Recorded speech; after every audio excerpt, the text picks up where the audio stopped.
Hi, and blah.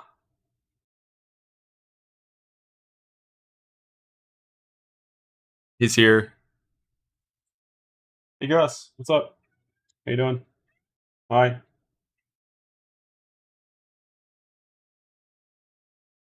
So race one for secured. Once again, easily done. All I had to do as the problem was just stop. Expansion sweep, you know. You're welcome.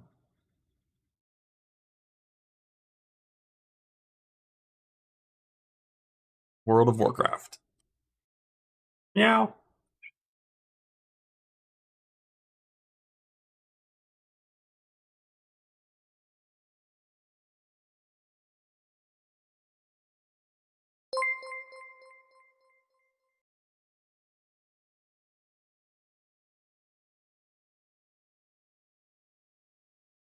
Is that the one?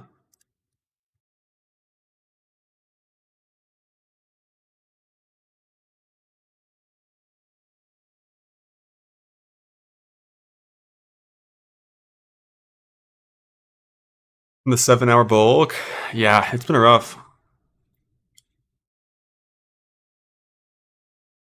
Open the stuff whenever. Oh, believe me, I have.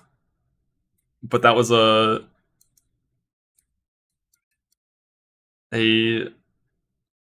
nice little April Fool's joke in the envelope. I appreciate it. I took a bunch of different pictures from different, all the stuff. It all looks very nice. But the problem is the mouse pads look too nice, so I'm just gonna frame them and put them on my wall instead of use them because the art's just too good.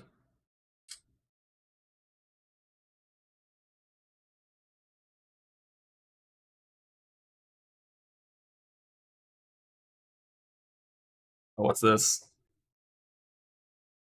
Anything new today? I already saw the patch notes from today, but I'm gonna go over like all the notes again. Good choice. No one's playing Warrior. You got to get the Deadeye one out though. Cashed in on the 50% play rate of Deadeye tomorrow.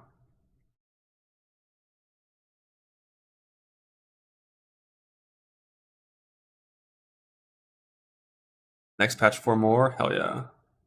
They're already crying, Team Deadeye's nerfed. Was it nerfed? I saw like the Sniper's Mark stuff, and certain builds got nerfed by that, sure. What do we got here? Twitch drops, week 1 and week 2. Support a streamer, love that. 2 gifts. What do you get? A portal effect? This is a non-gift, right? Yeah, this is a sub for yourself. We'll get a Chaos Orb badge. Onesie. A Discord quest? What?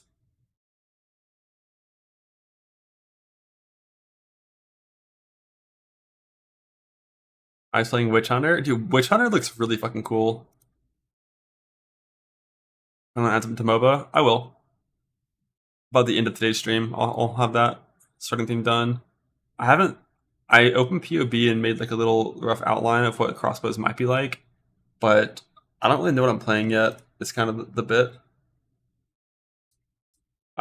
So like when the announcement stream happened, like whenever that was, 10 days ago or whatever, I basically just watched it a little bit. I watched most of it, but not really full focus. When I read through the patch notes, it was kind of the same. I skimmed through them just to get through them fast enough. And there's been a lot of changes since then, so I don't really know what I'm doing. Except going over the announcement video again. What was that? Oh, this kills the goblins. Love that.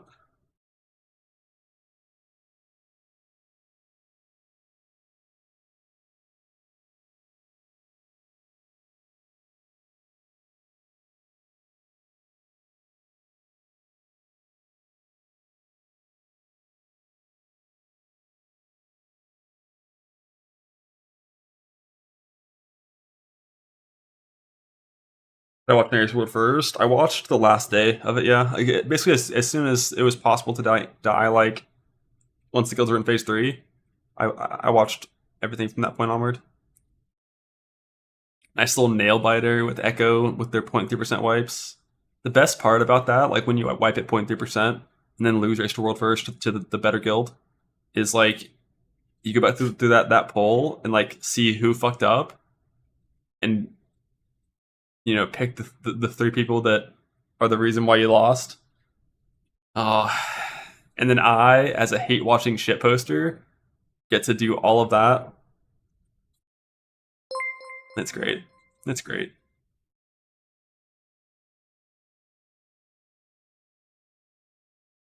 But now it's time for the real game. Path of Exile 2.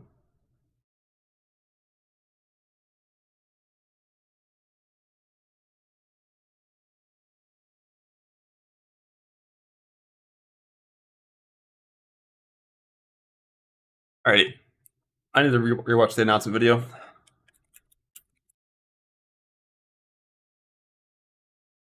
Path of Exile 2, the 3rd Edict content reveal. And what I remember of the Q&A was there really wasn't much that came from the Q&A that was super important. So I don't think I'm going to rewatch that. Hi, I'm Jonathan Rogers from Grinding Gear Games. Oh shit, I forgot. I have to put in the earbuds. Today we're going to show you an exclusive reveal of what's coming next for Path of Exile 2. Twitch drops are enabled on today's live stream, so you'll be able to claim your Sun Priest's Incineration rare finisher effect by following the instructions below. Now with that out of the way, let's get started. It's time to give you a teaser of what's coming in Path of Exile 2, the 3rd Edict.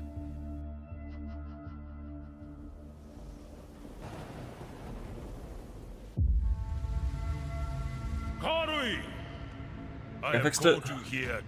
I had like not good sound. My right earbud was doomed.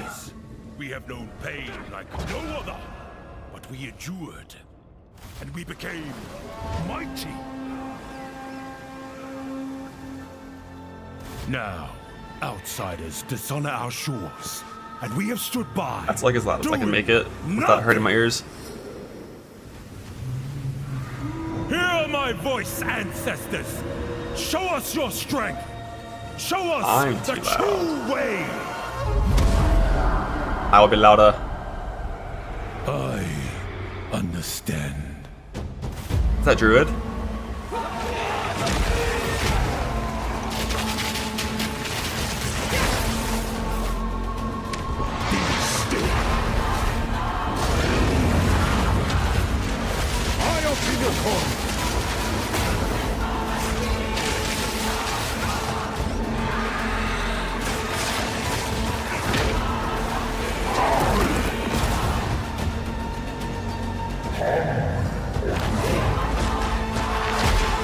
Oh, is this boss in the game now? I remember him from a long time ago. The true Makura Makoi will rise.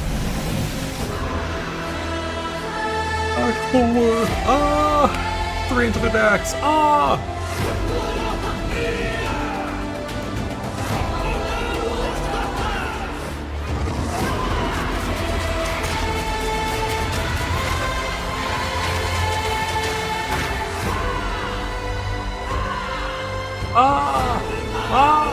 Yo, 25 new in-game map areas? Log in. Sprinting. Instant buyout. Hey, buddy.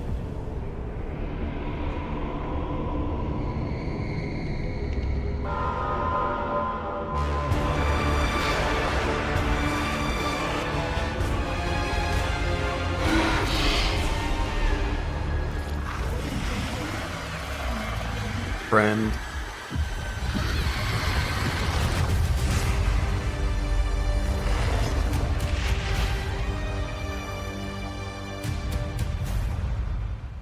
Who?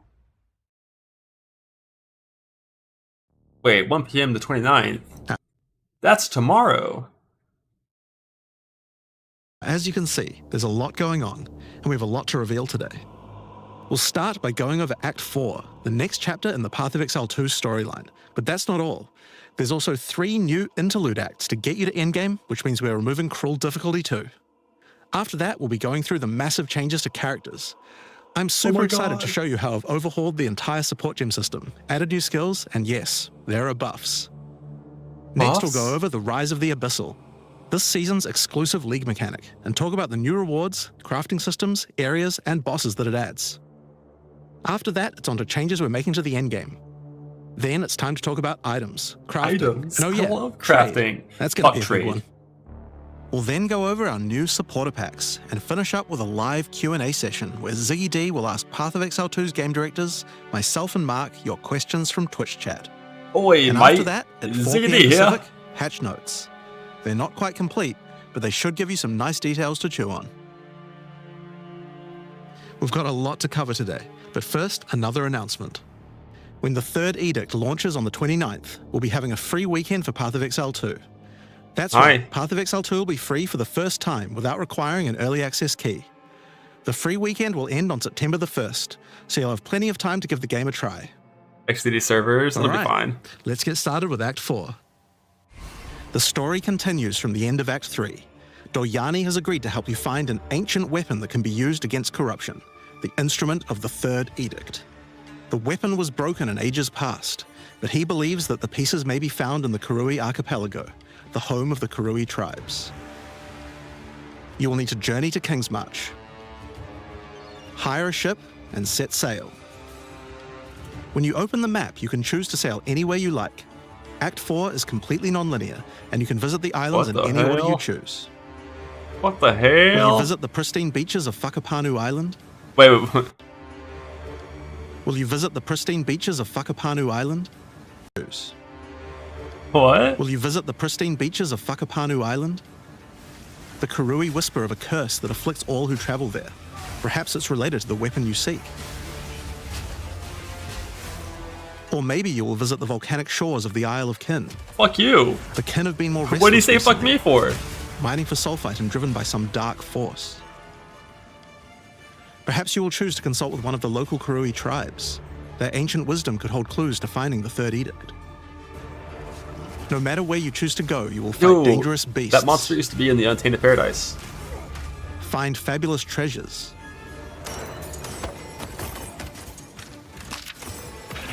Yo, a transmute? and battle incredible bosses. A challenger! Come, Yama sees your soul!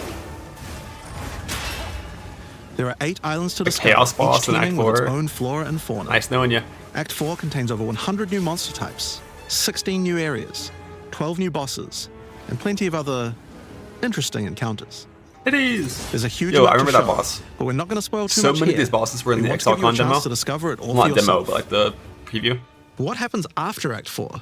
Well, until now you had to repeat the entire campaign again before you could face the endgame. But after adding Act 4, the game is far too long to make you do that. We needed something else to do in between the end of Act 4 and the endgame. So what else could we do? Add 3 new mini-acts, of course, and we're calling them the Interludes. The Interludes are a set of 3 temporary side stories that will be included in the game until Act 5 is released, that will take you to level 65 Is it an where Act the 6 endgame thing can as begin. well? Or is it only 5 acts? The first interlude sends you on a journey back to Ogham. Renly has been leading the efforts to rebuild Ogham Place is Village very after the small, defeat okay. of Count Geonor, but there's a new danger afoot. The nearby town of Holton is surrounded by an impenetrable darkness, Oh, no. and each night their corrupted townfolk emerge to raid the local farmlands. You'll discover new areas, and new bosses. That's Verana. You'll need to find your way through the darkness, uncover the source of corruption, It's music. Soon you will serve our master. and defeat it. Yes, I shall dance with their corpse. And that's just the first interlude. The second interlude will have you return to the Vasteri Desert, where Asala has been given a sacred duty. When the skies align, the gifting of water requires a chosen Sekima to meet with the Selkari, guardians of the sacred water. That's me. But they're I'm nowhere the to be chosen found. one. You will need to track down the Selkari, find those responsible for disrupting the gifting, fight And even kill more them. new bosses, He has a gun. discover the secrets He's of a cannon. fight even I more want a new cannon. bosses, discover the secrets of the ancient ritual, discover new locations, and ultimately help Asala carry out her sacred duty. Now for Interlude 3. As Royal Thaumaturge of the Vaal, Doyani had plans within plans to save his people from the cataclysm perpetuated by Atzeri's lust for power. Fuck it, Ziri. One such plan involved sealing a group of willing Vaal deep in a great mountain vault near the home of the Asmeri, deep enough to survive the cataclysm. Even though thousands of years have passed, he believes that their descendants may still live, and may be key to defeating the beast. And definitely The won't be journey up inbred the at all. mountain will and be evil. dangerous. New foes stand in your way. And the further up the mountain you venture, the colder it will become. Explore caves of ice and enter the vault itself. Who can say what you will find within? Evil. The interludes are 6 to 7 areas each and generally include 4 boss fights as well. When you put that together with Act 4, that adds up to 35 new areas in the campaign and 24 new bosses. It's worth making clear that the interludes are temporary. When Act 5 and 6 are added, the interludes will be going away. These are side stories after all, but don't worry, the bosses and areas that make up the interlude are all part of the endgame. We're not just going to throw them away. And with that, we don't need cruel difficulty anymore. We do know that it was a pretty big chore to have to Never play picking through out the of the campaign multiple times Yeah, with each character. I expect to die. This was My a first huge reason playthrough that the for sure. campaign could feel like a bit of a slog when playing through again. But we do also have another new feature to address that particular concern as well. So let's talk about sprinting. In Guys, so I did watch this when it came out, but I'm just rewatching it because I'm sure I missed a lot of stuff. But there's 2 ways you can sprint in the game, okay? One of them is when you press dodge roll, you auto sprint afterwards until you do a new action. The other one requires you to hold dodge roll to sprint. Use the one where you have to hold dodge roll to sprint. Trust me. Just trust me. I can't remember for all the Act 1, just fucking got hit by a pebble, heavy stunned, dead thing. Although, after this came out, there was a Ziggy D video that showed sprinting, and he said it wasn't as bad as it looked here. Now, for sprinting, if you want, you can make it auto sprint. I forgot where that was announced or shown, but you can choose how you want your sprint behavior to work. But we'll see. The thing is, the footage in this clip, he doesn't actually get hit while sprinting in any of these clips. It was in the patch notes, you just have to hold it initially. Okay, so if you tap, it'll always not sprint. That's good. He does get staggered. When I looked at it yesterday or today, whenever I looked at this earlier, I didn't seem to hit a single time while sprinting. So sprint's a huge addition, and I'm curious to hear your thoughts on it overall. But we have a clip. Noogie, can we go over to the clip? So I didn't get a chance to play some hands off. The audio is not so important for this one. This is just some footage I cobbled together of me just sprinting around on a warrior. A little bit of gameplay. 3, 2, 1, go. Oh. And kind of just the experience of how through this whole it run through, he feels never to gets hit a move single attacks and time. things like that. And I think the big thing to note is that anytime He has a you wanna heavy change stun bar here, directions or weave through packs, you can dodge roll. but he's also and holding change block direction and keep sometimes. sprinting very seamlessly. It also weaves into skill usage really well. There was a focus in the reveal of getting heavy stunned when you get hit. A lot of them actually don't do that. Small hits will just do a light stagger that you can recover from quite nicely. There's And just if a you random fly taps you're that's nice.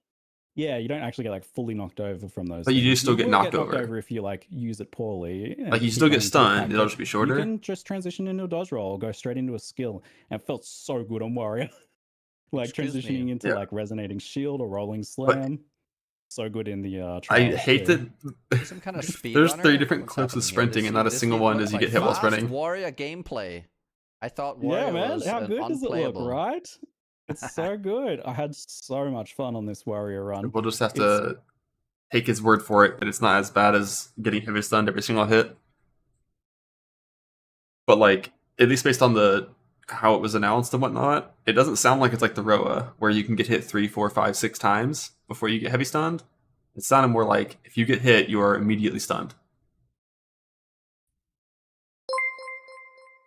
But obviously, so much of your time backtracking and like running around exploring this game, you're not really at risk of being hit. You're just like moving slow as fucking forward. So sprint is going to be great. 030, when you hold down the dodge roll button, your character will go into a sprint after they finish the roll. This is available on all character classes, and there's no limitation on how long you can sprint for. The primary purpose of this feature is to make navigating areas faster when out of combat. Because of that, if you do take a hit while sprinting, you'll fall to the ground. Like that, at least in this announcement, was one single hit insta-heavy stun. The best idea is to use a skill when you see monsters. Is it plus 50 or 50% more? That'll break you out of the sprint so you can engage with no danger. If you do need to run away from monsters, just hold spacebar.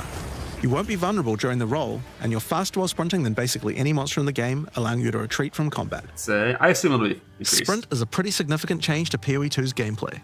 But what I like most about it is that we can accelerate the pace of the game for those who want that, without having to compromise on PoE2's more visceral combat systems. Okay, so that's the new extensions to the campaign, but there's a whole giant league to play through as well. I'll leave that to Mark to talk about later. And that's because what I want to talk about now is the new stuff for your characters. And probably one of the biggest new systems here is with the support gems. Now, support gems are one of the most interesting elements to creating a build. They're what enables so many interesting mechanics and different ways to play. But PoE2's support gem system has just never been quite right. One of the major issues is the limitation of only having one support gem of each type on your character. We didn't want builds to just become using the same 5 most powerful supports in every skill. The problem with this design, though, is that it's actually working against using multiple skills in your build. If you can only use each support gem on one skill, it means that you're encouraged to go all in on that one ability.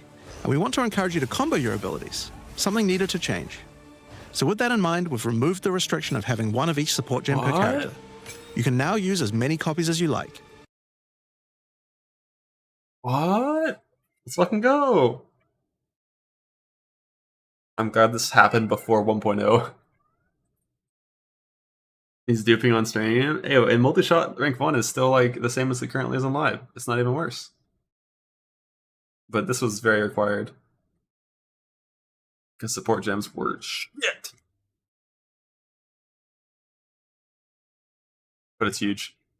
Once more idea, I thought the moment they added damage from sports, kind of. I think it was always doomed. Like with the idea of like using multiple skills to deal damage, I think it was always doomed. And like the whole idea of trying to do actual no damage multiplier sports, it's genuinely an impossible task to have 30 unique support gems on skills that are dealing the same damage from the same archetype that are all interesting. It's not possible. So like the whole like from the start, the idea of what they were trying to accomplish with sports was like it was literally an impossible task, and I'm glad in 0.3 we are at the solution, which is make it like Path of Exile 1. Let's go. But also better than that, because like retaining some interesting, like super strong supports in the form of the Lineage ones is really cool too. I like it. This is a really good change. This should drastically increase the amount of possible builds and increase the amount of skill diversity. There are a lot of potential builds that suffered from the previous restriction. For example, a poison build previously couldn't add poison to more than one skill. They couldn't use stacking poison on more than one skill either. This severely limited your ability to combo with anything outside of the specifically designed poison archetype, but now you can. Many utility skills previously couldn't scale to endgame, because % increased attack speed, what? But how much better does it get at 2, 3, 4, and 5? Who knows? Who knows? The supports that would make them this isn't even that big of a deal in the early game, because you have so little sources of increased attack speed, like it's not that big of a deal. Scale were more useful to use in other skills. You would never speed up killing Palm with martial tempo, when you would much rather use it on your primary skill instead. There are more examples like this all over the place. In addition to that though, we thought there wasn't enough feeling of progression in the supports as you went through the game. There were only 3 tiers of supports, and many of the most important ones were given out at tier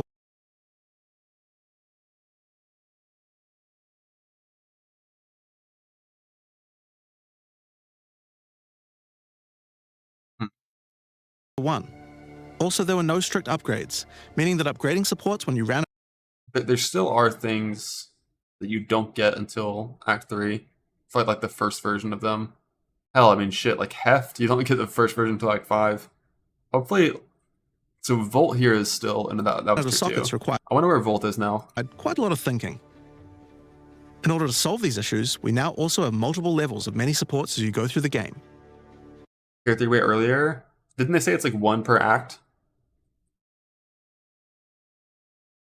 For example, double barrel support gives you an extra bolt, but at the cost of 30% less reload speed.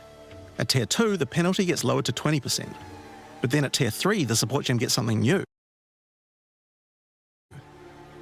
It now reloads automatically when you heavy stun an enemy. Heavy stun's only on uniques in this game, right? Or no, I think rares get heavy stun as well, right? But like normal magic can't? In some Or can normal magic be heavy stun too? I don't know fucking know how that works. cases, the highest tiers might work a little differently, and you'll have to decide if you like the upgrade or not, depending on your build. Can monsters be light stun too? Or is everything only heavy stun? For example, rapid casting. The first couple of levels gives 15, then 20% increased cast speed. But then at tier 3, it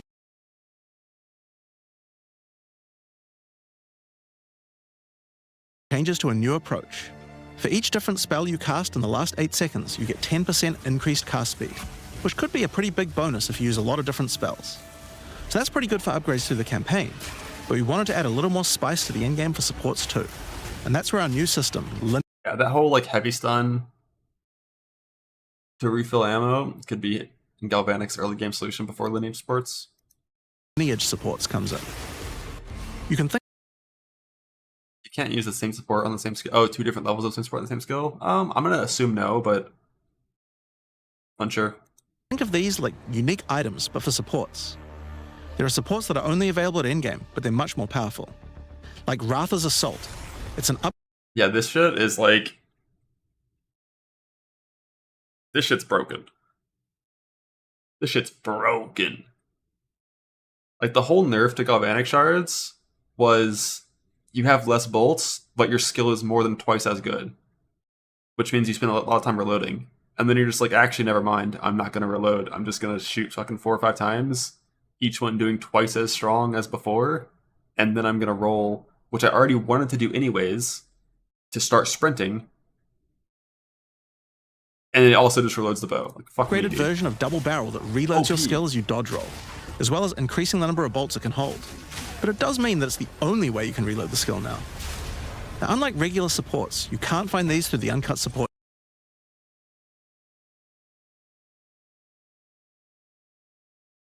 So this adds a 5-second cooldown to the skill, but it echoes twice.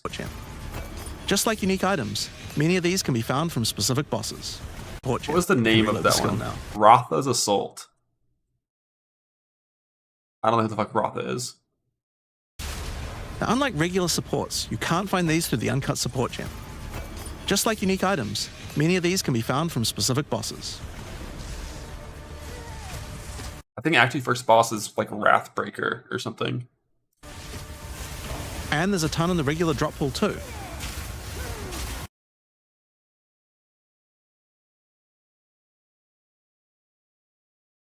The ramping multi-proj area thing. Some of them are fairly rare.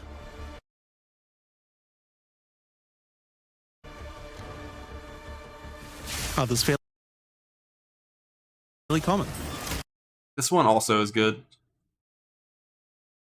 Like, you could use this plus double barrel with the heavy stun thing before you have the better lineage support for maintaining scalp shards. One of each category. Yeah, category ammo conservation, right? Some of them are Totem shouldn't exist. build defining. Others are just straight up power upgrades. Yeah, just fucking baseline invert. The thing is, like, 10 doesn't work negatively. So it's not quite as strong as in PoE1, I think. Where, like, you have invert and then pen for, like, even more damn and all the vibes, but still just, like, baseline invert is is, pretty good. Like, I don't think very many monsters have negative resist by default. Some do. I'm pretty sure some do. But it is rare.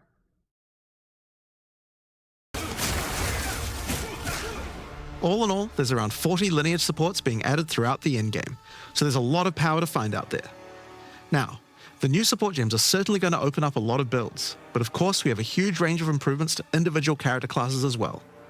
As well as adding new skills, we had a big focus on buffing existing skills so that they can scale well into the endgame. There's a huge amount to cover here, so we're not going to discuss everything. We're just going to quick fire through some of the coolest changes. We wanted to make cold a more useful element on the Ranger, so we've expanded the cold tools available. As well as increasing its range, Escape Shot now creates fragments of ice whenever it hits the ground. These fragments explode after a short time, making the skill better for killing groups of enemies. But not only that, we added pretty ice far with fragment that now. support that creates more of them when killing frozen enemies. And a new buff skill called Ice Tipped Arrows that allows all your arrows to create ice fragments. This already gives clear to rangers wanting to use ice, but to take further advantage of the ice fragments, Freezing Salvo has been upgraded to shoot additional cold arrows towards every fragment, giving you a nuke-like ability. We've also modified Snipe to consume frozen from enemies, dealing a huge amount more damage, giving you a nice ice single target option. And something you might notice about this is that the bonus is a lot higher against bosses. This is actually a change you'll see throughout the entire game. Since it's a lot harder to freeze a boss, you should get a bigger reward for it. Allowed. Another theme you'll see throughout the game is making movement feel better. Toxic Growth is a skill that was pretty cool, but a bit annoying to use with the jump that it had. Now Toxic Growth is a range skill, so you can spam it more easily. And we've also added a new poison skill while we were at it, called Toxic Domain. It creates a small area around you that makes all your attacks create toxic growth pustules, but attached to monsters. Another skill that was annoying to use was Electrocuting Arrow. It's now just a regular arrow, making it easier to use.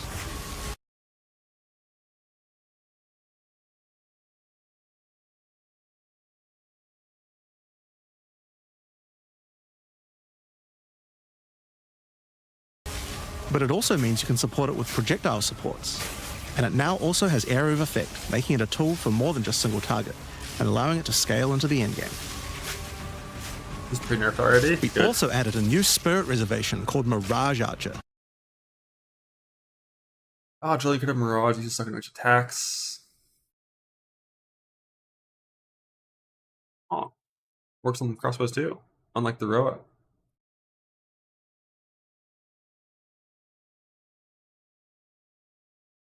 You have to put the actual attack in here.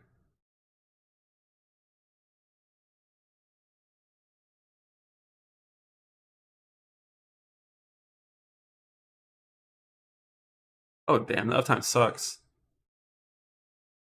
If it's expired or you've rolled in the last 6 seconds. It's up for 4.7 and then down for 6, and during that 6 seconds, you can't dodge roll a single time or the cooldown keeps extending. This is a meta skill that allows you to create shadowy clones of yourself to use a skill of your choice. Of course, one of the other big problems the Ranger had was survivability. Evasion was the weakest of the 3 defenses, and we wanted to change that. Currently, evasion doesn't evade all types of hits in the game, so you're still vulnerable to things like slams or unblockable attacks. To make Tanks the slam and loses a third of his HP. evasion characters more tanky, we're adding a new mechanic called Deflect. This is one of those things where it's like, you gotta be careful with statistics. You know, like, they can tell you things that are very inaccurate. Here's a good example of that. You want to see some gauntlet statistics?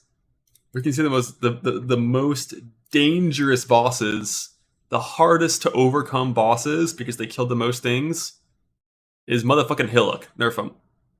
Fire Fury, unethically overtuned. Hailrick is broken. Nerf these bosses. Shaper only killed fucking 5 people, or sorry, 11 people. Hillock killed 158,000. Obviously, Hillock is harder. But yeah, no, evasion's fucking OP as shit. I'm so surprised that this happened. It's just weird, because, like, Energy Shield is obviously the strongest of the three. It's not close. But then after that, it's like Energy Shield is like a 10 out of 10. Evasion is like a 7 out of 10. And Armor is like a 2 out of 10. But none of these mechanics, except for Energy Shield, work on their own. Like, Evasion is only good if you pair it with a little bit of ES. Armor is always dog shit. And the only way that bottom of characters can survive is by having more life via strength and having block. But if you have the same amount of life as an evasion character and you don't have block, your armor value literally doesn't matter. It could be 25 trillion and your character would be dog shit.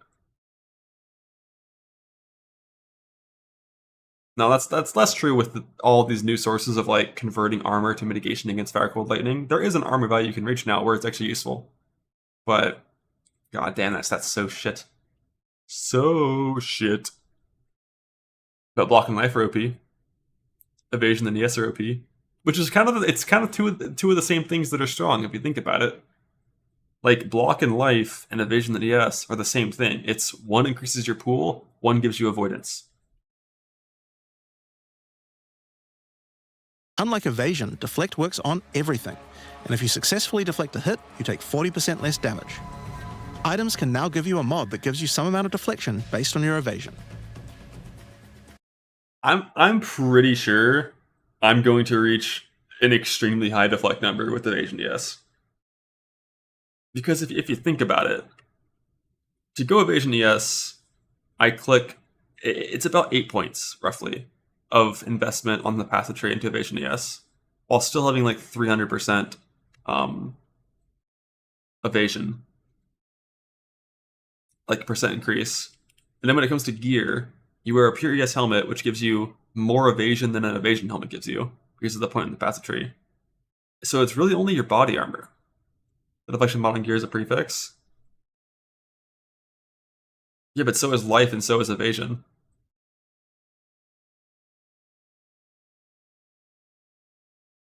That's pretty rough.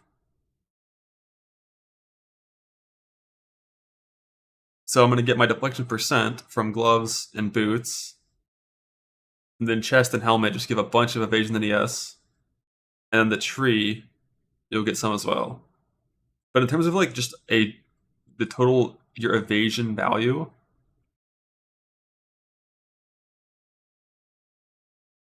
yeah, int, fire, res, lightning, res, deflect. It's definitely a prefix.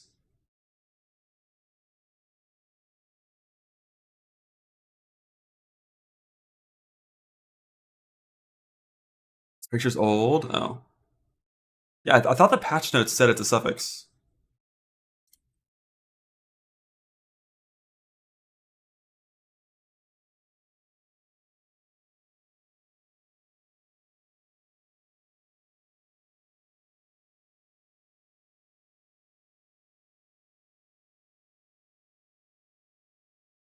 Yeah, it says suffix. Like I change their minds all the time. So rude. But yeah, when it comes to like the actual literal raw evasion number, evasion ES builds do not sacrifice very much evasion to gain 3000 ES.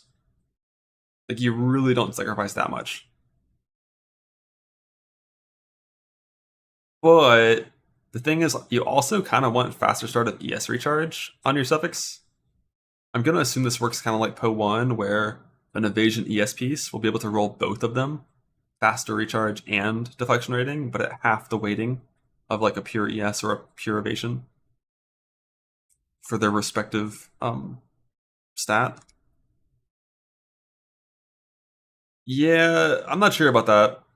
We talked about that in Discord a little bit, about gaining evasion as deflects, and whether or not percent increased evasion on the passive tree works or not.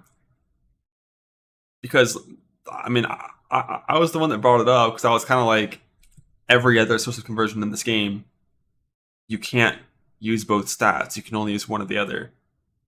But, like, I would, just looking at the numbers,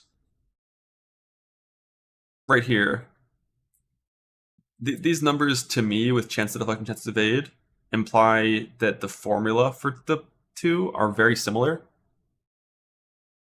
like half the value, going from 63 to 39, looks pretty similar to me. And when you can get like 400% increased evasion pretty easily, if Deflect actually uses your base evasion value before increases, and they use the same formula, it's going to be really fucking hard to reach that high deflection. The reason to think it's only base evasion is that every other source of damage conversion in this game was intentionally changed to be that way instead of the way it worked in PoE1. Like, you know, if you convert fire to cold, percent increased fire doesn't work.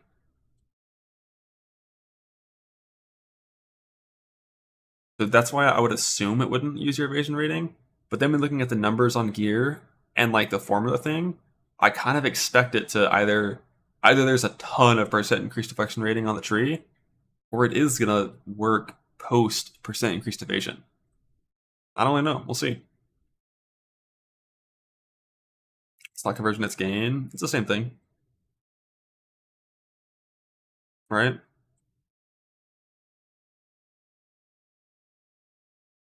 How does that work for? Like, for example, if you have gain 100% damage as extra lightning, and you have 100 fire damage, and you have 1000% increased fire damage, don't you only do 100 lightning damage?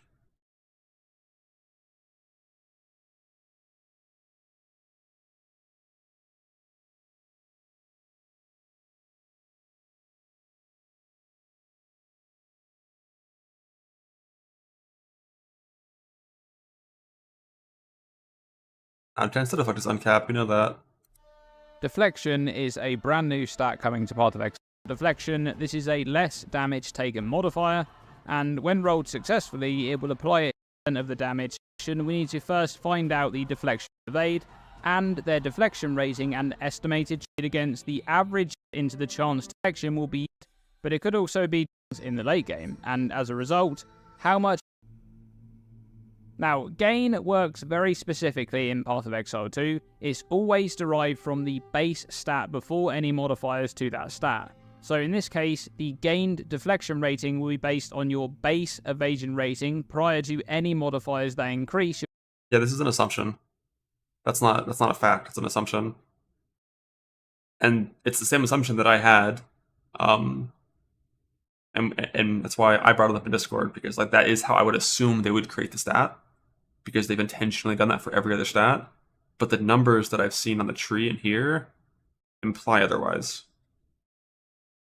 Unless this evasion number is super low and you can actually get like fucking 200% of your evasion as deflection, we'll see. Like, if it is base and the numbers are low, it'll be kind of rough, but we'll see.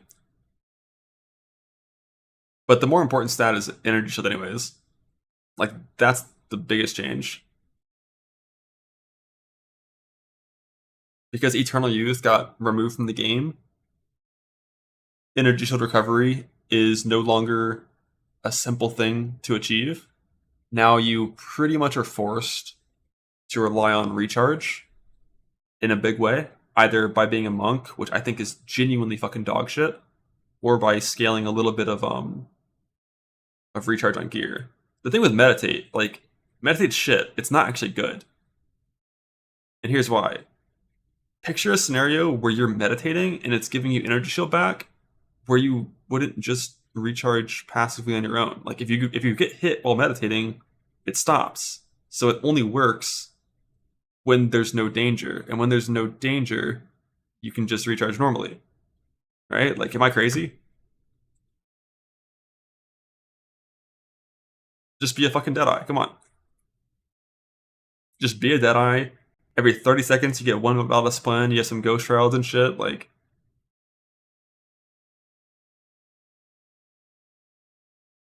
yeah, like back when it was 200%, I was a lot more of a meditate believer.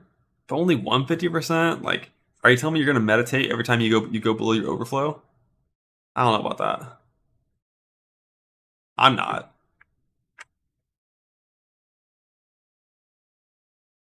Raid gets this.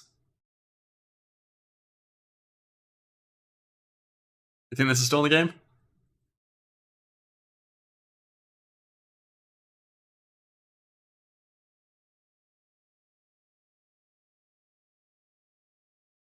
Yeah, I mean, if this is still in the game, like, pretty useful, pretty solid.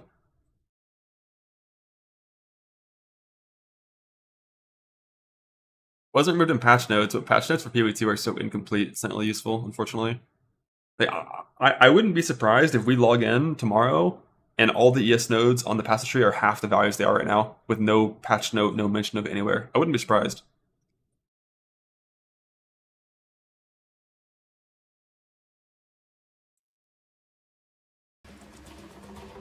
And there's a bunch of it available on the passive tree. Half wouldn't even be that bad. You're right, it wouldn't be that bad. Too.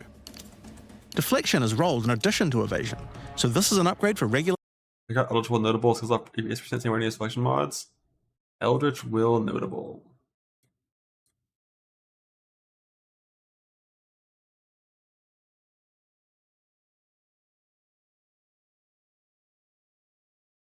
Gain additional M with the shield equal to 50% maximum energy shield. You're right, yeah. That is pretty similar wording, isn't it? And this obviously has to use your post-scaling ES value, because otherwise it'd be worthless.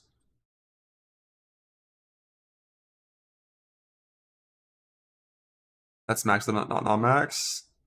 That doesn't matter. The reason it has to say maximum for energy shield is because energy shield can change. It has a range when you take damage. Evasion doesn't have a range. Your evasion isn't modified when you take damage, so it doesn't have to. It's the same in Path of Exile 1. Like, whenever they talk about ES or life, they have to use the word maximum. But it's not about post scaling. That's not what that means. It's purely because these mechanics are ranges that can take damage.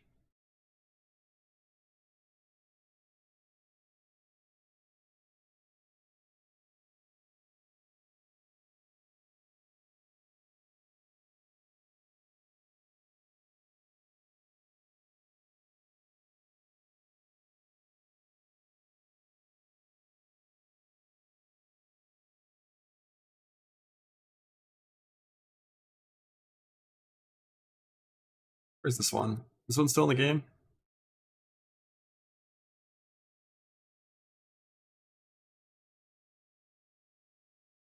These are deflection. Yo, that's a good place for it. That's a good place for it. That's not. Yeah, it's not even that far. Hits too. And there's a bunch of it available. Yeah, I mean, we know this one is. On the passive. Like, this wording, this gain. But does it? Can you just touch something to verify it? Yeah, I mean, maybe it doesn't. Maybe it doesn't, but it felt like it did to me. Because there's a note up here. This used to be 100%. And when you took this, your character was like fucking immune to freeze. Whereas if it was using the pre-maximum ES, or like the pre-scaling values before your 500% increased ES, then it wouldn't have given you that much threshold. Whereas this, when you had your 10,000 ES character, because of 500% increased ES, it made you immune to freeze. And we'll see.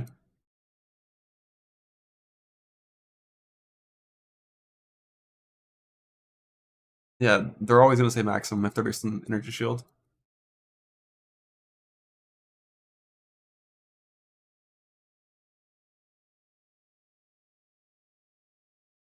Telling you, Icebreaker wasn't working with CI. Maybe if they're playing the CI Mind Over Matter build that converted all their ES to mana. Tree 2. Deflection is rolled in addition to evasion, so this is an upgrade for regular hits too.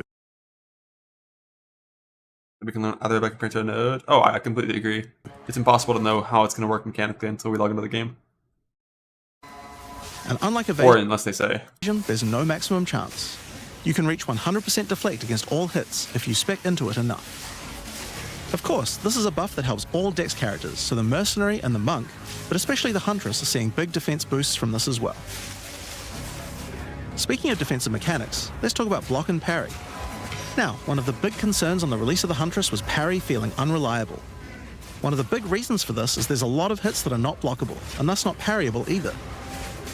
So a huge balance change we're making is that now everything is blockable, except for specifically unblockable red flash skills that bosses use.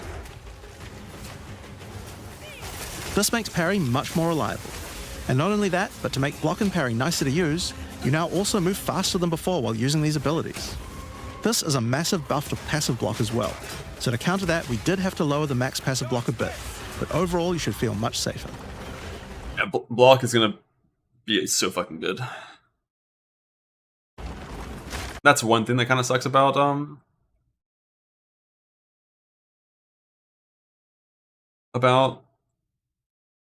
crossbow and bow is like no shield.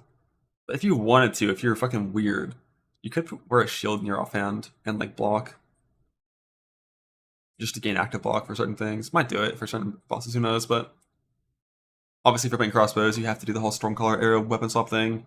Well, you don't have to, but you should.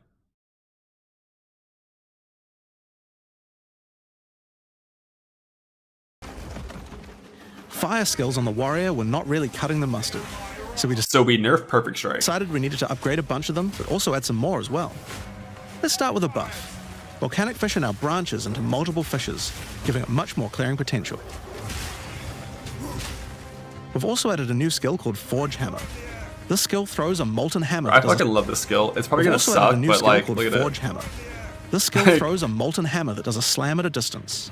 You can recall the hammer back by using the skill again if you like, but the cooler thing to do is to use a Warcry near it. Using a Warcry makes the hammer explode, making a bunch of volcanic fissures around. Volcanic fissures re-trigger when you slam them, so it's a great skill to make a flaming arena to fight a boss. We also buffed Perfect Strike to have much larger area of effect, and nerf its damage. Changed Molten Blast to not always force you to move forward. Trust me, it feels a lot better to use now. The skill now has massively boosted chance to ignite monsters as well. And you're going to want to ignite monsters due to a new glory skill called Ancestral Cry. Ancestral Cry charges up with glory by igniting monsters, invoking King Kaum's favor.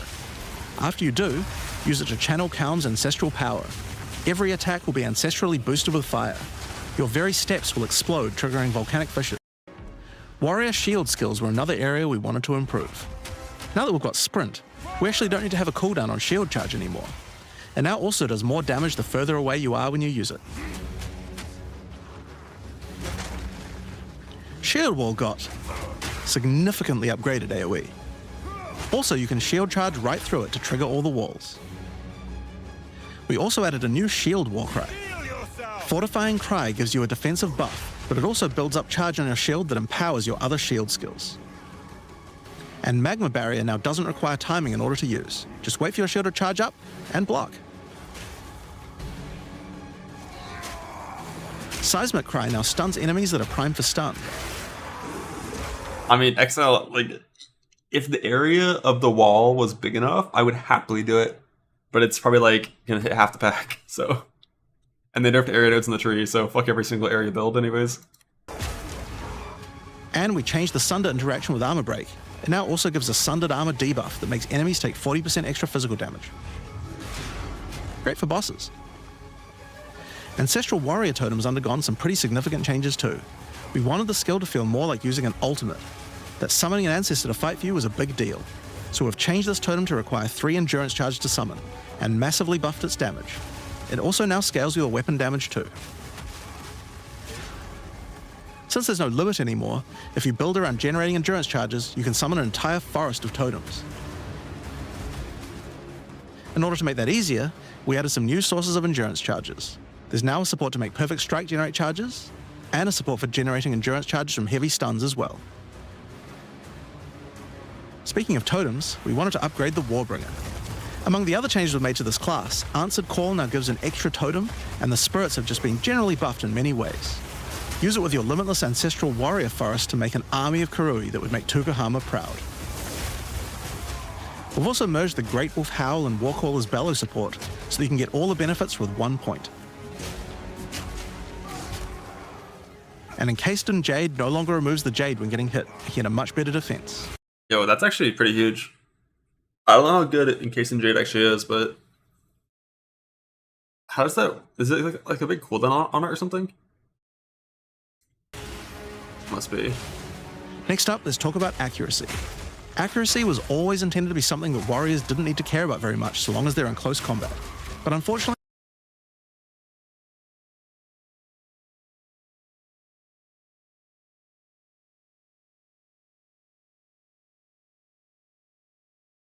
Oh, I see.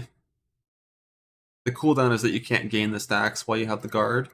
Then once it's gone, effectively that's a 10-second cooldown.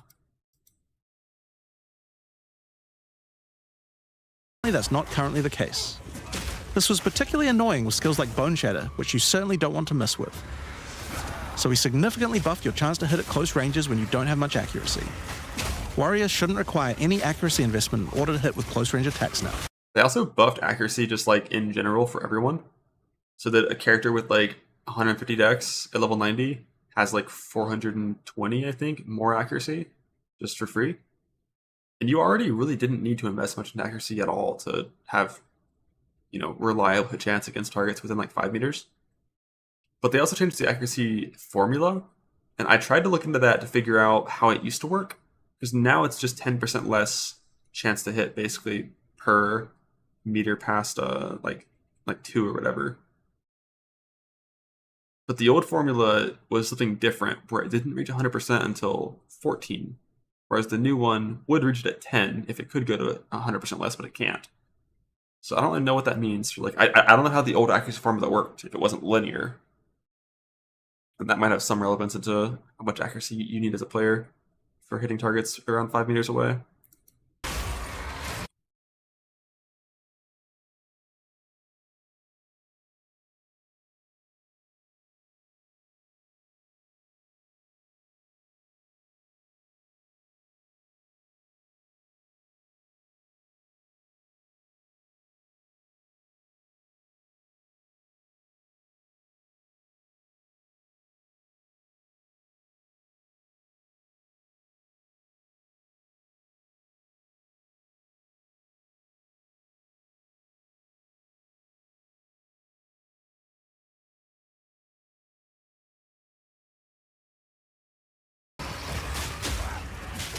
Trade is cool or not? Fuck yeah. PoE2 is a trade game until proven otherwise.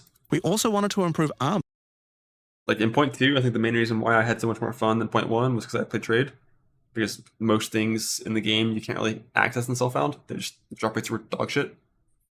Omens have been buffed a lot. All these new like perfect exalted orbs and stuff all the essences just being what they are in PoE1, so they're a lot better.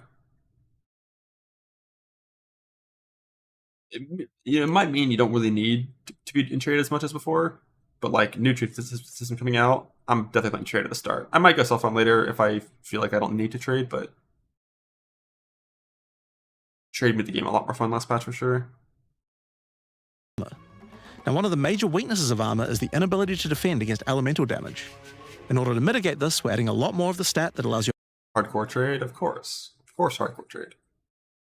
Your armor to defend against elemental damage. It's now available. God, those are some gloves. Holy shit. Except the whole, this happens before resist, so it's worthless. On items and in a lot more places on the passive tree. One of the most important improvements we've made in 030. It's not genuinely worthless. Like, if you spend 25 points investing in that and use 4 different soul cores for it and have it on every single piece of gear, it'll probably give you a defense increase roughly equivalent to 1,000 ES, but is to declunk the action and flow of shooting crossbows. You can now reload crossbows without any movement penalty. But not only that, all skills that can be used while moving now slow you for a shorter amount of time. This change benefits everyone, not just crossbow skills. With both of these changes put together, the run and gun playstyle feels much better. It's hard to explain how important this change is for the feel of the class. Also, I have a question for you mechanic nerds. So, because of the way Arc works in Path of Exile 1, I thought that was how Chain worked for everything. Where, you had to have 3 targets to infinitely chain between them. And then with 2, it could only chain once. But like the only time I find any documentation about that is specifically on Arc, not on Chain. So like if you only have 2 targets and you have 10 chains with like lightning arrow, can it go back and forth 5 times?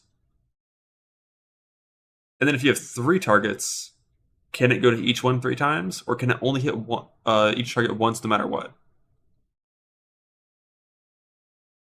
Because like the chain wiki in PoE1 mentions that chain can't enable shotgunning.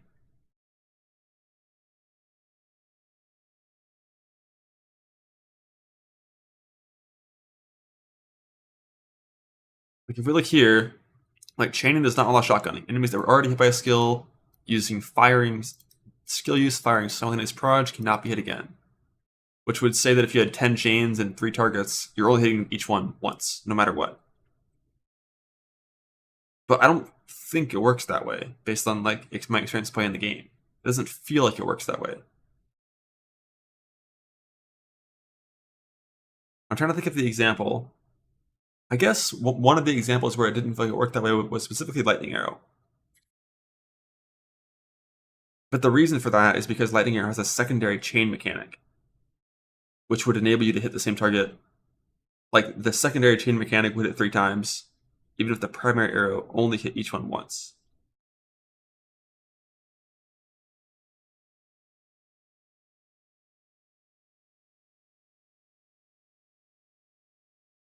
Sure, we'll see. History is also a good chance to talk about how we're rebalancing to make comboing skills much better. Take Shock, for example. It buffs damage and lasts 4 seconds right now, but that isn't really giving you enough time to take advantage of it. If you're going to add a lightning skill into a build that otherwise wouldn't use one, we need to make mechanics like this much better. So we've increased shock duration on monsters to last 8 seconds. Like that's great and all, and I love that as a shock burst rounds enjoyer, who's probably gonna play crossbows again. But maybe it shouldn't take more than 4 seconds for things to do damage. You know? And skills like Plasma Blast, which are intended to be good at shocking enemies, now increase the damage bonus by a lot more. You'll find changes like this all around the game. Deals damage on Tuesday. Chill now lasts 8 seconds, giving you more of a reason to weave in cold damage. Freezing skills are better at freezing. Burning skills need to cause burns that last longer. By making skills like Permafrost Bolts and Incendiary Shot double down on how they're supposed to be used, it makes using them in your build alongside other skills much more likely. We're also making sure to buff specific combos too. The freeze explosions from frag rounds now chain to nearby enemies. And using high velocity rounds with armor break will now fragment the opponent's armor. This causes monsters to take a portion of high velocity rounds damage with every subsequent hit, even tiny. This one's really cool. I don't know what the application is, because I don't know what skills just have infinite hits. But like, that one sounds like it's really cool and has good potential. Pellets. So that means following it with a shotgun blast is way more effective. Now there's a lot more buffs to crossbow skills, but for now I'm just going to talk about the new one we added, the Mortar Cannon. What? This one, a cannon? Lets you socket any grenade skill, and using it will summon a cannon which loads and then fires the grenade you choose. And they blow up instantly, they don't have to fall on the ground and have a fuse time, they just fucking blow up. Another issue on the Mercenary were banners. They were just not very good, so we're doing a big upgrade to them. They now last longer, don't disappear when moving out of them, and we removed the Valor mechanic. They now just give a much more consistent and stronger buff, and you can use them when you get enough glory. On which, one of the main But they still have a cast time, right? Was making various minion types more useful to use together. Melee minions in particular were just not that great compared to ranged ones. As a starting point, we just straight up removed the requirement for minions to have accuracy. Attack minions now always hit, which makes them way better. Root's got some good numeric buffs, but we also added a new command skill that will do a war cry that intimidates enemies and detonates any frozen monsters and allies around you in a big cold explosion. We've also changed the Frost Mage's command skill to an ability that adds ice armor to your other minions, adding a layer of defense. And it makes them deal cold damage back to the attacker as well. The ice armor also makes the minion count as frozen, so the Brute's war cry can detonate them too. An Earth was changed to work on corpses of your dead. Bro.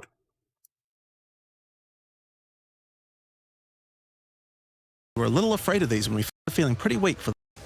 Well, they should feel a lot of new spellcaster weapons with newer cult skills. But I'll just talk about one of them that I thought was particularly cool. The Reaping Staff is actually a wicked scythe that gives you a new ability called Reap. Oop. When an enemy is low in life, you can dash forward and rake enemies with the scythe to cull them instantly, healing you. It can also inflict critical weakness on enemies too. Now, there's a lot of balance changes in the Witcher's Ascendency classes, but I'll just talk about 2 of them for now. On the Blood Mage, you were previously required to spend your first points on Sanguimancy, which really was supposed to be the downside for being able to access the powerful abilities on the rest of the class. In order to make picking the Blood Mage a better early option, we made Sanguimancy free, unlocking the power of the rest of the class immediately. What? On the Infernalist, the Demon form wasn't something people were really using because you lost your weapon stats while transformed. Well, you no longer do, so it's a much better option now. On the Monk, the wind skills needed a big upgrade for sure. Staggering Palm can now stack up its duration if you use the skill multiple times in a row, so you can keep the effect of all your skills throwing up wind much more easily. Wind Blast had the purpose of building up to dazing an enemy, but dazing just wasn't worth all that effort. Now it just dazes on hit, meaning a single Wind Blast will make all your skills stun enemies more easily. Following up with Vaulting Impact on a dazed enemy previously did a bunch of stun. Now it allows you to break your enemy's stance. When their stance is broken, following up with a fast attack will do way more damage. A cool build that certain people always enjoyed in PoE1 was hand-to-hand combat, but until now we just didn't have a real way to make it viable. Well, that changes now. The Monk, as a true martial artist, now has the ability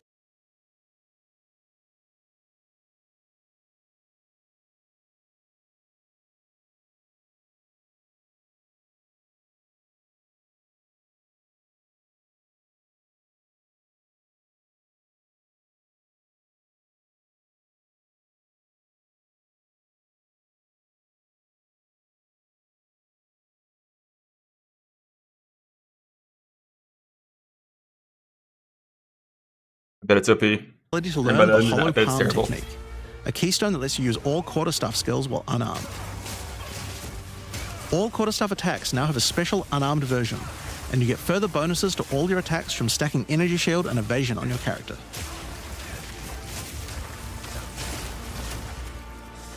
A new keystone we also added to the Monk section of the tree is Walker of the Wilds. This changes Mana Leech to work with elemental damage instead of physical, which is pretty useful for all those elemental attacks the Monk has, but it works well for the Ranger too. Now, one of the least used Ascendency classes in the game is the Acolyte of Chayula, so we knew we needed to make some changes here. One of the key things we had to do was make the chaos damage that the Acolyte can do much more useful. So we've added a new skill, allowing chaos damage to ignite, shock, chill, and freeze, embracing the elemental prowess of the Monk in a truly chaotic fashion. In addition, he can make all of his chaos damage leech. And we've buffed Into the Breach and Embrace the Darkness by moving the effects of the 4-point nodes into the base skills.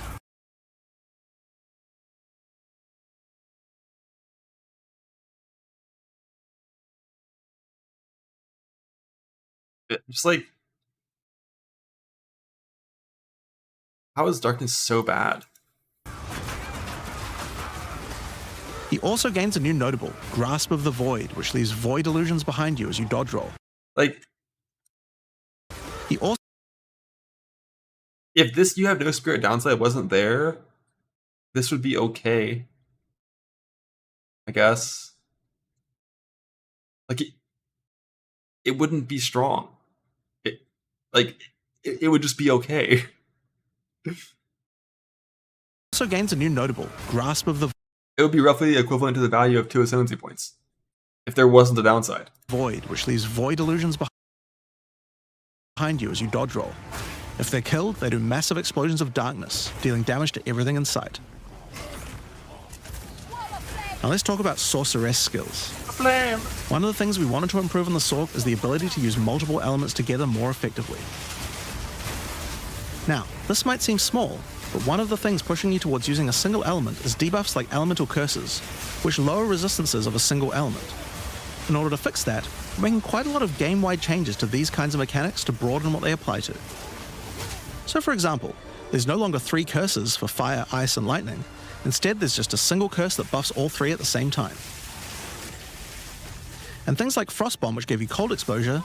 I wonder if this like curse delay shit will still be in the game in 0.4. The whole like after a delay Just so stupid. It's so like the delay is the cast time. That's the delay. Now I'll give elemental exposure. You can use it to buff any of your other skills. How much was that? You can use it to buff any of your other skills. For pulse. What's the pulse rate? Looks pretty fast. Does seem like you're gonna. Like that's a lot of exposure.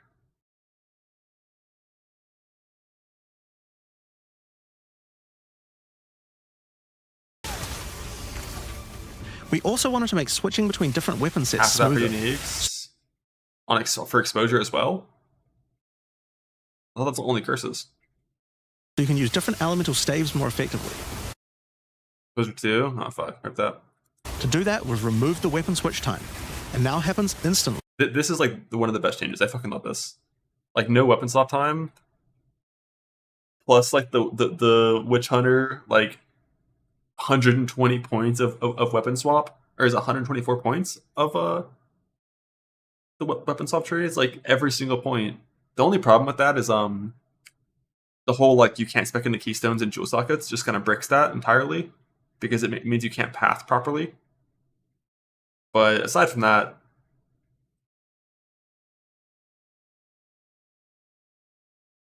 really cool idea.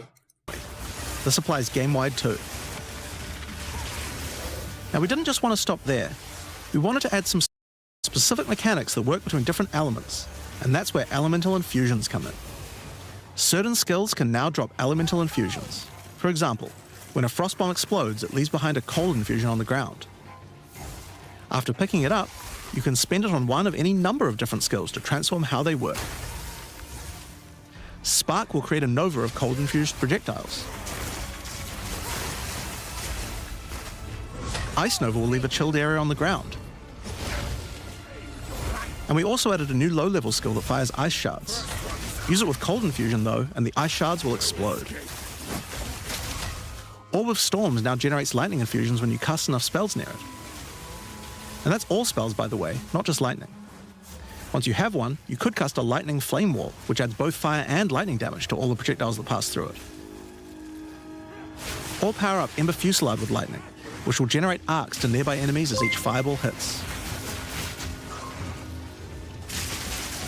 Or maybe go lightning on lightning with arc. This skill is now a projectile, and by infusing it, you can go full Palpatine. Get fire infusions by blowing up monsters with living bomb. Then use them with Comet to summon a giant fire meteor from the sky. Or use it with Firestorm, which transforms it from a small area into a much bigger one. Firestorm is unique in that it can be infused by multiple different elements at the same time. Add an ice infusion to rain down ice at the same time as the fire. And add lightning to add deadly strikes from the heavens into the mix. Or use it with all three to generate a storm that is truly apocalyptic. Cold Snap has been simply turned into Snap. Previously, you could use it to shatter ice, Oh, snap. but now it works to detonate all of the different elemental ailments, and makes them leave behind infusions. And just like how you could previously use it on Frostbolt, you can now also use it on Orb of Storms and Solar Orb to detonate those as well, which means you can create many infusions at once. We also have a Spirit Reservation skill. That was like the only way to actually get enough infusions to care. Is that one?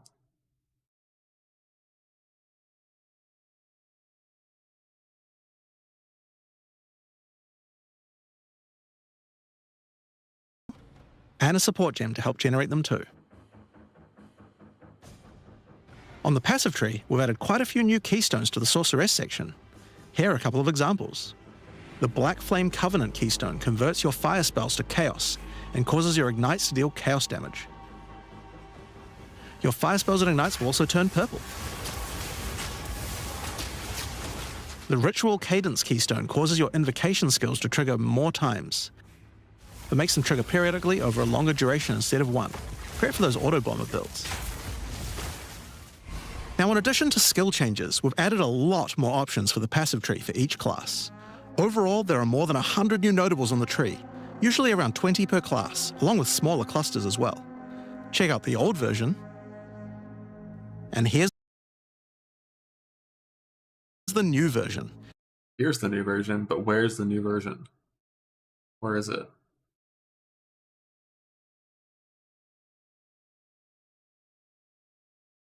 It's a lot more dense, and there's more interesting nodes than before.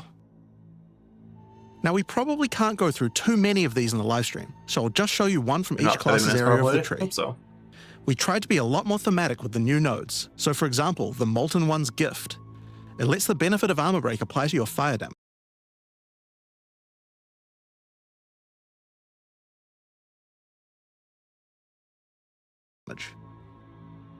Or how about Last Stand, which gives you lots of stats as your situation becomes more and more desperate.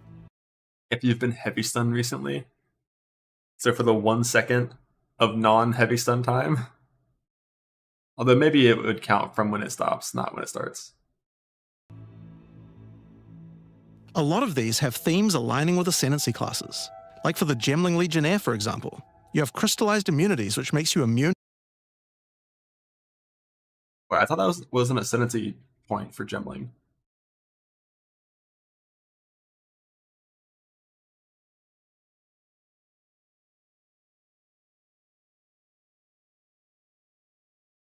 So you can anoint shock immunity if you want to for crossbows. Or you could path here. It's only 2 points, or it's only 1 point away from the crossbow wheel. But you typically don't take crossbow wheel on crossbows. It's not very good. If they're even, I think if they're even, you get nothing.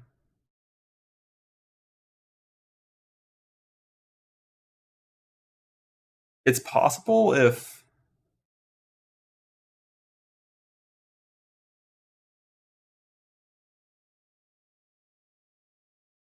you had like 20-20-10 or something.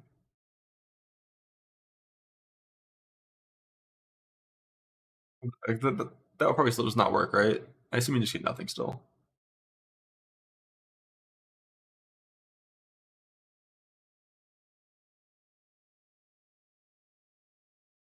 I don't know.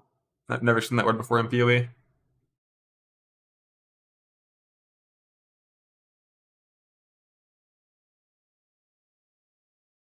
I think the even 20 is not majority. Yeah, it's got has to be at least 50%, right?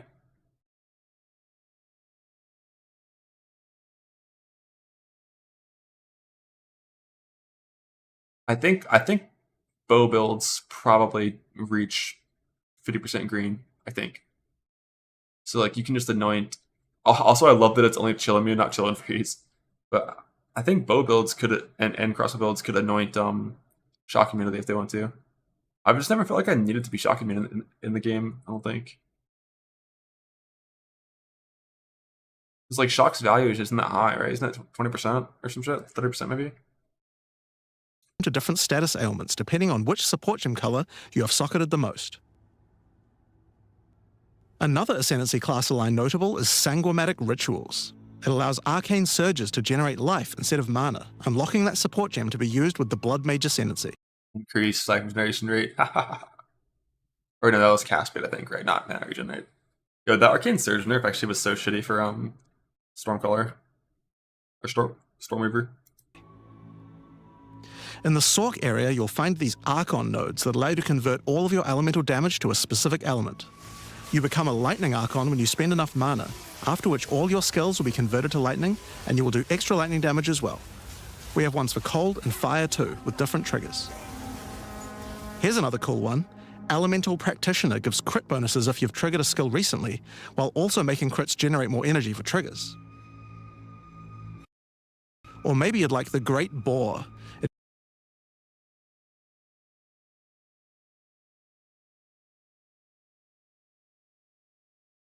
So if you have 150 dex,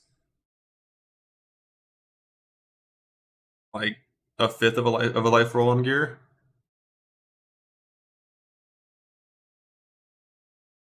It's some tiny bit of strength. But if these are travel nodes or a percent increased damage if you have a companion, now we're talking. Because the travel nodes would be good. It gives you a reason to stack dexterity to make you tougher, giving a bonus to life and stun threshold. Or the Cunning Fox. It straight up gives you 5% quality to all your gems. Where is that? Not too far away. But I wonder what these pathing nodes are going to be. It straight up gives you 5% quality to all your gems. A lot of skills have quality breakpoints though, and it's like you have to get to 10 or 20 for it to do anything at all. Now another major change is attribute requirements. We felt like players probably had a few too many nodes and attributes and not enough in interesting passives. So we lowered attribute requirements by 25% across the board. God bless. God fucking bless.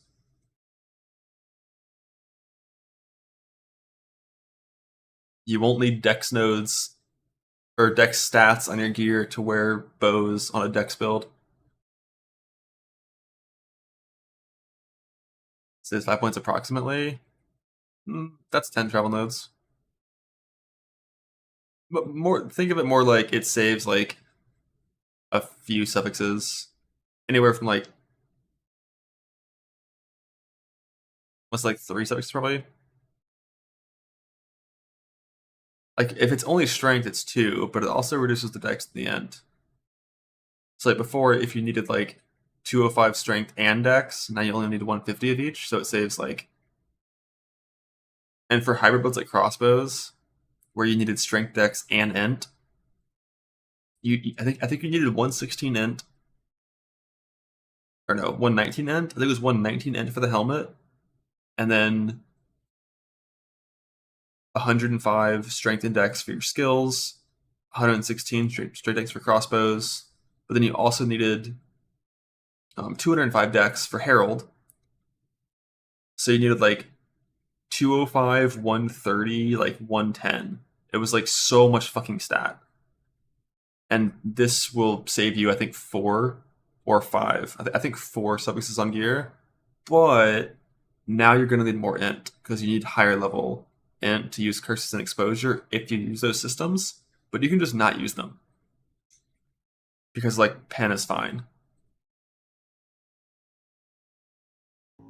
That means you'll have more points to spend on interesting notables rather than just needing to allocate more strength, dex, and int. Now there are way more changes than just these. These are just some of the cooler ones we wanted to show off, but I'd say that's just about enough for now. We're not even half done yet. So I think it's time that we talk about the League, the rise of the Abyssal. And to do that, I'd like to hand things over to Mark. As you just saw, even though there are major changes to the campaign for this update, we want to make sure that every time you come back for an expansion, each area feels different with something extra going on. It is really important to make sure your experience when returning between expansions is fresh and filled with new content. And the way we did this was through leagues. Every expansion we make has a league, which not only has a fresh economy, but also has new content exclusively available in that league. So, let's delve into the details of what Path of Exile 2's first official league is bringing to the table. The Abyssal are a race that have mastery of forbidden magics and necromancy. They were thought to be extinct, but have merely been biding their time underground. You first encounter signs of the Abyssal in Clearfell. They've been biding their time underground. They were thought to be extinct, but have merely been biding their... I wonder what the balls mean. Are we gonna have to dodge balls while fighting this guy? Is this Exarch? time underground. You first encounter signs of the Abyssal in Clearfell, where you discover that during the night, weaker members of the Undead Legion have been attacking the encampment. The townsfolk require your help to investigate where the monsters are coming from and put a stop to their attacks. Out there, ancient creatures, lurking beneath the surface. As you proceed through Rayclast, you'll find fissures in the earth connected to larger pits. The monsters normally inhabiting the area are being affected by it, harmed by it even, having their souls eaten to strengthen the Abyssal underground. As you defeat the monsters, the fissure closes and Abyssal emerge, angered by you killing them. You defeat, having their souls normally inhabiting the area, you'll find fissures in the Lurking beneath the surface. As you proceed through Rayclast, you'll find fissures in the earth connected to larger pits. That almost sounds like it's not optional. Like, it's not like you step on an abyss and this happens. It's just there, and you have to do it. The monsters normally inhabiting the area are being affected by it, harmed by it even, having their souls eaten to strengthen the abyssal underground. As you defeat the monsters, the fissure closes and abyssal emerge, angered by you killing their food. Once all those fissures have been sealed, the pit activates, and more abyssal pour out. This is where the larger and more dangerous monsters reveal themselves, as hordes of abyssal spew out from the pit to take your soul. If you kill a magic... Oh shit, it wasn't bait. Wait, what? Evasion also has the blocked shit? Evasion now works on everything except for boss hits, but the form has been adjusted to lower the percentage of hits that will be evaded. So evasion, I mean, obviously it's impossible to know how much this is, but love this. I love how it's only 0.3 and the whole bit of like certain things are blockable, available, or not is gone, except for big boss hits. Love that because it was so awkward. But evasion just fucking works on like spells. No more aggro. Yeah, I guess aggro isn't in the game anymore, or it's changed. We'll see it at the tree section. Yeah, it just is removed. But we don't know what this means. The thing that's good about this, every single thing in the game that was evadable in prior patches is also dodge rollable. So evasion no longer works against 10 arrows being shot at you, but dodge roll is still, or sorry, it's not no longer works, but it's weaker against 10 arrows being shot at you, but you can just fucking dodge roll it. Like, this is such a huge buff to evasion, unless this is like more than halving your evasion percent. This is a huge buff to evasion.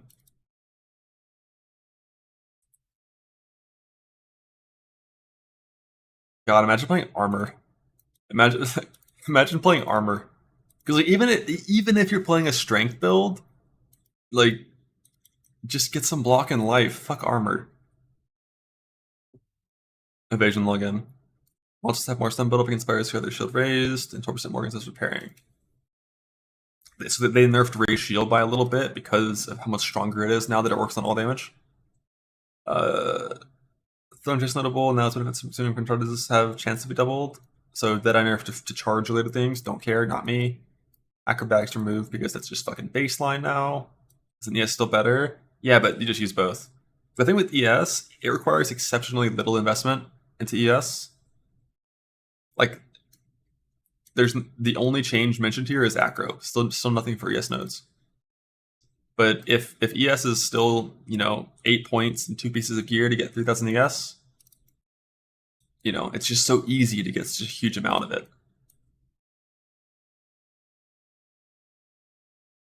What about armor ES? Just use ES. Armor doesn't do anything. Until they change the formula to be the same as the PoE1 formula, fuck armor.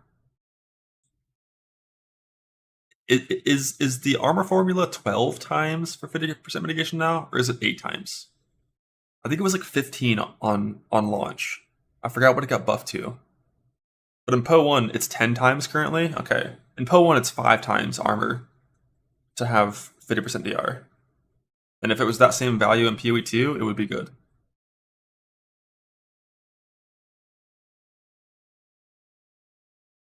You go Mercish full evasion? Yeah, for sure. So if you're going Merc, it kind of depends what your setup is. But my old crossbow setup, I hate that shit, did like this and path down to like all the way down to here. And basically, if you're a Merc, every other thing on this part of the tree would be the same. You would just simply path up through this and drop Deadeye. And I didn't unspec the thing to make that work properly, but you would just do that. But you'd still do the same evasion ES setup, I'm pretty sure.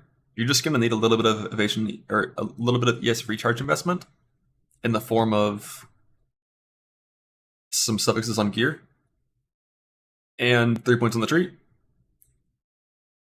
And possibly also using the Bauta Spun or a Convalescence. It kind of depends on your spirit, but we'll see. Alright, what else? Minions now deal 30% more damage with hits and ailments against non-unique monsters starting at level 3, scaling to 50% more against non-unique monsters by skill level 8. Holy shit. Minions were that bad? 50% more damage at level 8? That's a lot. Gazzy must have paid someone off.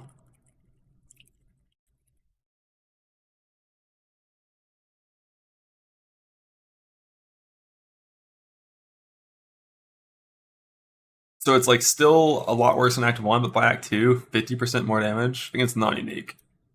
But like non-unique is the vast majority of things you fight. Like in the end game, you spend like 2% of your time fighting unique monsters. I don't even know what that is. That's a skill. Kiri's Ire now has vision and is double jumped recently. Yeah, because of it used to be Acro. Eagle Eye's notable.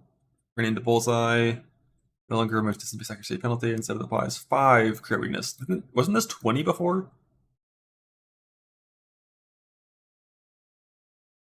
Crit weakness shouldn't exist.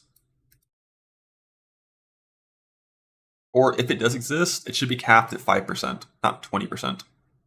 Like, we had the same problem in PoE1 where when Brittle was 15 base crit, it was stupid. It was always stupid. Like full stat crit weakness should give no more than 5 base crit ever.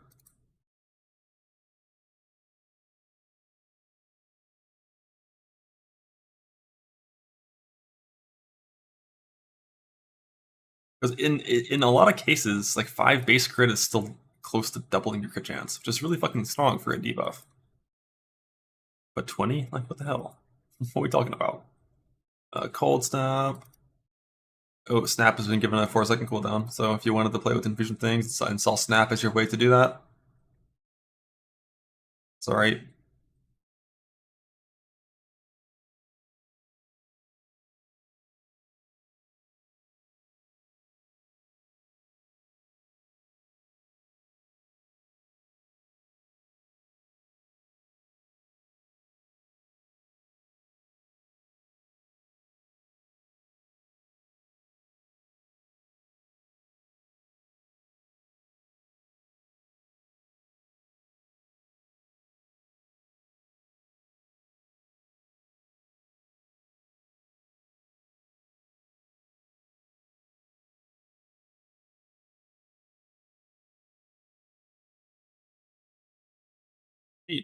The nerfs that I don't matter, the buff to evasion, pretty good. I like it. Both evasion and deflect work on all damage types. Love RNG though.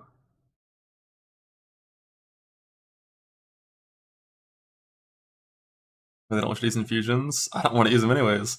I'm gonna press galvanic shards and one-shot the screen.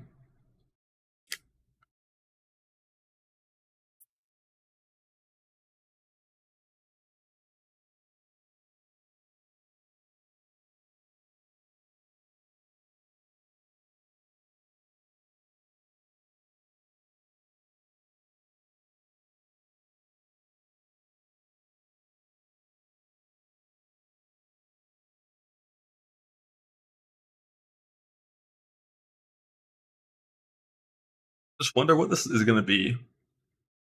My guess is, and I'm making this up, but I am also correct because duh. Previously, if you had 75% chance to evade, you're gonna have 50.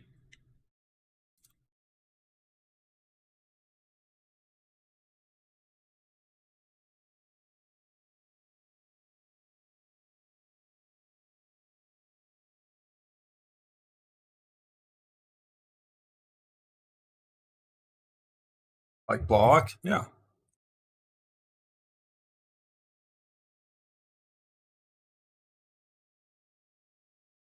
Wonder if also those overall deflection? No, it shouldn't. Well, who knows? We'll see.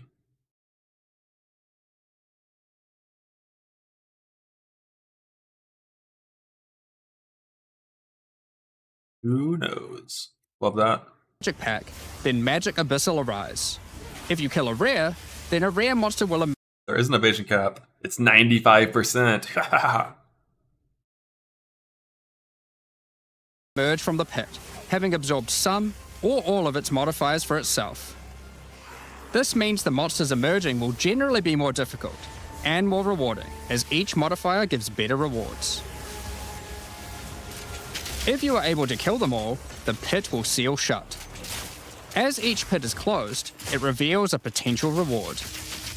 Abyssal troves will rise up out of the pits, allowing you to get some epic loot. Oh my god. A gnawed rib? Areas often contain many pits, with many fissures, and the amount goes up as you progress through the game, getting more intense. It doesn't stop there.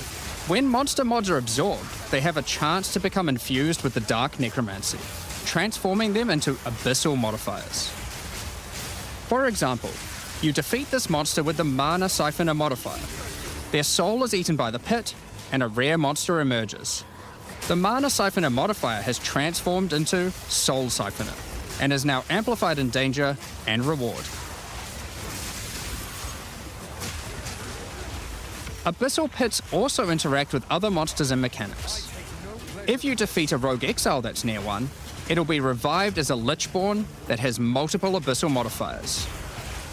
Lichborn exiles even have their own unique jewel they can drop, if you are lucky enough to encounter and kill them. If an Abyss spawns near a boss, killing it will summon a gigantic Giga Larvae creature. Monsters imprisoned in essences near Abyssal pits are affected by the Abyss too. They will come with an additional new essence item that can be used to craft your items. So, that's your bread and butter of the Abyssal League. Kill surface-dwelling monsters, kill the emerging Abyssal, close the fissures, overcome pit encounters, and reap the rewards. There's a lot more to this league, however. As you complete Abysses, you can find ancient pieces of bone, preserved from the remains of fallen Lichborn. These are one of the many rewards for your mission to seal the pits. You can use this on a rare item to imbue it with Abyssal magic, adding a special hidden modifier to your item. But how do you reveal it? In Act 2 of the campaign, you'll encounter a new area. This area is overrun by the Abyssal and the Lost Men. After clearing through this area, you'll find the Well of Souls, a giant cavity with a massive vortex of souls swirling beneath you. So how do you reveal the mods on your Abyssal-infused items? Obviously, just throw them in, right? Yes, that's exactly what you do. Before throwing it in, you are given the option of how you want to transform it, in the form of a choice of 3 different modifiers.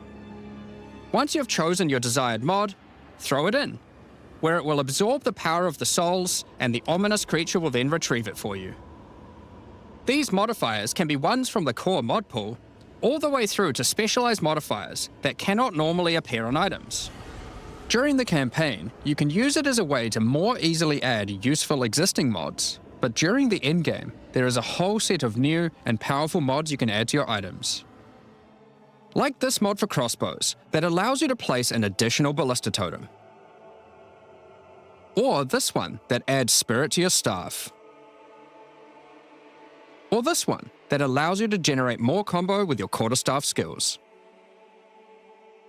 And speaking of endgame, you can also use the system to craft waystones.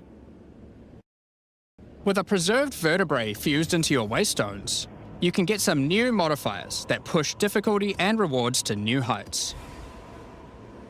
Here are some examples of those mods. You always get a choice of 3, so you can avoid anything you don't think your character is capable of.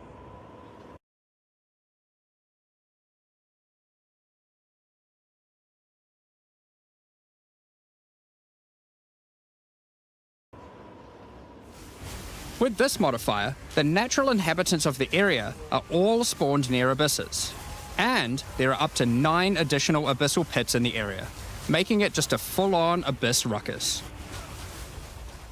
Or this one, which causes the final... Yeah, percent monster life is still such a fucking huge number. 69% more monster life. Abyssal pit in the area to always result in a boss encounter, be it either one underground or one that emerges out. There are dozens of these waystone modifiers Players and their minions deal no damage for 3 out of every 10 seconds! Woo!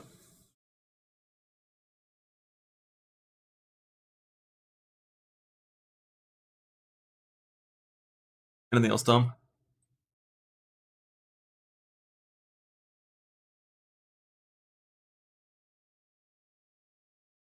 Natural rare monsters eat the souls of slain monsters. Players steal the eaten souls of slain rare monsters in the area. So everything has Soul Eater, but then you steal the souls from them after you kill them. It's kind of cool.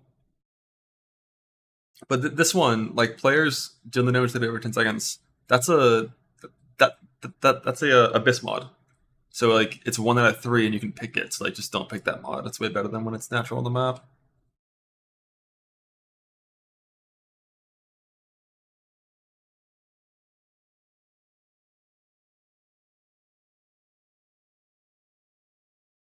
The temporal chains, is this just the wording of the new curse mod on maps? I haven't played the game since they changed them to be Tempest-like.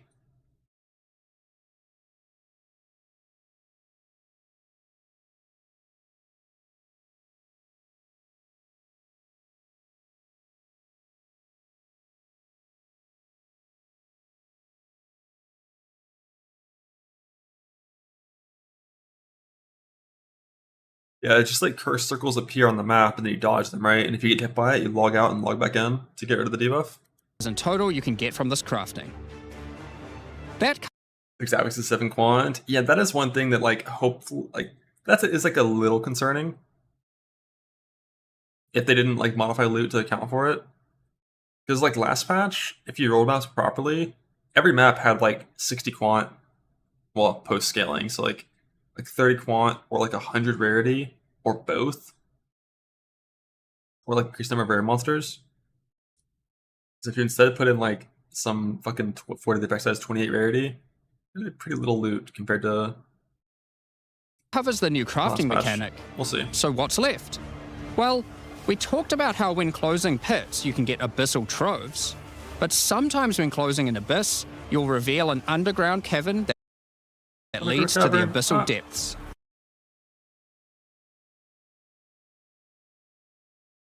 Hell yeah. After jumping into the depths, you'll find an abyssal city, swarming with legions of the undead. When underground, every single rare abyssal enemy will have an abyssal modifier. And at the end of the dungeon, you'll even find a rare with a more powerful Lichborn modifier. Once you're able to defeat this powerful rare, you can also find some nice rewards. Aside from the entire area being valuable due to the abyssal modifiers on the monsters, it has its own specific drops too. One example is a set of lineage supports that can rarely be found in these depths, like Kurgel's Leash.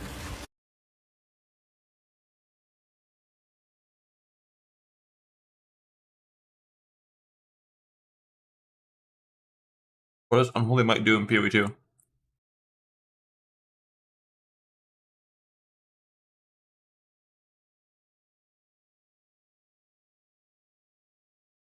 %30 extra chaos. Neat.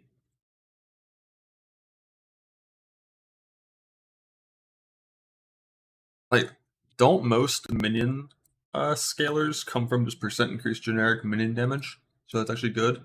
For players, often extra chaos sucks because you have like no fucking scaling for chaos. You're scaling like elemental damage, you're scaling fire damage, cold lightning. You're not scaling like all.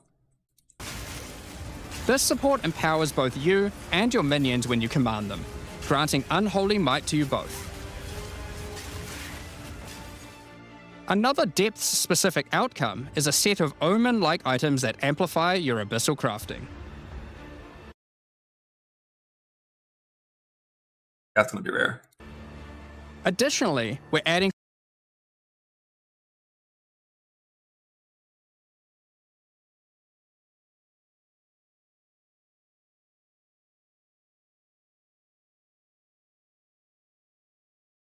some new socketables that can drop from the abyssal depths. Take Ulliman's Gaze, which can be socketed into your armor. These are a bit special in that you can only have one equipped at a time, but give some pretty powerful effects. Think of them as almost a unique socketable for your equipment. In the endgame, where you can still find depths, you also start to find a different type of underground chamber. In these areas, you'll find an ancient spire, a device being used by commanders of the Abyssal. That was pretty fast. You'll find an ancient spire, a device being used by commanders of the Abyssal factions to plunge Rayclast into a lightless void. Your goal is simple: kill this commander and destroy the spire.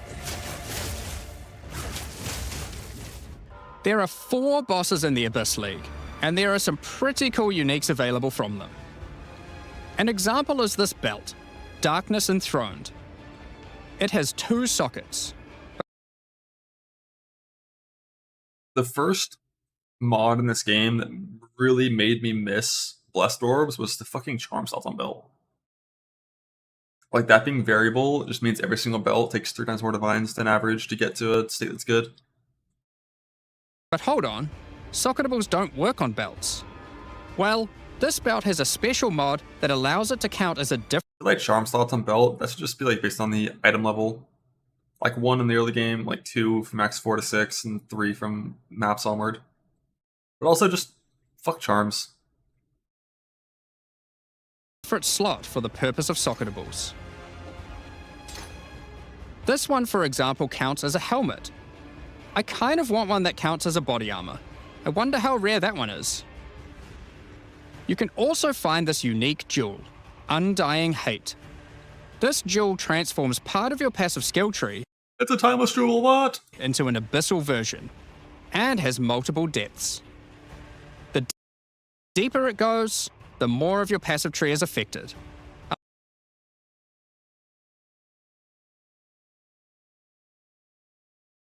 Allowing you to fulfill your fantasy of becoming part Abyssal Lich.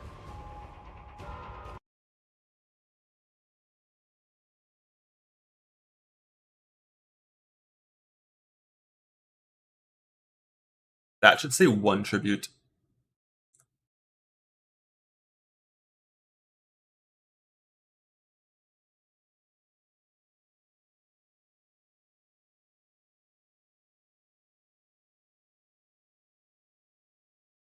The travel notes give 5, right? That's the only source of it?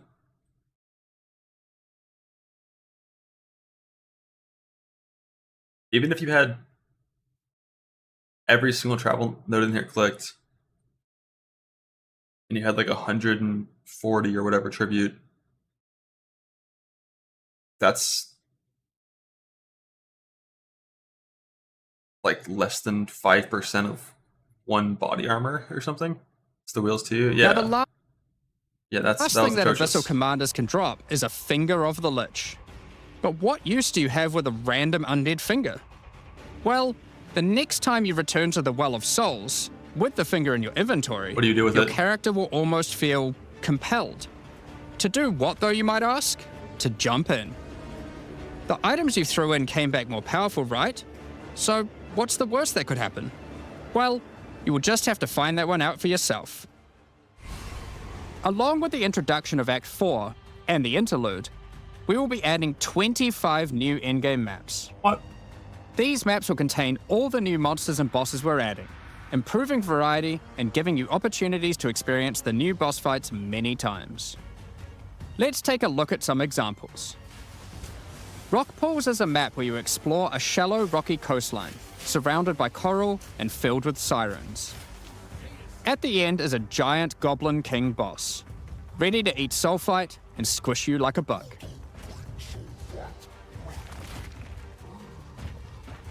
Holton is an Ezomite township which has seen better days.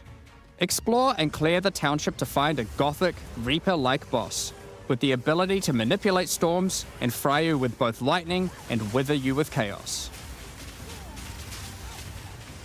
Given some of the new bosses added are a bit more epic, such as the Act boss and final bosses of each interlude part, it would be a bit of a waste to just use them as regular map bosses. Instead, we'll be adding some new mechanics to the Atlas that use them, These start appearing pretty fast into the endgame and will help bridge the gap until you do your Pinnacle bosses. In the desert biome, you can encounter a wild sandstorm. 3 maps around the sandstorm contain a device you must activate. Upon doing this, the sandstorm's magic is disrupted, revealing the map inside and allowing you to access it and find the cause. This presents itself in the form of a boss, similar to the existing Citadel boss. I wasn't listening to any of that. These start appearing pretty fast into the endgame and will help bridge the gap until you do your Pinnacle bosses. In the desert biome, you can encounter a wild sandstorm. 3 maps around the sandstorm contain a device you must activate. Upon doing this, the sandstorm's magic is disrupted, revealing the map inside and allowing you to access it and find the cause. This presents itself in the form of a boss, similar to the existing Citadel bosses. This boss is a Faradin Swordmaster, who has been blessed with the power of a Time Djinn, allowing him to take his swordsmanship to the next level by replicating himself, maneuvering rapidly, and severing the fabric of time itself with his powerful slashes. In the water biome, you'll encounter a giant maelstrom, where one of the maps surrounding the water biome connects to it, but the connection is obscured. You must run the maps nearby, hoping to find a beacon, which will remove the maelstrom and reveal the connection to that map. Another example is this Vaal vault in the mountain biome. But how do we get inside? Running the adjacent maps to it will yield a key, which you can then use to gain access to this vault. Or, you could just trade for one, I guess. Use the key to dispel the powerful force field surrounding it, leading to the Vaal Elite and their rewards inside. These all contain Uber versions of the Act 4 boss, and the bosses at the end of each part of the Interlude. And each have their own exclusive drop pool of new Lineage supports, which, as Jonathan spoke about earlier, are powerful support gems that modify your skills in pretty crazy ways. As an example of a Lineage support,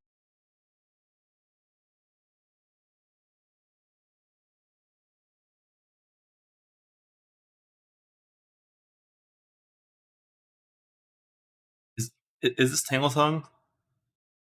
What the fuck does that mean? That's okay. They got rid of the fork, the forked crit shenanigans.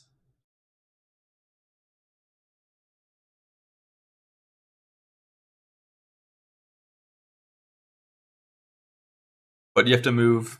20 is big. Volt is 3. You have to move basically 2 full screens to use the skill.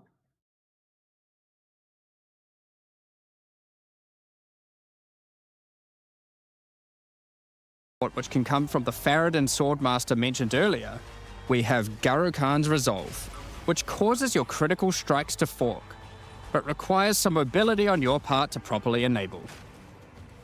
From the boss sealed in the Vaal Vault, we have Paquate's Pact, which supports you.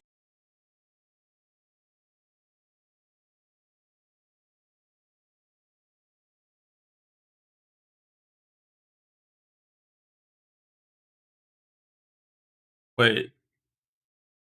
Doesn't that mean you instantly die if you apply to 10 targets?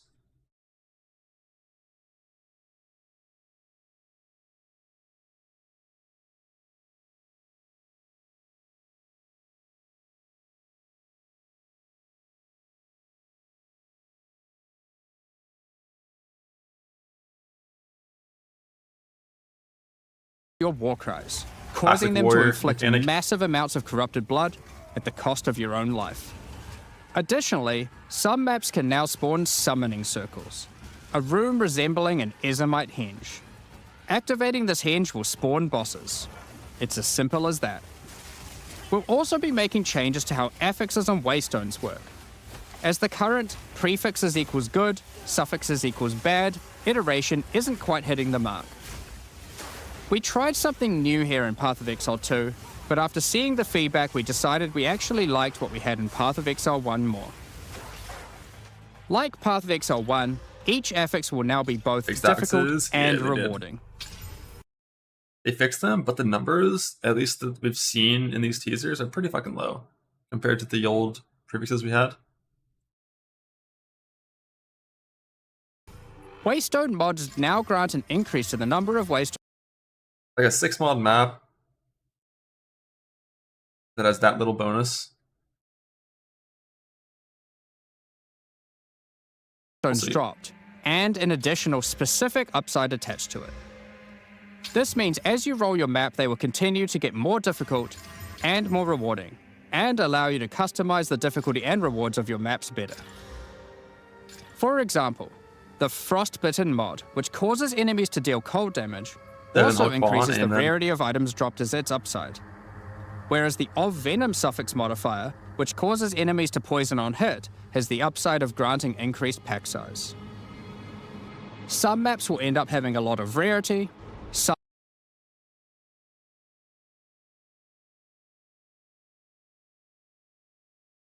a lot of pack size, and others will just have a mixture of everything. Due to now having more modifiers granting difficulty, we will of course be reducing the difficulty per modifier to account for this. So, that's your Atlas, maps, and Waystones, but what about Breach, Ritual, Pinnacle content, and others of the sort? We're making some changes around this too. The first change is that you'll now be able to invest 2 points into your specific League Atlas trees before having to run the Pinnacle content. There will be a specific objective for each type of content which grants you those points. For example, in the case of Delirium, it's simple. You just need to find and kill one of the bosses in a map, Omniophobia or Kosis. The rest of the points for each content come from the Pinnacle content, but we're making some changes to accessibility here too. Currently, access to most Pinnacle content requires the same key at the easiest and most difficult version of the content. This creates a negative feeling where at lower difficulties, instead of wanting to run the content, you're often better off just selling it to someone who can run it at maximum difficulty. To address this, each content will now drop splinters, which will not form into singular items. Instead of using the singular combined item in the Realm Gate, you can now just bring your splinters. Upon inserting the splinters into the Realm Gate, an interface will appear, allowing you to pick your difficulty, and you'll notice each difficulty has a different entry cost. This means if you want to run easier difficulties, it costs less, which also allows you to run this content much sooner into the endgame. Because these encounters now just require splinters, their corresponding Atlas tree no longer affects the difficulty of them, and has been changed to purely affect the content and maps on the Atlas. The Arbiter of Ash works a bit differently. Instead of requiring splinters, he still needs crisis fragments. We now have only 2 difficulties of the Arbiter. The first, requiring the existing fragments obtained from citadels. The second, Uber Arbiter, requires calamity fragments. These come from citadel bosses also, but only once you've allocated the maximum number of points in your boss Atlas tree, ensuring those citadels are at their highest difficulty level. Since we're talking about Pinnacle content, we also felt that the leveling curve in the late game was a bit too steep. We've smoothed this out a bit so that it's easier to get to the mid-90s. We've also added some new endgame unique items. Let's take a look at a couple. Thunderfist is a pair of gloves. Let's take a look at a couple. Thunderfist is unique items. Let's take a look at a couple. Thunderfist is a pair of gloves that grants Crackling Palm, a skill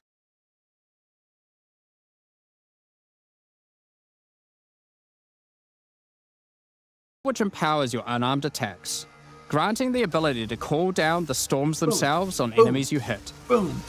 Put simply, literally every monster you hit with your unarmed skills will be struck by powerful lightning. Pair this with the aforementioned Hollow Palm technique to embrace your true unarmed prowess in combat. OP, nerf it. Another unique we're adding is Henekura's Sight. Equip this amulet to be granted the power of the Mother of Death herself. This is reflected by granting you a skill called Foresight. While you have Foresight, your dodge roll no longer avoids hits. But instead, being hit while dodge rolling restores you to full life and makes you unable to die for a brief period of time. You'll notice when this does occur, a copy of your character appears and takes the full damage. This is you seeing that future, as if you hadn't been wearing the amulet. How is it not broken? It seems kind of strong. Ultimately, your endgame experience should be more streamlined. With new content to find, you'll be able to invest in your Atlas trees sooner, engage with Pinnacle content faster, have less FOMO running said Pinnacle content, reach higher levels easier, and do all of that while finding many new chase endgame items. Talking about finding items is one thing, but what about crafting them? What about it? We've taken a step back and looked at some of our crafting systems to make some notable improvements. Let's start with essences, which suffered from an issue where the regular essences were effectively useless and didn't give players the tools or excitement that a crafting system should provide. To alleviate these concerns, essences are being changed in a few ways. Firstly, they're being changed to function like regals and add specific modifiers with specific values, meaning you know exactly what you're going to get. We found that players were often bottlenecked by regal orbs when crafting in the campaign, so this helps to fill that gap, allowing you to better upgrade your items.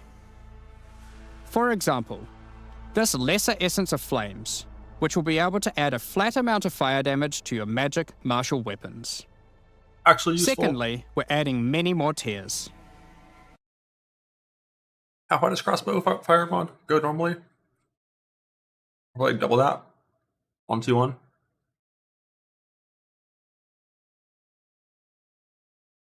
That Lesser That's T2. Really? Jesus. Essence of Flames, for example, has a regular variant. T4? I believe T4. I know flat LE on weapons has been pretty bad in PoE2 relative to fizz rolls. And a greater variant too, adding even more fire damage with each upgrade.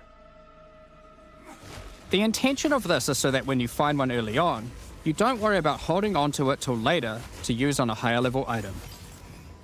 You should feel free to use them as they come to get powerful upgrades during the campaign. Oh, was that a life fucking essence? You should feel free to use them as they come. It's actually to useful? What? That one's actually sick. I need 6 of these. Powerful upgrades during the campaign. Lastly, our highest tier of essences, now called Perfect Essences, will function like a Chaos Orb instead of a Regal. So it will replace one of the modifiers on your rare items with the specified mod. Such as this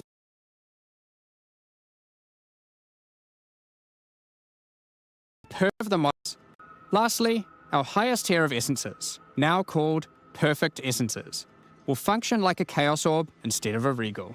So it will replace one of the modifiers on your rare items with the specified mod. Such as this Perfect Essence of Flames. You'll notice this one doesn't just add flat fire I assume it's going to be a prefix. damage like the ones before it.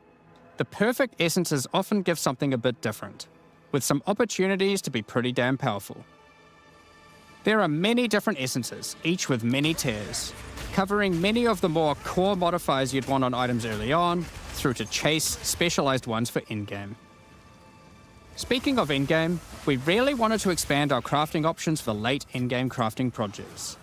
You might have noticed that at endgame, you get way too many transmutes. Wouldn't it be nice if some of those didn't drop, but instead you got something a little more powerful? At higher levels, you can now find Greater Orb of Transmutation and Perfect Orb of Transmutation. Minimum modifier level 70.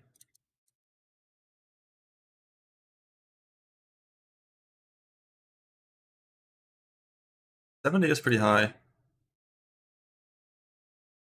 It's like T3 life, only T1 chaos res, only 40% or higher resist.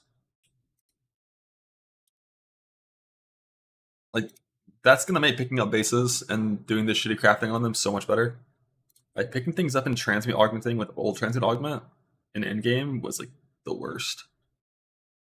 Minimum level 70 will make it a lot more tolerable.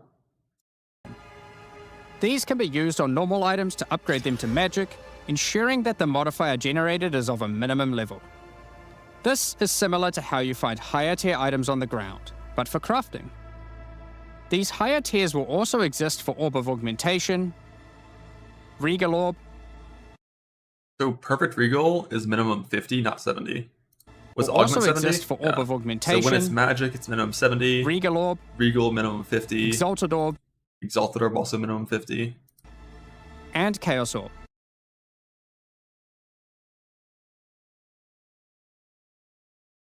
Man, minimum 50 is still pretty fucking good.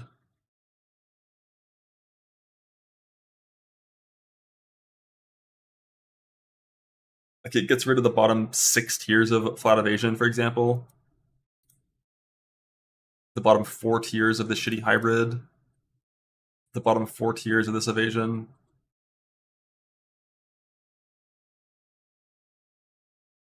Depends on like the mod you're going for and what you want. But it's still pretty good. All the time with Essence instead of Regal? Yeah, probably. That's fine. As long as there's an Essence mod that's good for your character. It really just depends how many of them, how many of these you get, how rare they are.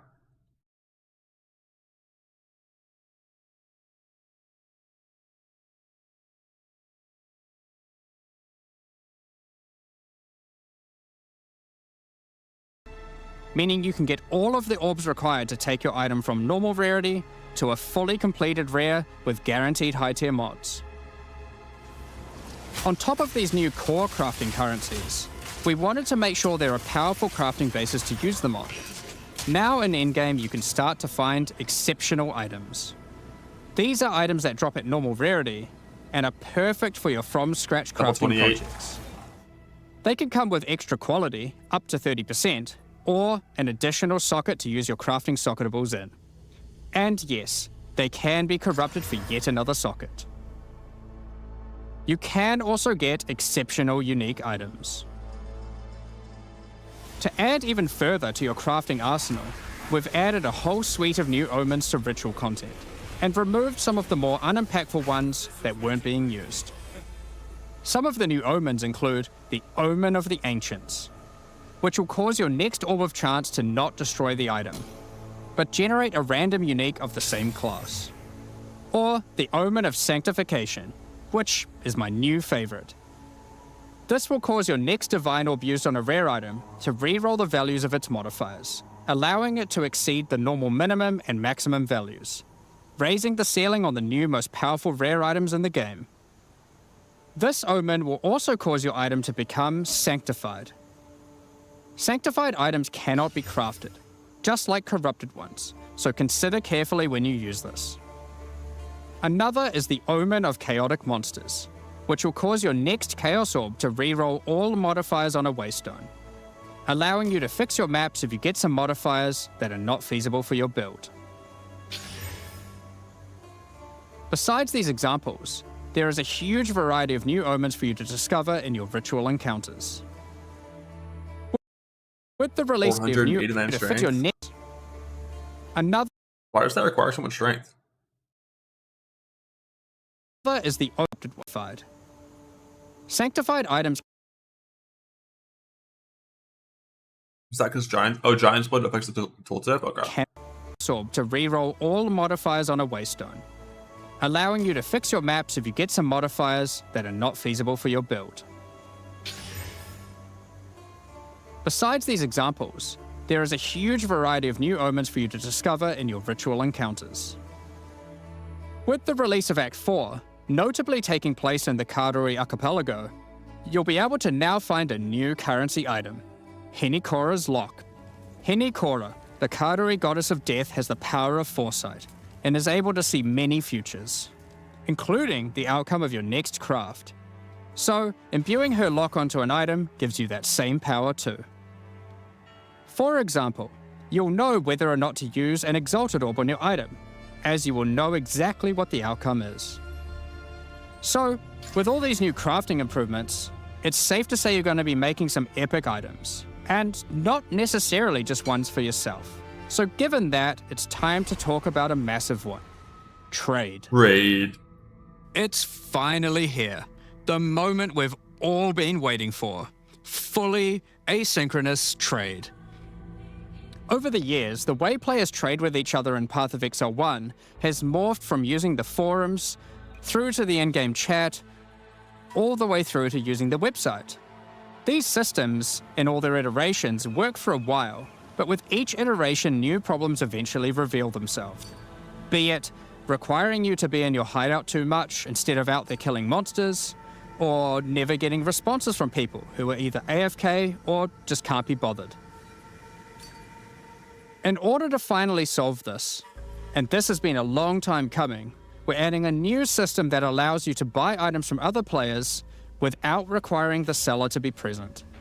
They can continue farming, killing monsters, AFK as they please, and can even be offline. With the introduction of King's March in Act 4, you will encounter Ange, assistant to Rog in the Meridian Free Traders Company. Over the last 2 decades or so, since Path of Exile 1's storyline, Faustus has handed down his knowledge and expertise to Ange, and she is now ready to take over his business. If you have a hideout unlocked already, you can immediately invite her there. If you don't have a hideout yet, you will need to acquire one. You can do this by completing a quest to defeat one of the bosses inhabiting an island in Act 4, allowing you then to take a slice of it for yourself, making it your new home and base of operations. Once invited to your hideout, she will now serve as operating your currency exchange, but also serve as the figurehead in your new trading empire. So, how does this new system work? In the existing trade system, you would list items for sale in premium stash tabs. And then when someone wanted one, you'd have to take it out for yourself and trade it to them. Now, instead of using those, you can give your items to Ange so she can sell them for you. Each item must have a price set. The prices are set using in-game currency items, such as Exalted Orbs or Chaos Orbs. Once a price is set, other players will be able to find the item by searching for it on the trade website. Once a desired item has been found, you can hit a button, which will instantly teleport your character in-game to their hideout. Then, which will instantly teleport your character in-game. So it puts you in their hideout? Once an item has been found, you can hit a button, which will instantly teleport at the vendor, with the vendor already open, with the item highlighted. Game to their hideout. So the strategy will be to sell rings that are good at good prices, and next to those rings surrounded will be dog shit listed for divine orbs. Then you can immediately purchase. Because there's no confirmation window there, brother.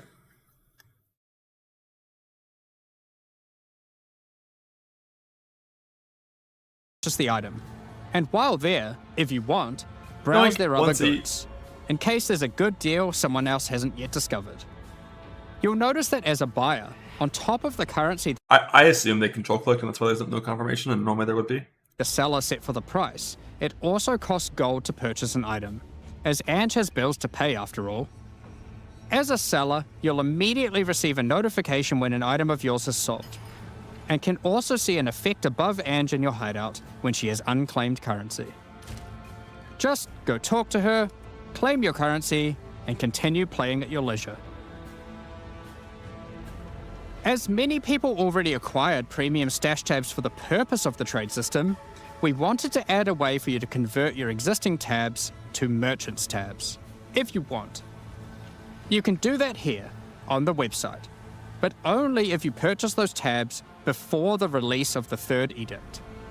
To clarify, the existing trade system will remain fully intact, so your premium stash tabs will not lose any of their functionality. We just figured people might want to switch over to this new system. We expect a lot of feedback around this new system and are looking forward to trying it out with you. As we are not able to test internally with an entire, thriving economy, there will certainly be some kinks to work out. Based on how the system goes, we will be adding it to Path of Exile 1 when ready, so any of the tabs you purchase will also be usable there later. Next up, we're going to be talking about our new supporter packs. Today, we're launching 2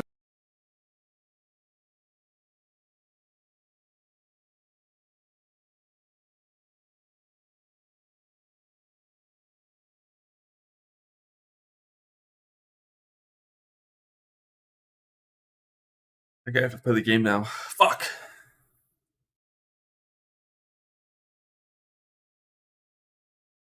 Another trade system video update. Watch it. Was there one?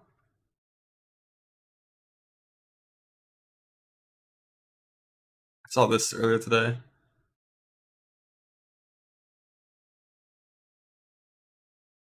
I love that Ranger has like by far the shittiest completion rate in campaign in Gauntlet, because Ranger is the character that used a mule for Marauder and for most classes. That's the only reason it's so bad, because most people just kill Hillick and log out.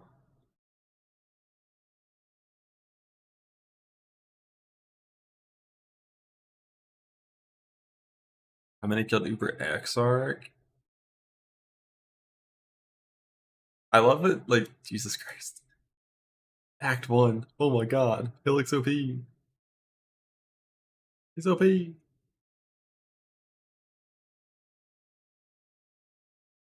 8? Surprised there were that many. 8. Oh, right. Right. I forgot that I farmed that boss.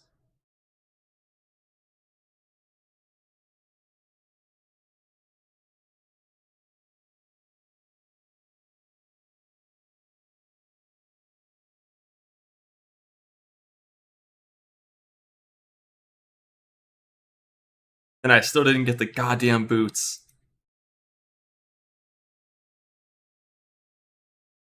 Uber Maven.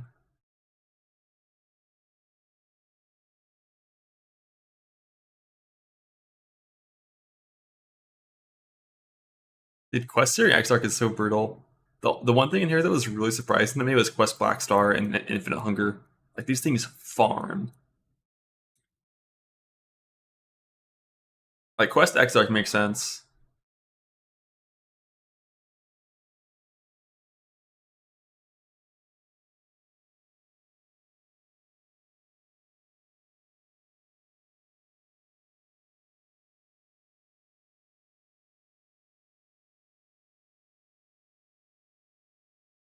Shaper killed no one. No one. Buff Shaper. Oh, wait. For some reason, I'm a dumbass. Thought that was kills, and that was 0.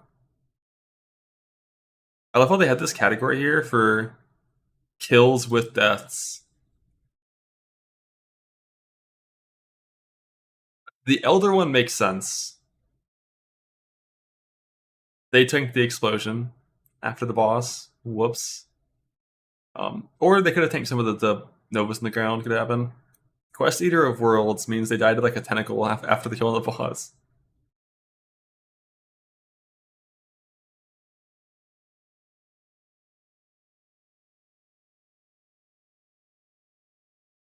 Hillock. Hillock's Maven. Hillock's Zombies. 200,000 deaths to Hillock. Log in.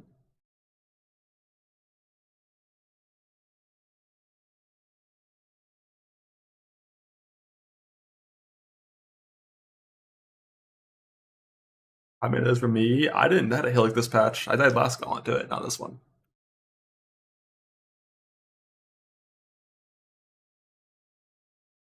Grade video.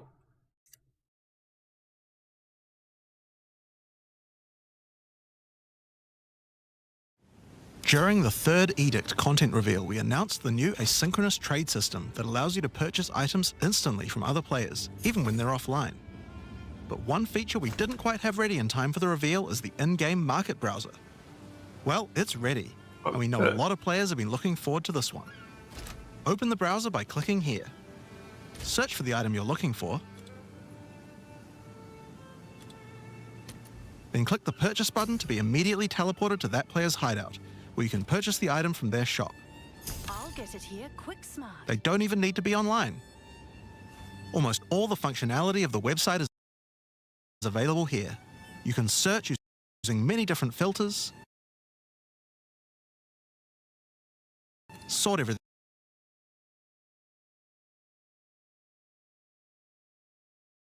how you want, and buy it instantly. Happy trading! Neat. Love that. I said almost. Well, it's a good idea to include that qualifier in that statement, because you never know when it's like some random thing that isn't there. But yeah, being able to buy from people that are offline, huge. Huge. An account not in weighted sum. I didn't see. I was looking for that, but it didn't go through the whole section.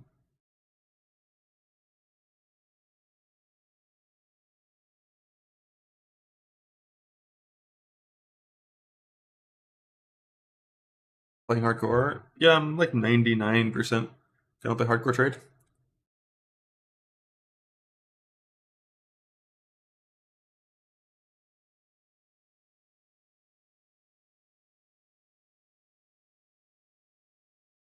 Listed items in hardcore transfer stuff for when if you die. Nah, that's just a stash tab. That wouldn't transfer.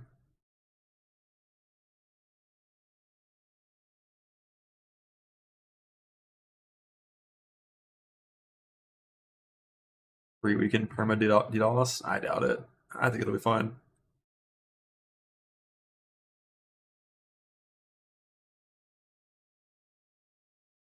Stumble swimming isn't always heavy.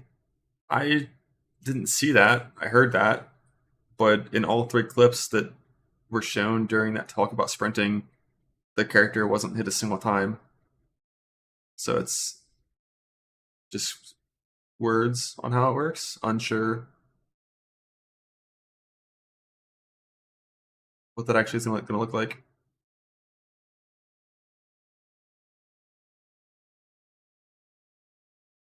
He shows, unless there's a second video, like during that podcast with whoever those 3 people were. I forgot who the 2 were.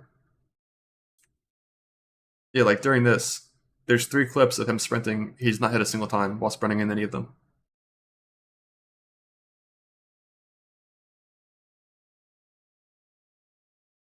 In every single clip, it's sprinting to a pack and then stopping and attacking or rolling. The only time we ever see a character get hit while sprinting was in the main reveal, and in the main reveal, it was 1 hit, heavy stun.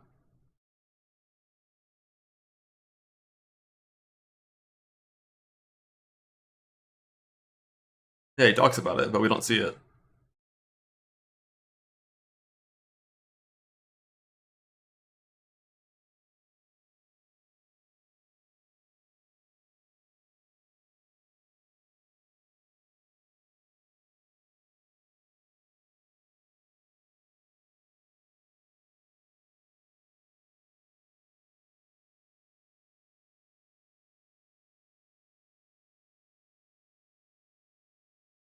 I don't think there's much.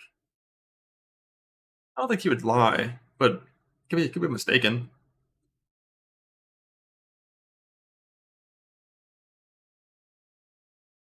Like you cancel a sprint to start an attack, get stunned during that attack, and be like, "Oh shit, I didn't get heavy stun during my sprint." Could happen.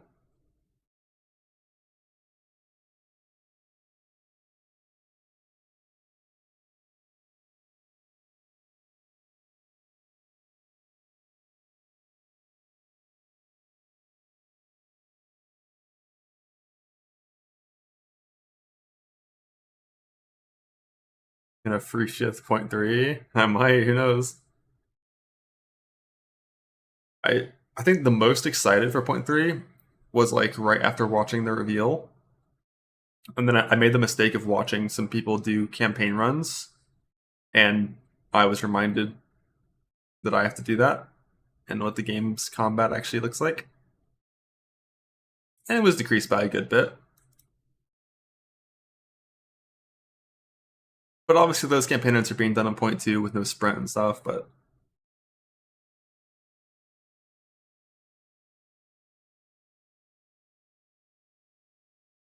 yeah, no more cruel is great. But also no more cruel means I'm gonna die in the campaign probably. Because there's like so many new bosses. So I'm probably gonna die in the campaign, unfortunately, but no trees killing the hype. That's another huge thing. It's like the releases in PoE2 have all been so fucking shit from like a marketing, I guess, point of view. Like it's 20 hours away. I don't know what's changing. I don't know if it's more yes nerfs. I don't know what the fucking gems are. I don't know when I'm gonna get the gems. I don't know when I'm gonna get the fortunes for my build. I know nothing. And so like that just kind of makes it pretty boring compared to a Path of Exile 1 league start when you have like time to actually think about things and plan things. That's like one of the most fun parts of PoE is building your character. And you can't do that.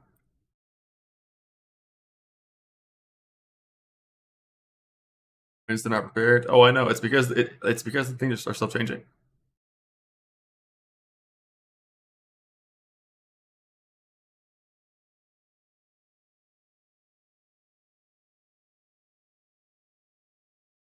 Gem links from like some China realm, which have already been confirmed to be inaccurate in many cases. I won't put too much weight into it.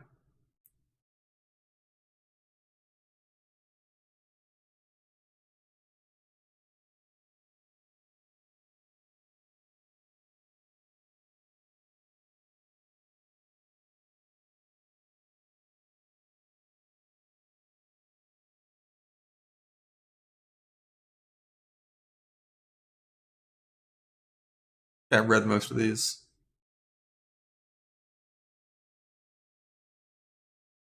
I know them decently well.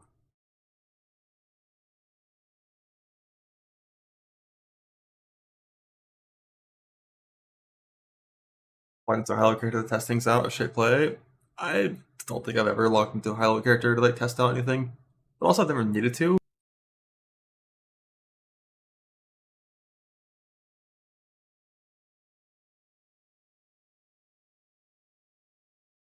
But I think it's time to log in and play the game because I haven't played in so long. I haven't done a campaign run in like 6 months or something. So actually, when was it? Was it April? 4 months? It's been a while. Wait, one more day? Yeah, but I don't want to like die in Act 1.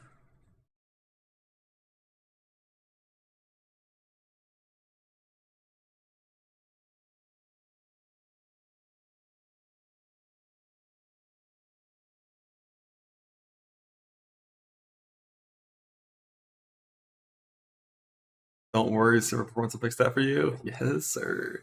All right. Yo, Reelin, you have a campaign filter. Is Filter Blade good in PoE2 campaign? Can't imagine how it could be. With so many like normal rarity things you need to show.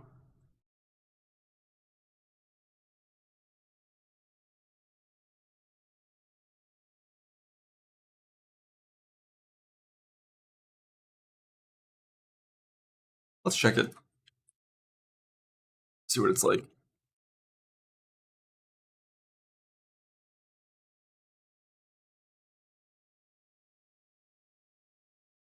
Is it class-based? Hey guys, I want to give you an update for Level the filter? PoE2 Filter Blade feature for the upcoming 0.3 PoE2 League. This is something I'm very excited about, and it's a great way to quickly customize your filter. Filter Blade offers a lot of options to customize filters to exactly what you want, but sometimes it's a bit much.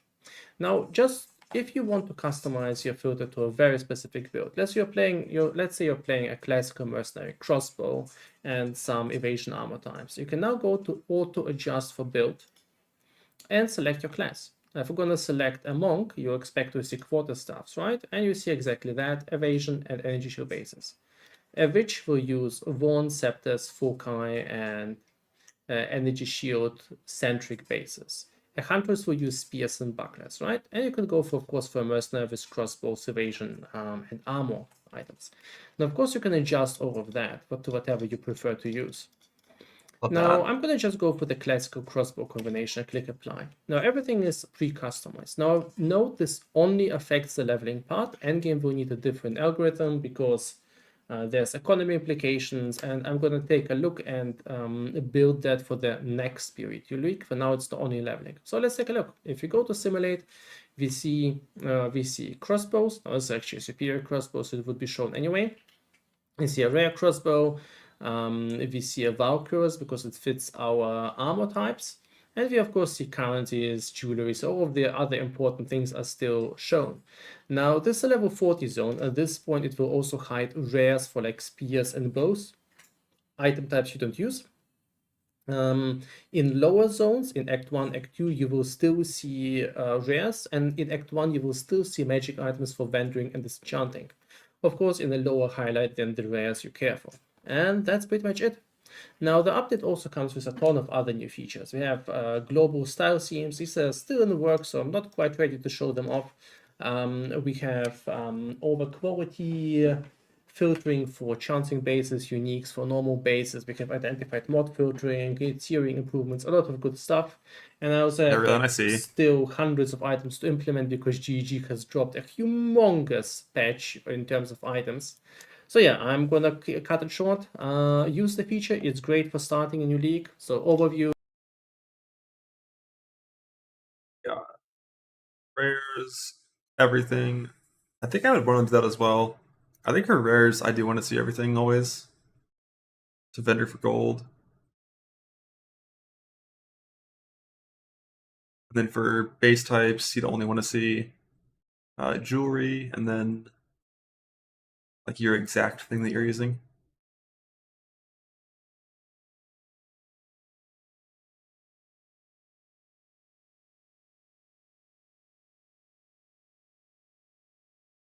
Yeah, I'm not sure about leveling.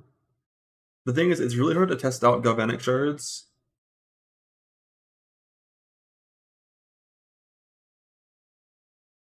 In the current patch, because the new version is so different.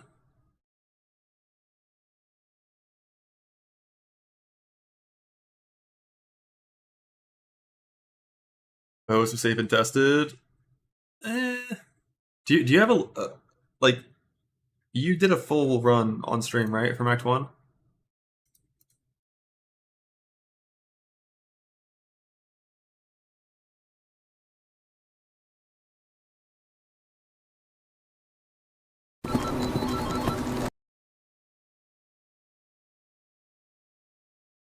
Act 2? Fuck. Add. Into add.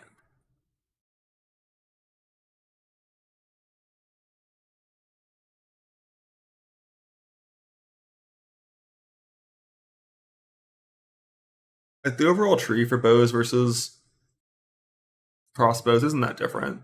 So it's like not that big of a deal to swap between them. Let's see. Where does this run start? Let's see, Act 2.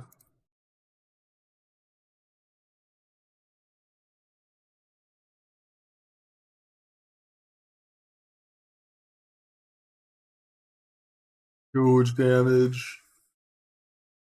Field charging.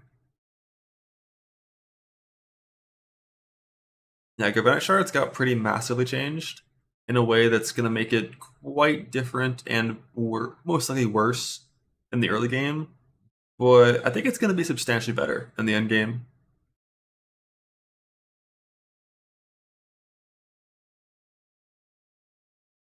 Because like early on, basically the skill does 3 things happened. It does 50%, or sorry, the 50% reduced reload speed, or less reload speed was removed. Bolt count was lowered from 5 to 1, and the damage of the skill was, with quality, a little more than doubled. Which means early on, like, instead of being able to blast off, you have to reload every single attack. Which is not ideal. But I am just going to use Volt.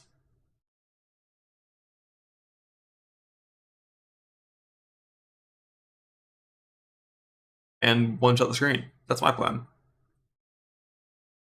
Like, by default, the Galv shards themselves cannot chain, but the Proj can chain. And with Deadeye plus on Proj, you get twice as many beams. Instead of 1 beam, you get 2 beams. So like if Volt is something that I can get early still, like early Act 2, that's kind of the plan. You just one-shot the screen. Volt wasn't mentioned in the patch notes at all. It was seen in the preview.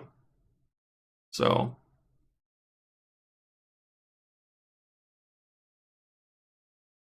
I guess like that's what I'm planning to do. I'm just gonna Volt and one-shot the screen with double damage Galv Shard that chains 4 times. Volt isn't in the filter information. Is every single gem listed in filter information and Volt isn't?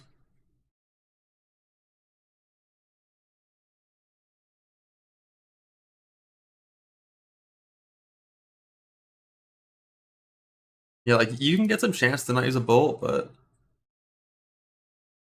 either removed or changed. Yeah, I'm like as far as I know, Volt is the exact same,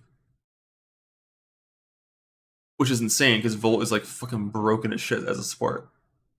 But also, I don't really know if it's going to be strong enough for that. We'll see. It's kind of one of those things that I'm going to log in and do a test run, and just use Galv Shards, attack once, and like see how fucked it is, and just pretend that I did 3 times more damage. If that would have cleared.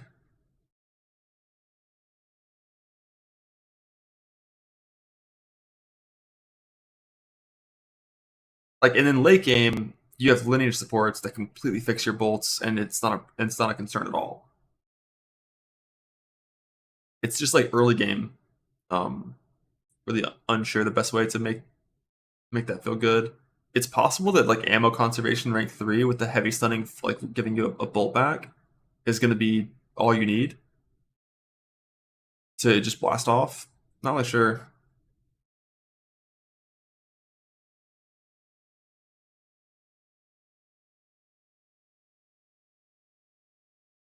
It loads 3 bullets when you dodge roll, yeah.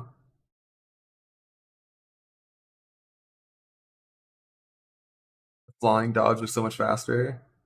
What, just the MTX?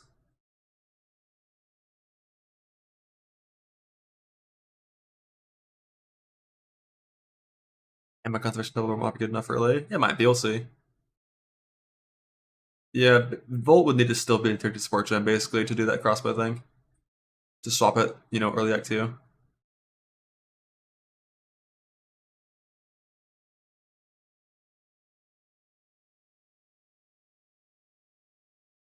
But like you can just play bows. Like Reelin is saying, you can just play bows. You don't have to go crossbows early.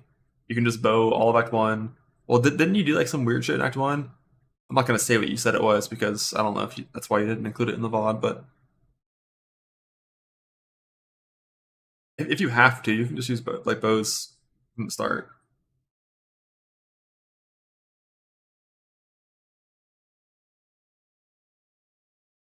You're bad at OBS and streaming, that's the reason. Alright, fair. But yeah, like, are you still doing the contagion stuff in Act 1?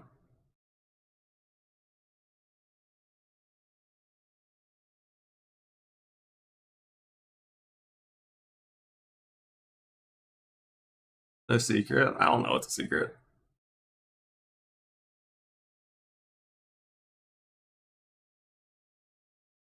Damn, you can just tank those slams. How do you flash if you can't use bow offhand? Just invest in a shock in your main tree and press galvanic shards? Or whatever skill you want.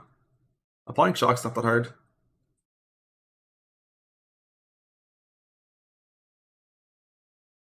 Nah, the reason Volt is good is because it gives you 3 chains.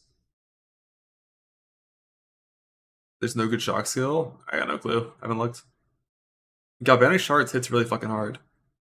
When you have 10, or like, it's 10 fragments, I think, that all have 47% weapon damage. It's like 470% weapon damage.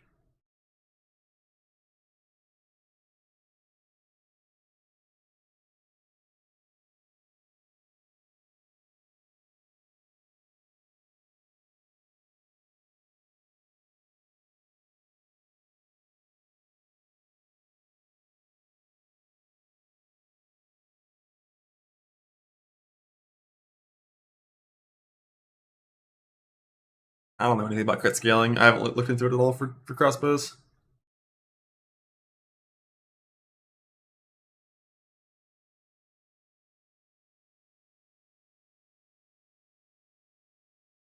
Why the screen seems stretched? This is widescreen gaming, yeah. Well, like, bows are fine. Bows are fine. Early game if you have to. Although I did see some interesting gameplay on the Act 2 boss on a bow character that wasn't looking too hot.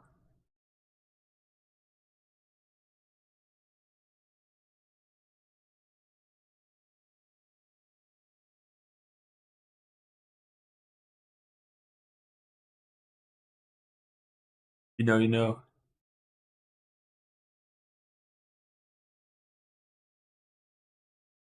Yes, recovery is going to be very trash early on. Like, once your character is good, you don't even lose your ES in most scenarios in maps.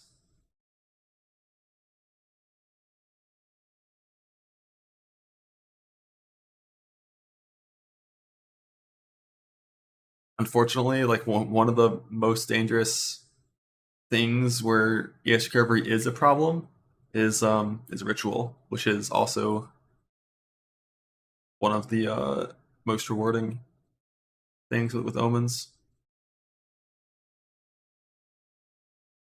Like anything but Deadeye. So my goal when playing PoE2 is to have fun so that I can play it for at least like a week or two. And Deadeye is the best way to do that.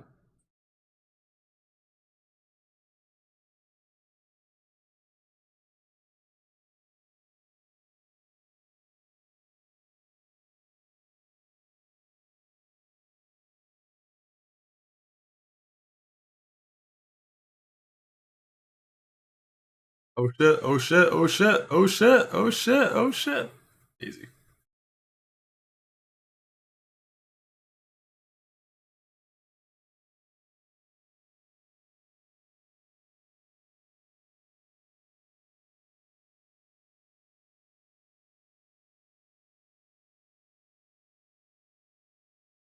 Deadeye, because evasion and ES are the two best defensive systems, and you can get them both very easily, and movement speed is very restricted, the ability to make a character move fast. Deadeye gets a ton of that shit as well. And then Windward, also defensively kind of insane.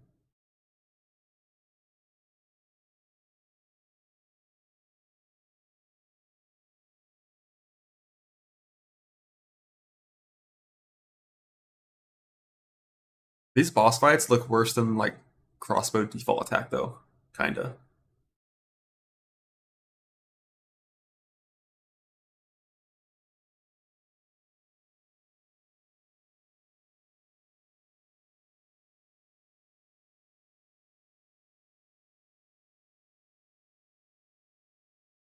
But I've used up gems. Oh, that's no fun.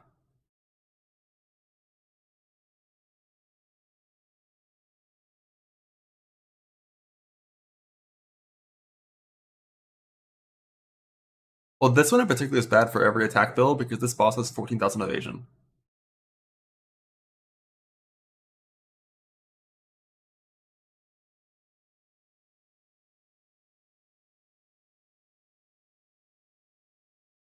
Stack with chain in LA is 100 potential. But you don't normally play chain in LA? Why wouldn't you just always do chain and lightning arrow? If it's a clear skill plus lightning rod procer.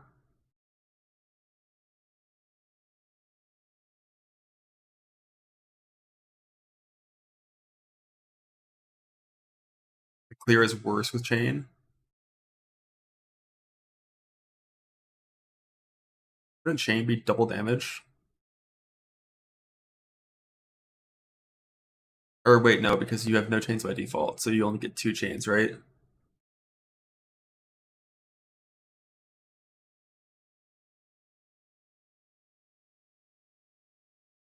If 3 is super bad, yeah.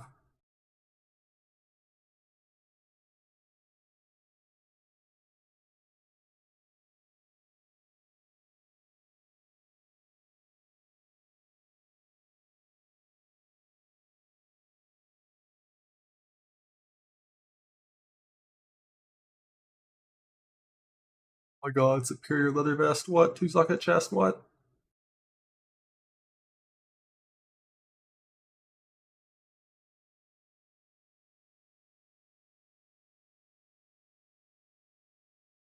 It's so weird the chain is a single target sport on this build.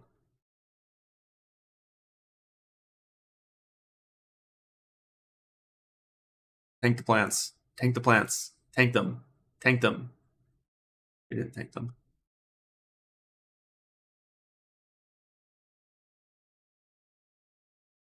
Doesn't Innervate require killing a shock target? They actually have that in the campaign always.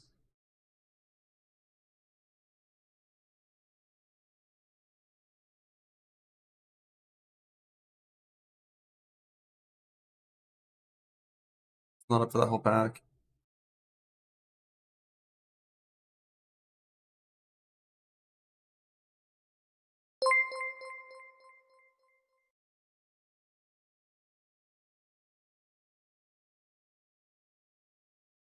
Still not up.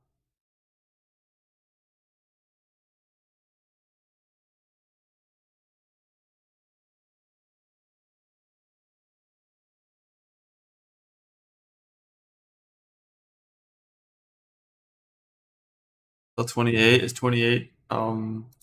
Act 3.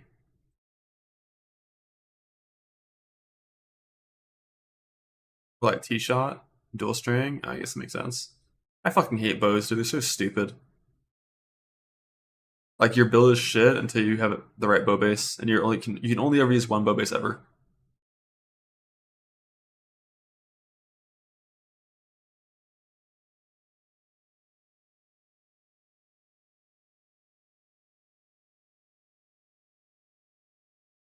That base shouldn't exist. Like they just nerfed that base a little bit this patch, but like that base shouldn't exist.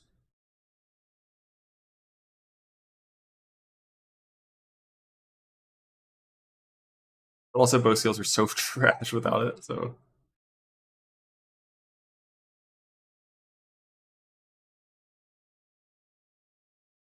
No, I didn't play after they added those gems from Musudon boots. But I heard they're pretty rare. I don't know how rare. Did anyone actually play after that patch to know how rare those are? Is it like once every couple hours, once every like dozen out, once every 3D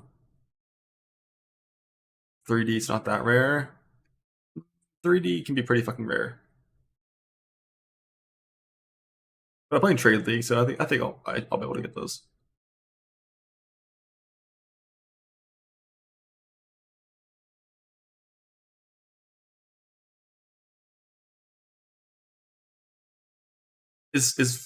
Didn't this freezing salvo skill get changed, or did it just have that extra hits added to it with no like nerf?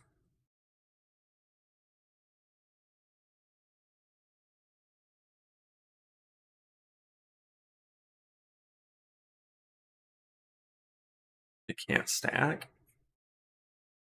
I don't even know what that means. Let's see dual string. When is it good? We're there yet? Nope. Are we there yet? Zone level 28. Are we not level 28 yet? What about this level right here? Is this the one? 25? Holy shit.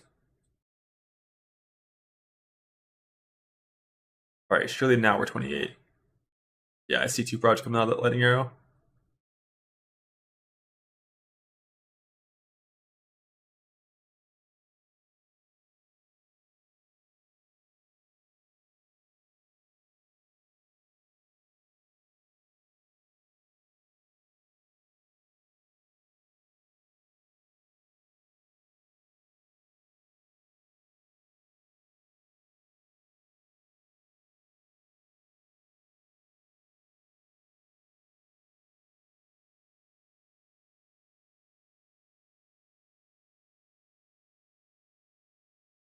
We're 120 HP. Nice, nice.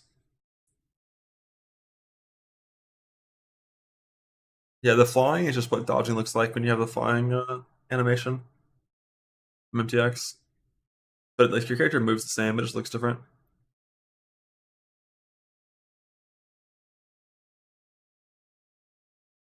That's some big damn though.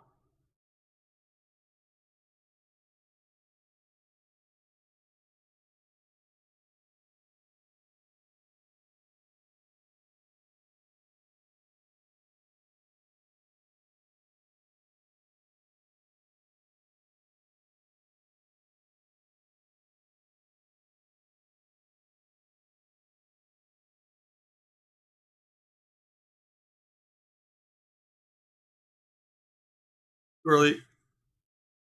That slam is so slow. I always go too early.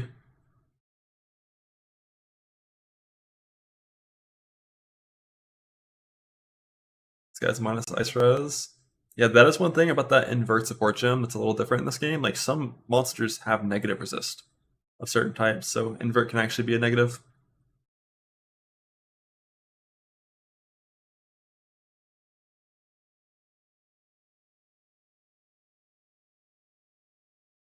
But that was easy. Huge fucking damage. What kind of bow are we wearing right now?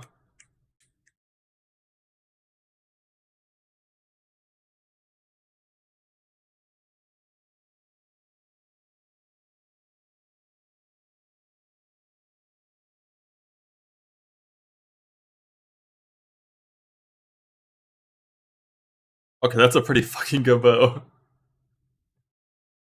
It's a pretty good dual string.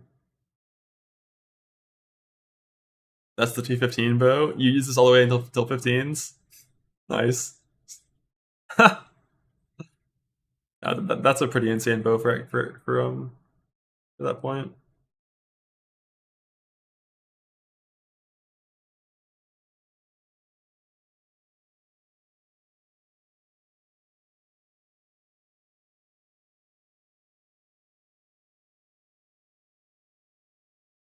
The only fight that matters is coming up next, though. Where is it? Where's the monkey?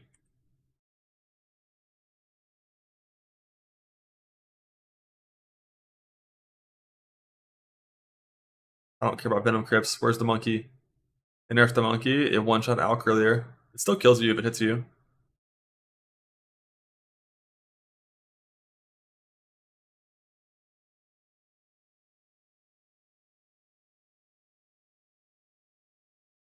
Oh my god, it's here.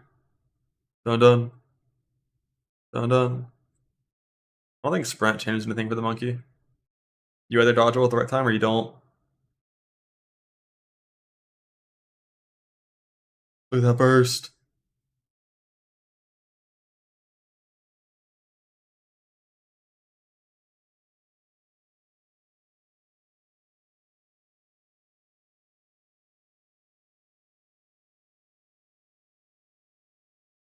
Yeah, the roll got nerfed into the ground.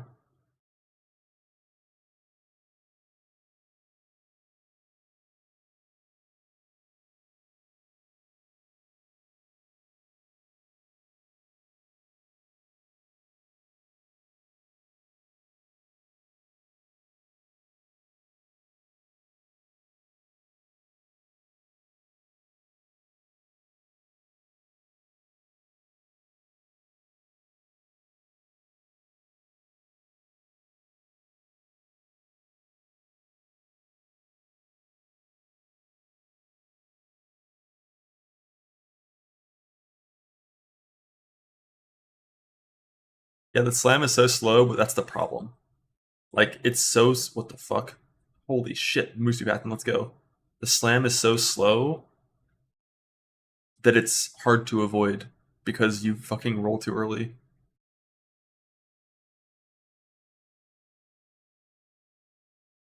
It's the same for the Act 2 boss. Like, you just gotta lock in and have a 2000 millisecond reaction time.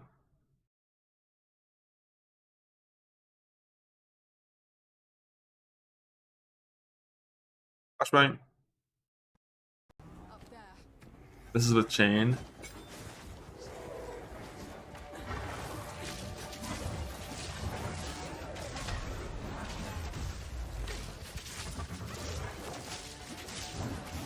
Lightning rod, lightning rod, lightning rod. Time to die.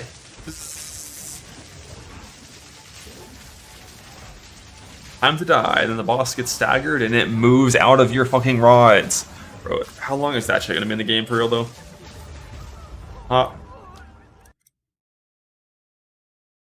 Like, it was...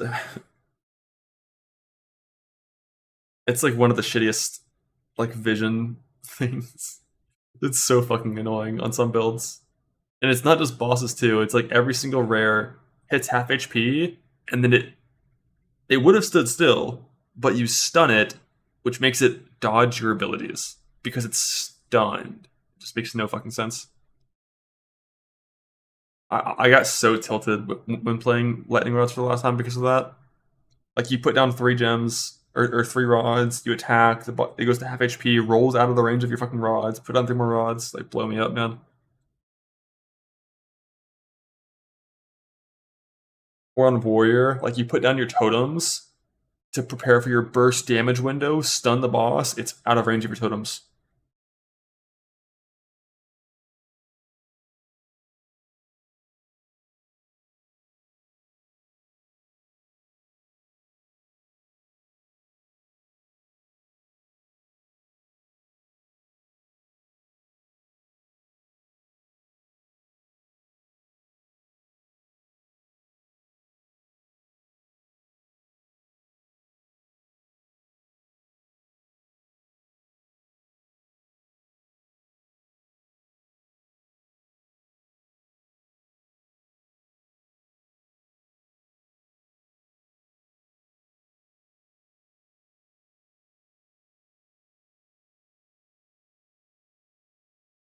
How often do you die with so little HP in these acts?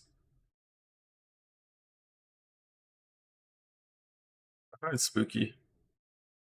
Spooky, spooky.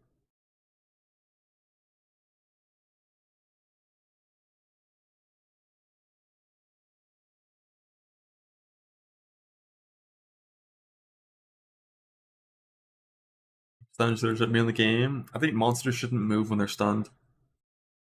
I don't think it makes any sense.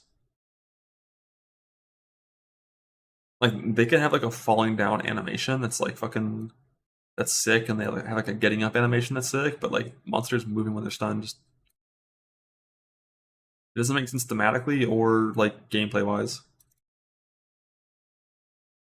There should never be a scenario where like disabling monster stun would make your character stronger. Like stunning a monster is meant to be beneficial to the player. The hitbox shouldn't move. Some bosses feel that way, like the hitbox doesn't move, but their model does, and that's clunky because then you have things like perfect strike where you have to aim the skill, and then if you're aiming at the model but the hitbox is somewhere else, that would feel bad.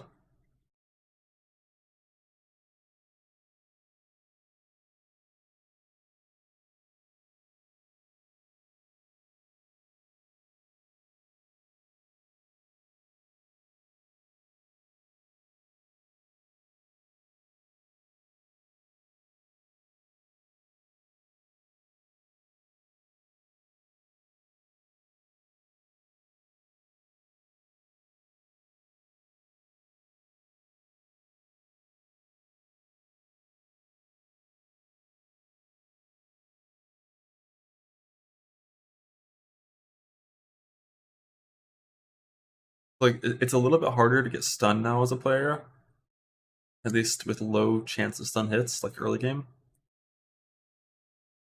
Small damage hits, and also chills.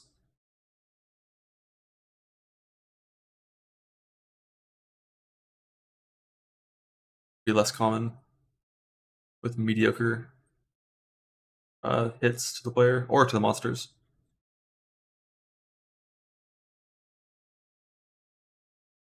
Like you're not just gonna get like free like 8% chills for having a little bit of cold damage.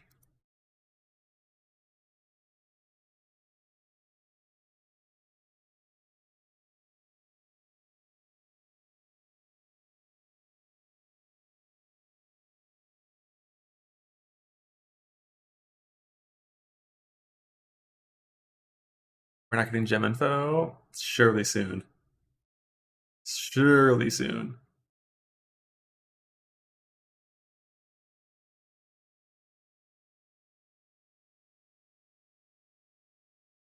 I mean, once the torrent is out, unless they intentionally hide it, we should get gem info from the data mine, right?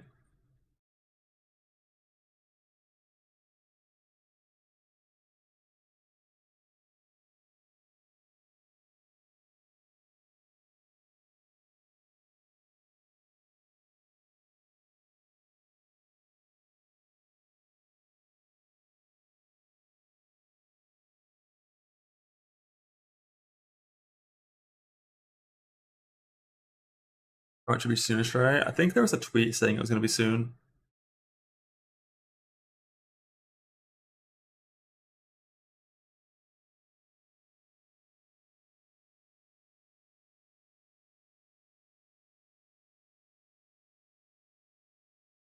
What happened to glancing blows again?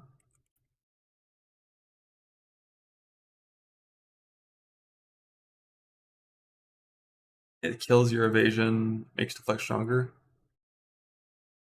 Interesting.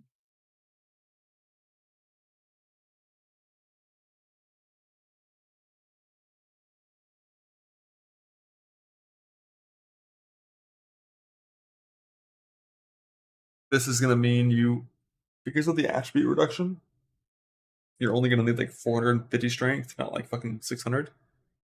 But you're going to lose like 450 life as well. XDD. And you get full deflection. In theory, yeah. But the chance to evade formula is not linear. And going from like 80% chance to evade to 100% chance to evade requires a pretty exceptional amount of evasion. Like triple or something, some huge amount. And it was changed this patch to be even harder. But it's possible to deflect uses the old formula. Oh, we'll see. Instead of he's being deleted, I mean, no mention of it yet. So probably not. Playing either, yes. Yeah, I'm pretty sure evasion energy shield is the only way still. Unless it's like really easy to deflect cap against everything. Like, if you can reliably get 100% deflect, you can skip ES. But if you can't, I don't know. And we just don't really know how the numbers for deflect work yet, so it's just hard to know. Like, I know on an evasion ES character with the information we've been given, I will have a defense that is acceptable. Except my recovery of energy shield will be dog shit compared to last patch. Like, I know that. Deflection, it's just a little more unknown, unfortunately.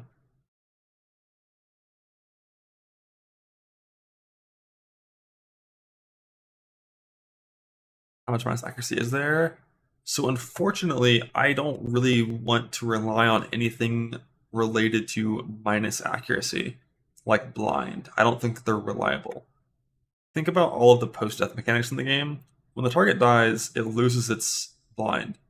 And now its post-death effect likely is going to use its non-blound accuracy value, probably. I don't fucking know. That's the thing that with deflect and accuracy. That's kind of weird. Like, it's supposed to work on everything, but does everything hitting you even have an accuracy value? I don't fucking know.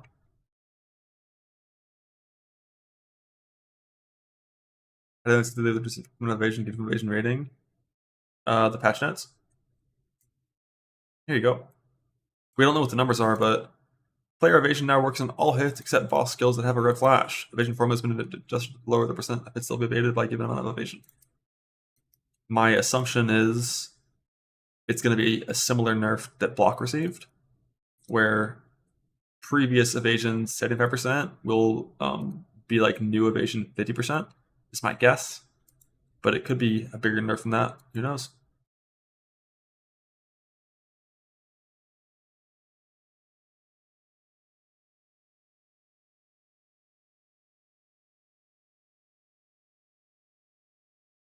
Nah, Alec, this is a huge buff to evasion. I'm gonna stack the fuck out of evasion and deflect. Let's go. See, one of the things though that's like kind of awkward is like, if I want a path to more movement speed, one of the most optimal ways to do it is by pathing up here to these evasion ES like skill speed, like this area. So it's like I'm already pathing by all of the evasion ES. And then it's like genuinely like 10 points of investment for all of my ES investment. And then 2 pieces of gear. to get 3000 ES. And what that lets me do on an idle character is not use life rolls on any of my gear. Which means getting good jewelry is way easier.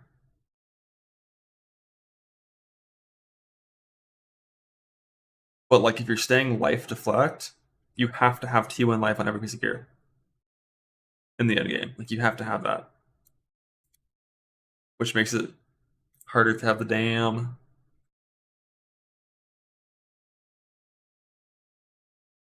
Go emeralds and get evasion on my jewels. Yo, true. Skip yes entirely.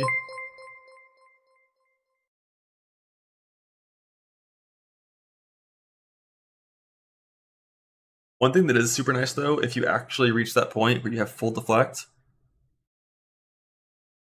like your recovery situation is just so good. Because life on kill is easily accessible, and life blasts are so strong.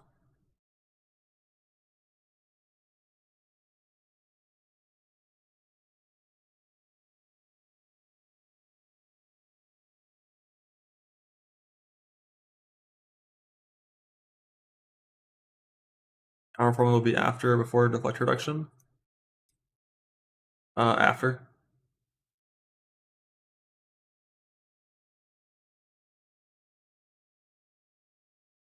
Or no, before, sorry. Like, the percent less damage taken from deflect will happen after the armor calculation. If it's anything like the first game. Basically, fuck armor. Stop using it. It's weird.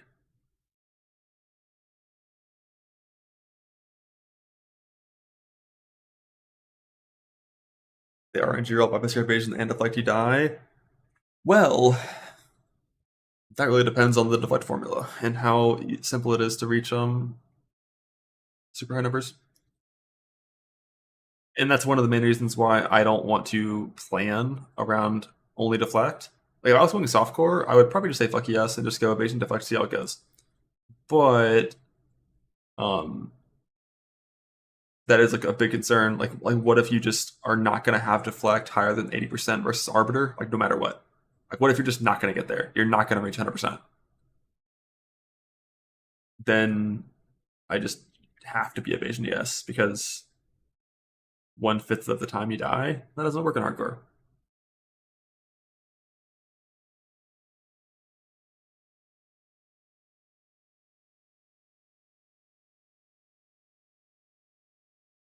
How much life do you even have? Like a level 95 character, 95 character, 96, whatever I tried. With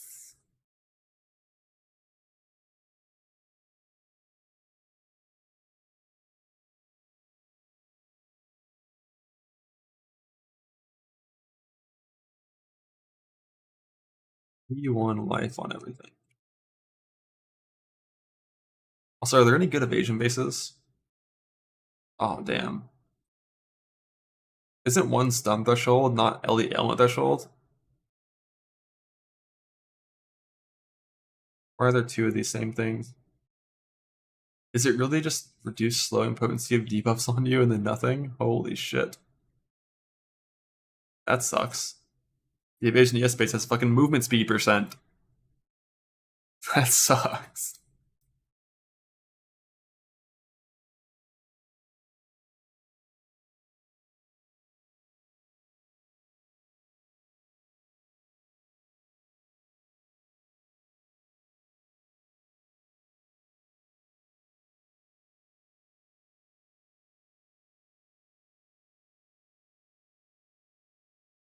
Strength that we're gonna have for a crossbow character, we're gonna have like I don't want to put in the tree because I don't want to. We're gonna have like 100 or no. It used to be 116 strength. That's reduced by 25%. So we're gonna have about 90 strength on a crossbow guy. That's what we would need.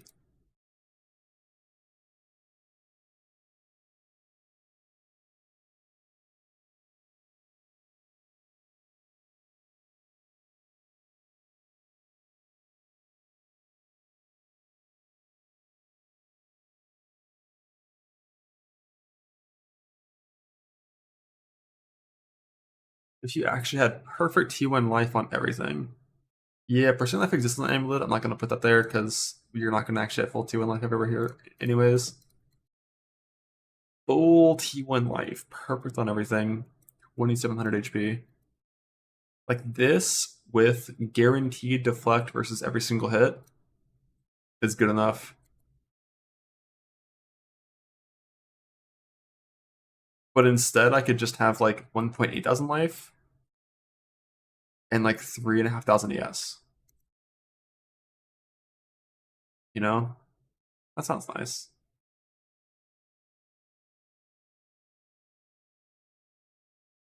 So the ES are halved. It's fine. I'm sure we'll know soon.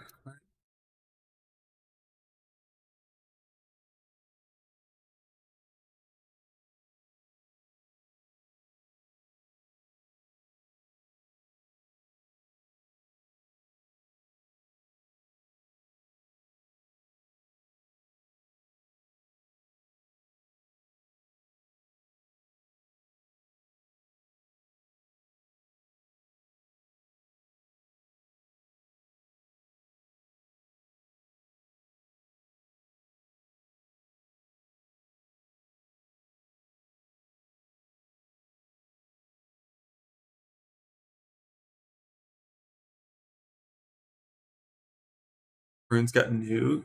Yeah, the best runes got nerfed by a little bit.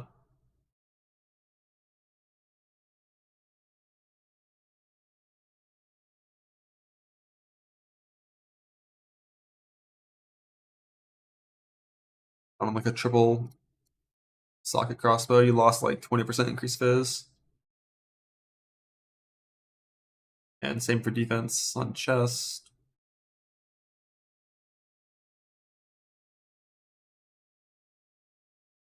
Not the biggest nerf, but everyone that uses fizz weapons will do a little less damage. You can go over cold bases. Yeah, true. Technically, you can. You have a chance of getting more sockets, that's true.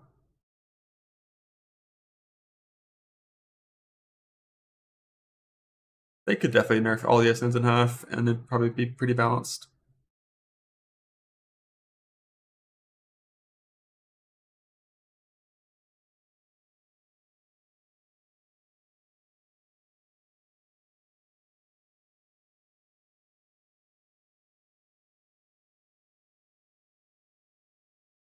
Is that I? Well, certainly, yeah.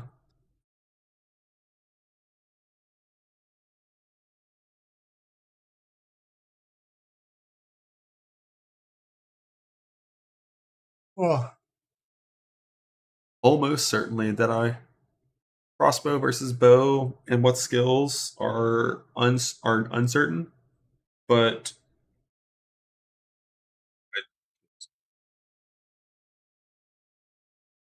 I very much expect Deadeye to be both the most fun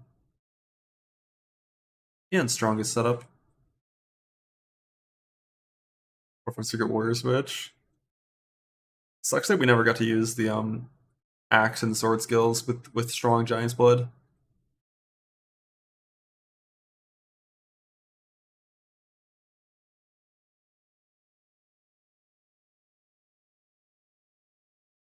But what if armor good? If they just slip in right here, just slip in a nice little patch note that says armor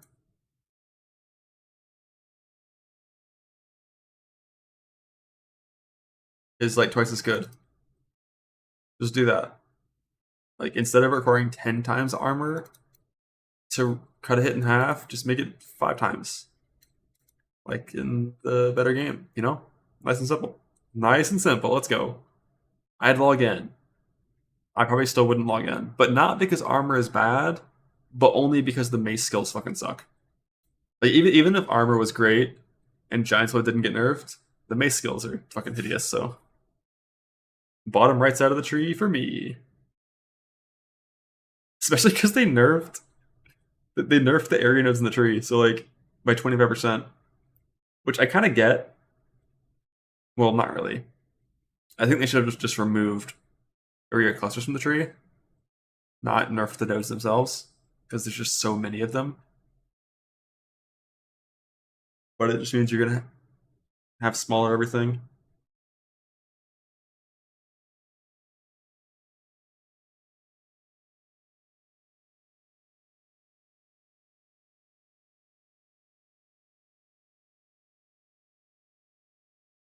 Spells playable? I think spells are gonna be strong. I just don't know which ones, and I don't want to find out.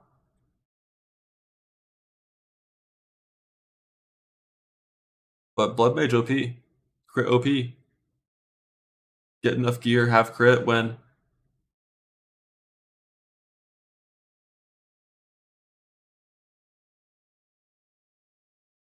Hey, buddy. Hey. How you doing? Hi. Meow.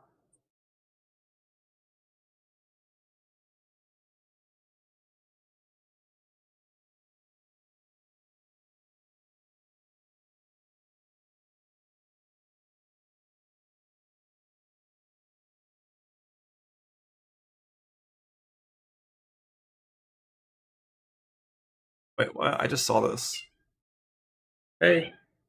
Hi. Is this new? Because of the change to like... Well, the evasion won't matter. So they both nerfed monster evasion growth, and then also buffed player accuracy scaling. So monsters have 30% less evasion, and players have a free 430 accuracy. So previously you already didn't need to invest in accuracy almost at all on range builds, and now you actually genuinely will not need to invest in accuracy at all. Unless it could just be because of the formula for evasion for monsters changing in a way that makes it harder to hit them at like 5 meters. Not sure.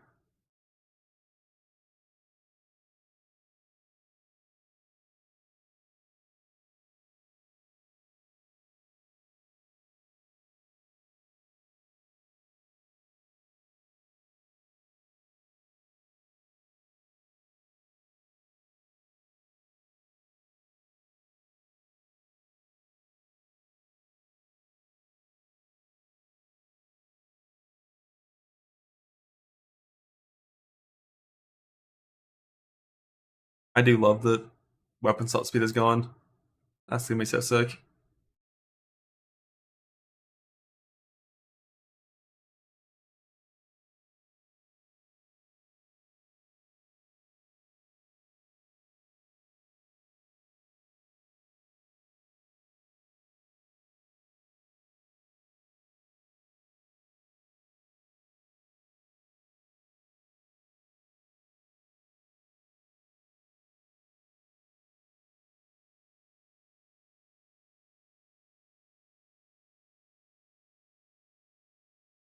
You know, if that's on the same weapon that both setups is huge. That is really big for certain setups for sure.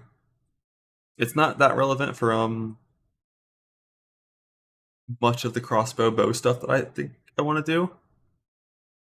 But for like caster builds, for mace builds, definitely it's really nice. It's like for mace builds, it was really common that I would want one weapon tree with like full area scaling for my clear skill, and then one weapon tree without any of that shit for my single target. And that meant I had to have 2 weapons and 2 shields. And now, just 1 and 1 and you're good.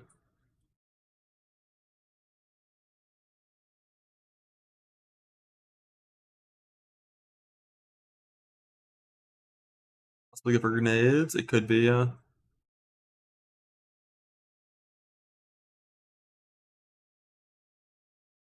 Starting to practice so hard. I mean, all I really want to do is play for like 2 hours to get used to WASD again. That's kind of it. I don't really care about like practicing for speed. I just want to like when I log in to feel like I can control my character properly. That's kind of it.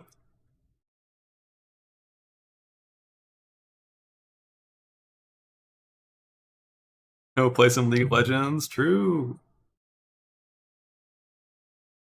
World Target tomorrow. Nah, going into WASD after not using it for a while feels so alien.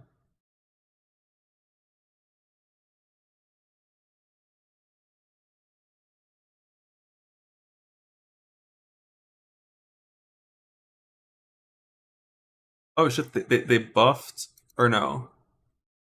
So they made the percent increased life soul core better, but now it's only in body armor, not on everything.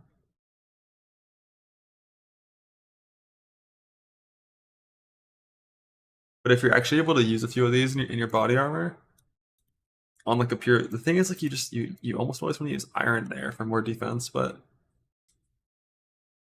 if you could use some of these in your body armor, like 3k life is possible on a pure evasion setup. Which like 3k life with deflect cap would actually be pretty fucking sick. Just don't really know if that's feasible or not.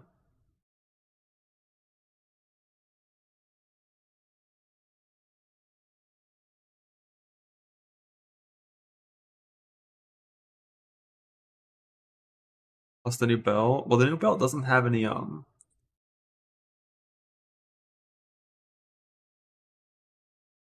doesn't have any life on it by default, right? So like you would probably not even gain much, if any.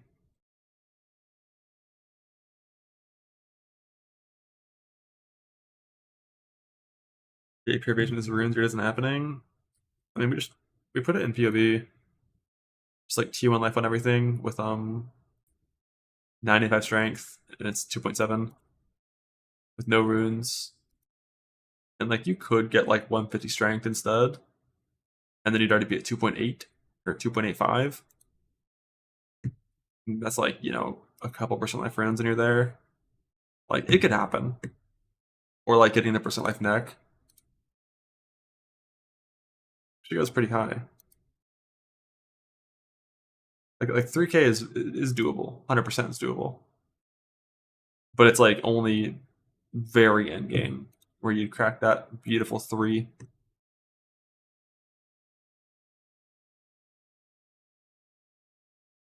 Oh, that's the wrong amount of strength too.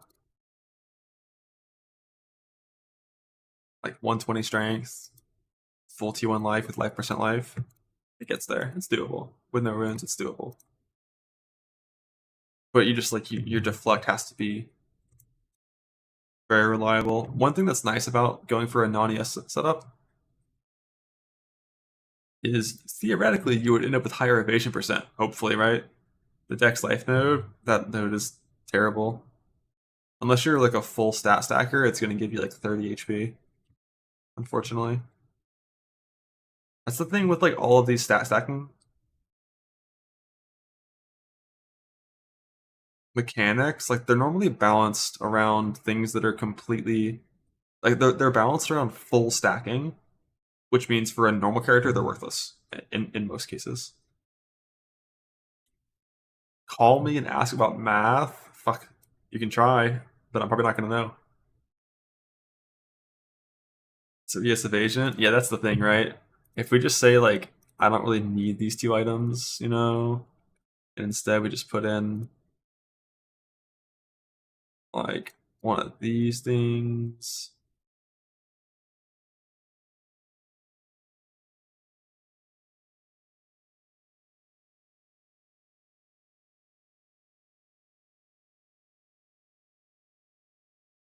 Only 2. Because they're getting nerfed. Yo, what's up, bud? Did you play Bloodhound last patch? In Apex? Oh my. Have you. Okay. Do you know how Impale works in PoE2? No. Okay, so it says that Impale is like a 0.3 of the base fizz you do, apparently. And then it gets added. It's like Bone Storm, right? We used to play all the Bone Storm shit, right? Yeah. Okay.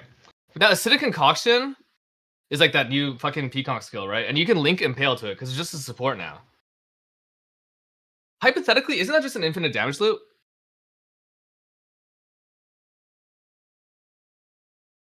So You know what I'm saying? start over.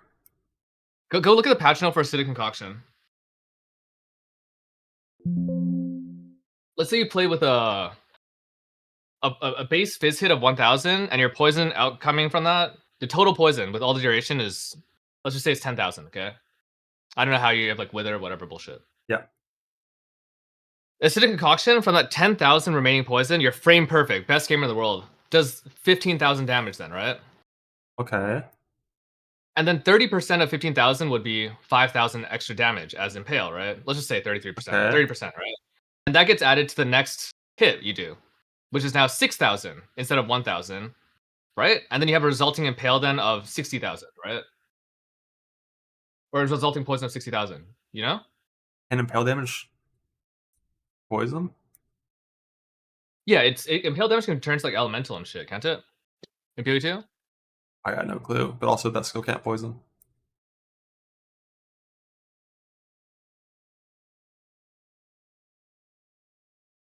The stored damage of Impale is added to the pre-mitigation damage of the attack hit.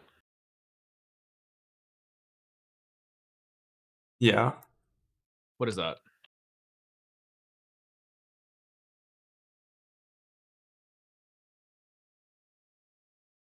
Did you miss the other part?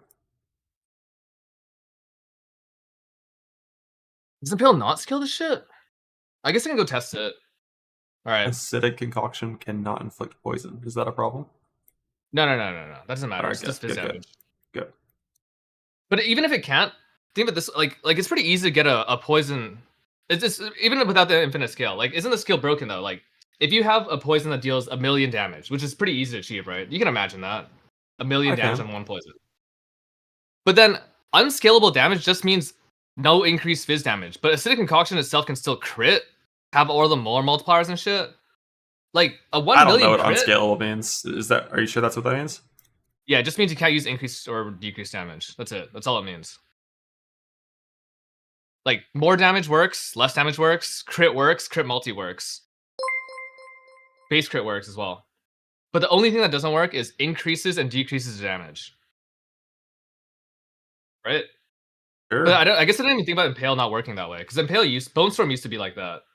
Where it would add on to like your shit and then you could yeah, use it for, I used to play Bone Storm Snipe. Oh, that makes sense. I think you should definitely do this and make sure you're always playing with 0 gold, so that when it gets bug fixed, you're fucked. That'd be great.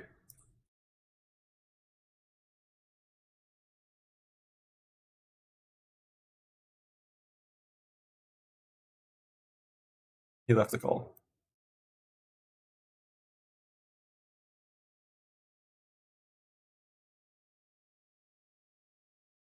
I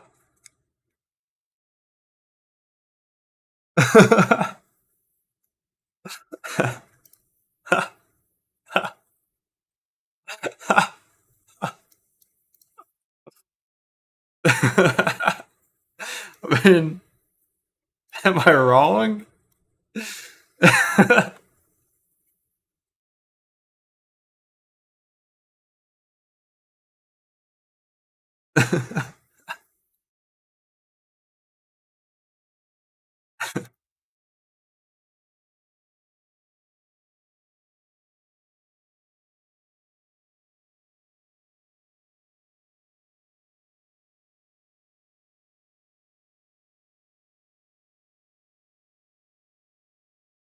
Oh shit, wait, they buff Pathfinder.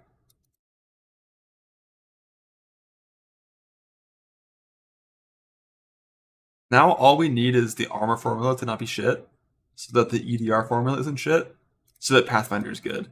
All again.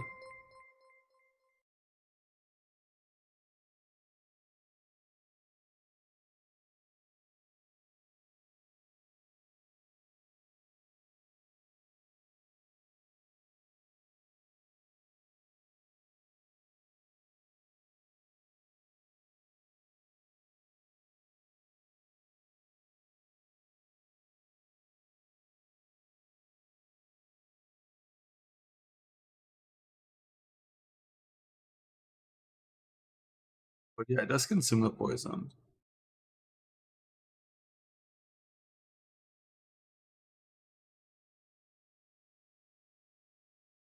You apply one big ass poison and then you can just consume it, and apply another big ass poison and consume it. Yeah, the EDR formula for this it's the same formula as armor, I'm pretty sure.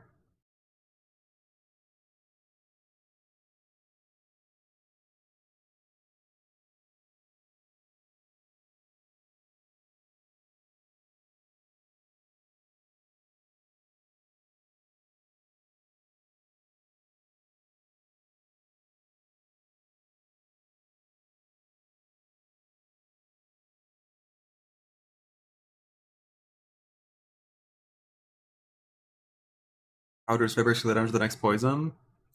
So the bit is the idea is you use you know, poison skill to apply a poison of 1 million. And then with full impale scaling, you consume that poison via acidic concoction, which does more damage than the poison and applies an impale that is stronger than this. And now when you use poison skill, not this, but like, you know, poison skill again, the poison will be higher because it's also impaling or consuming that impale damage to give a higher poison. And then you concoction to now do a bigger hit again, apply impale again, apply a bigger poison again with poison skill. That's the idea, but I don't know how that works because a lot of it is like behind the scenes stuff. Like, one, I don't know if impale damage can poison. Two, I don't know if impale damage just adds to your base hit and deals one hit that can poison, or if it's two separate hits. Problem is it's unarmed, you can't impale with unarmed. Really? Why can't you impale with unarmed?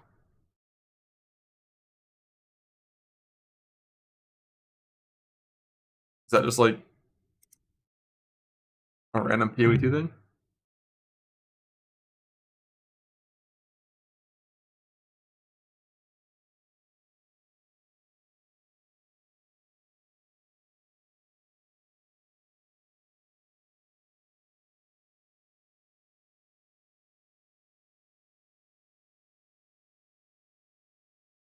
To work?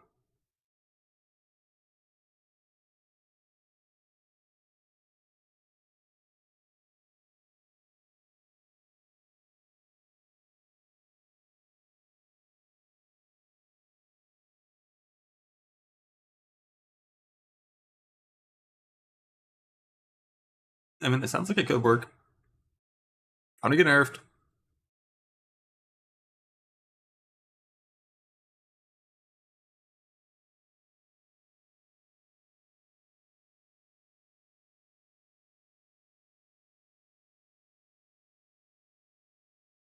The evasion change a buffer a nerf? It's almost certainly a buff.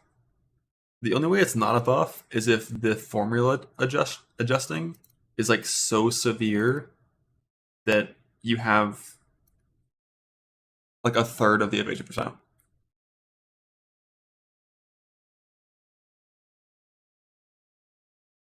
But we'll see.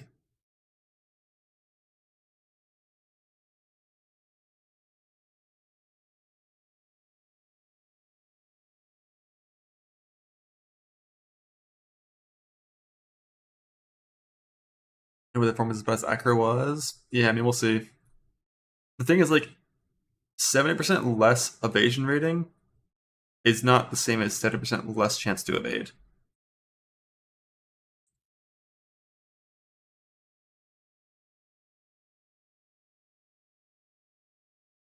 I can't believe Ben even thought about.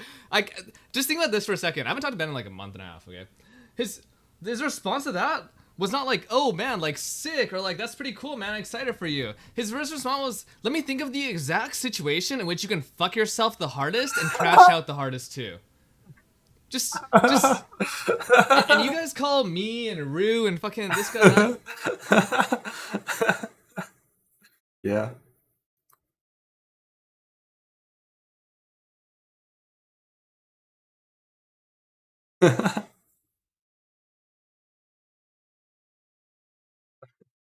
I'm thinking of this scenario of what's gonna happen if you find some infinite damage loop.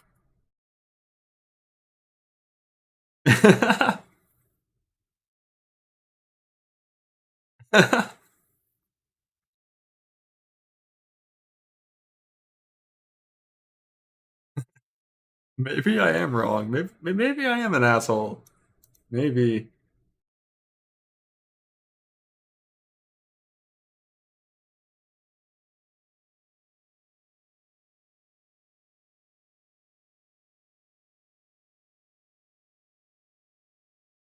Doesn't the impale support on its own? Does the impale support cannot extract the impale damage? Well, it's two different skills. Like one skill impales and sucks out the poison. The other skill sucks out the impale and applies the poison.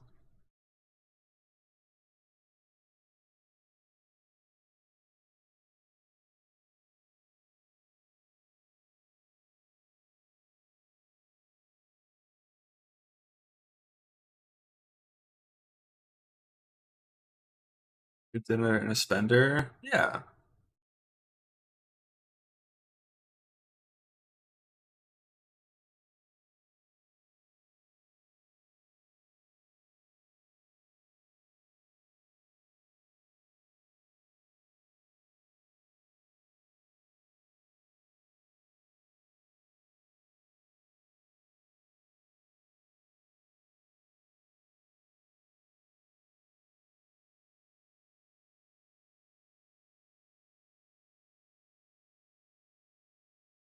All right, time for the fun part.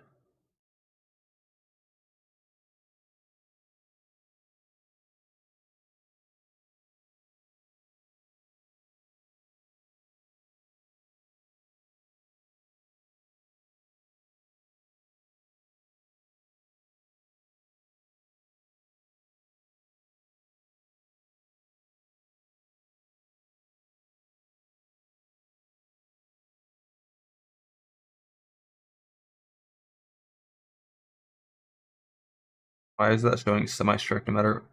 Oh.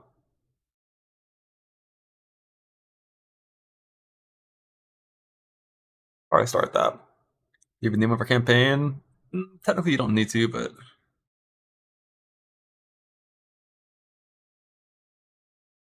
coming soon. It's not here yet. Oh my god, it's fine. I haven't really looked at Filterblade that much for PoE2 yet. Kind of unsure about the sections work. But yeah, for campaign, you want to see all this shit.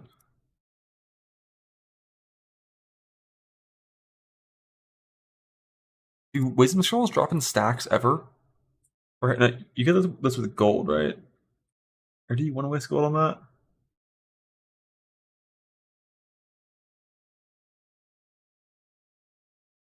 Probably don't want to waste gold on that if you don't have to.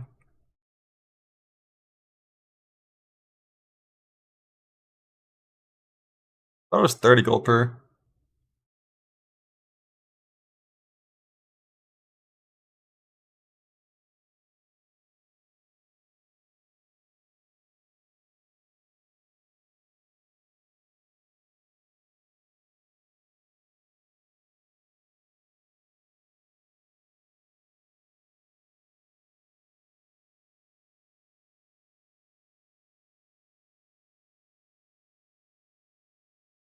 Shows everything.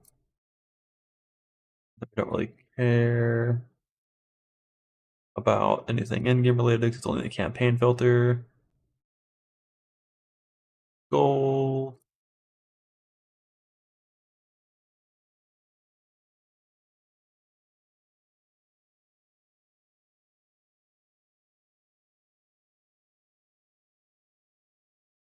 I don't remember how big gold stacks are in this game.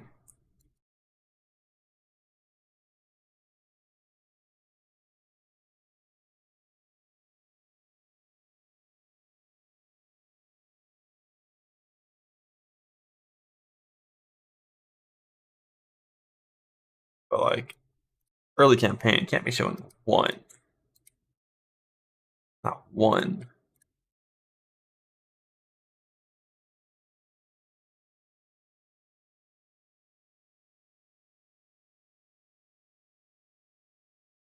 This is all just endgame stuff.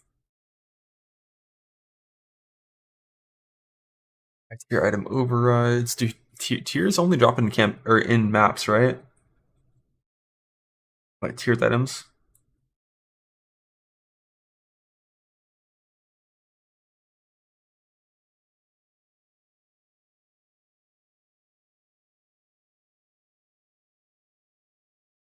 Fine. Tier 2 blue from Act 1 boss? Oh shit, so it's super early.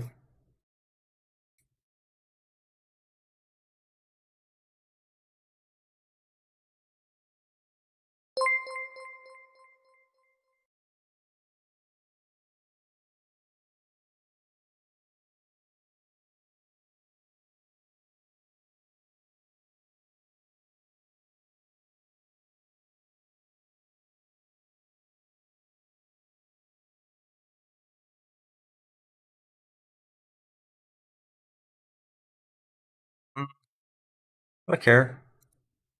I assume you don't drop these things often enough to really care. I'll just let it show everything.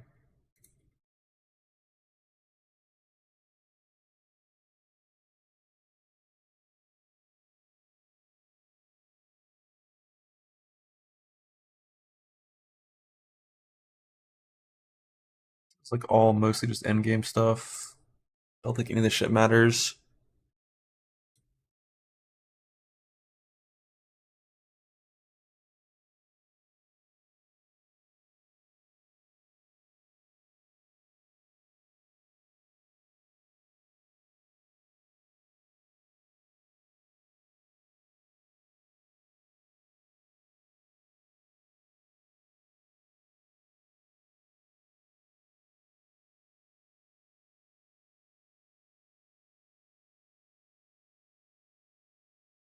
None of that matters. That's all maps.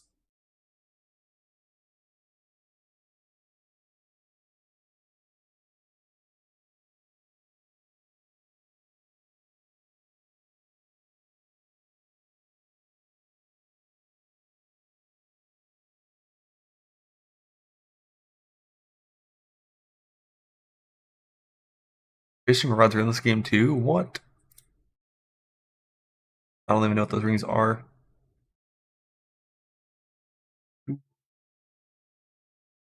Everything, always. Okay, the actual thing we care about, campaign. Campaign. Well, there's two parts of campaign. Let's do the currency one first.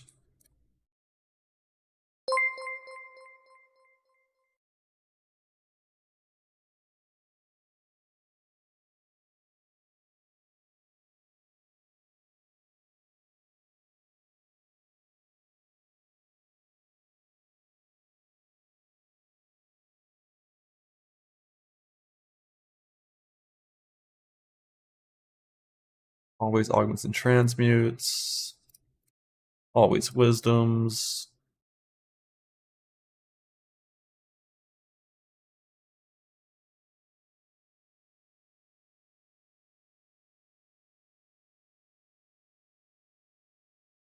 It's just always going to be show everything basically is the bit here.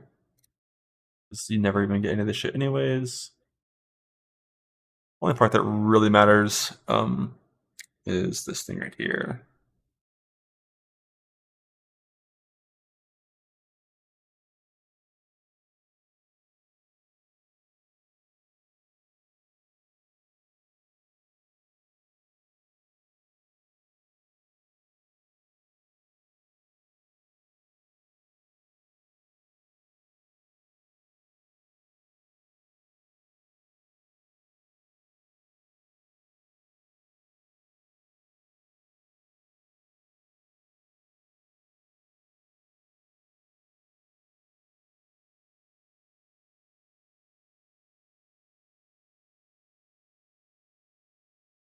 Like lower than like 40.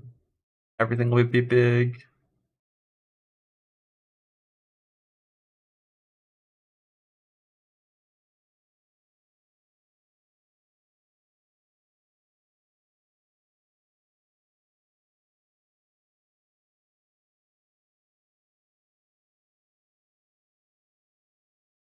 I don't know which one takes priority here.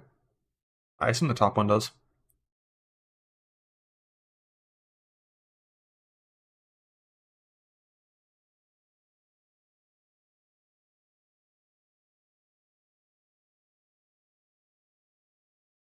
Everything is big below 40. So that things get small.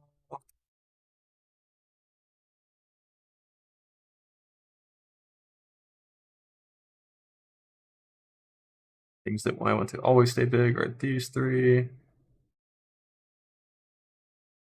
No matter what. I don't even know when the campaign actually stops in this game.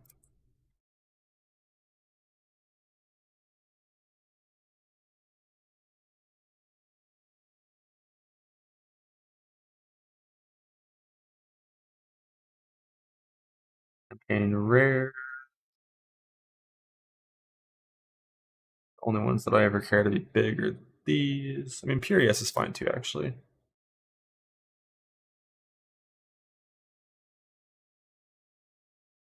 Yeah, but if it stops at 65, then you want that to be higher.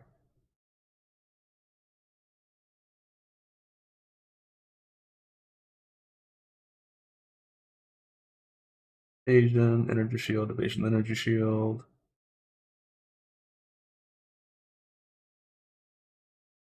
Data miners, is it here?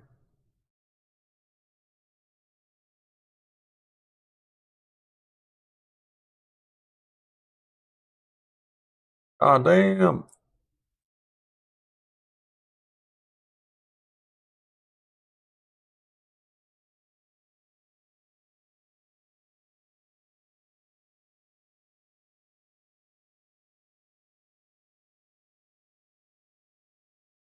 Well, hopefully data mine soon with info.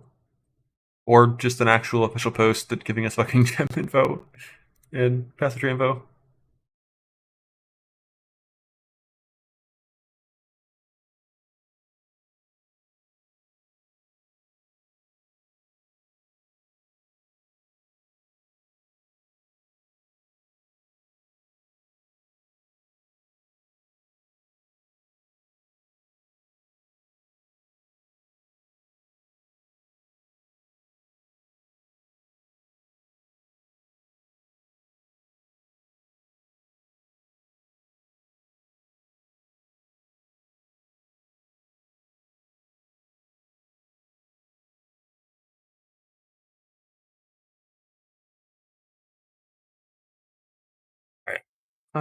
Things that matter, magic and normal. This is the more annoying section because you actually have to loot this shit a lot in the campaign and stuff. Jewelry always show.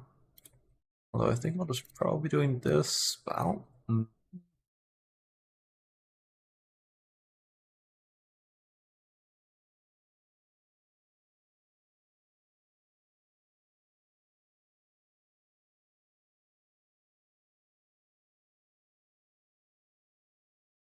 I don't only want to see certain quivers.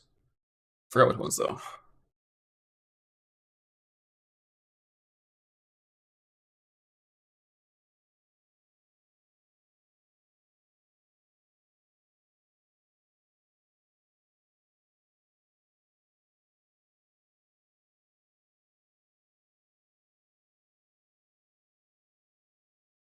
Actually, they all suck pretty bad.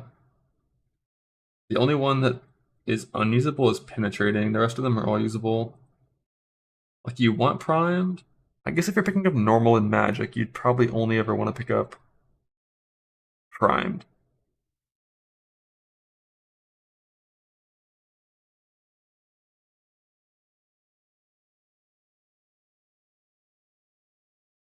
But rare, we can show all of them.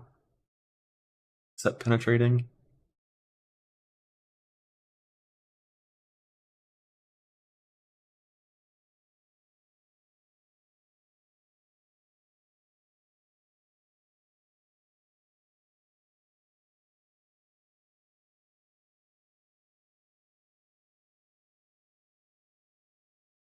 I can stack that. What is this section?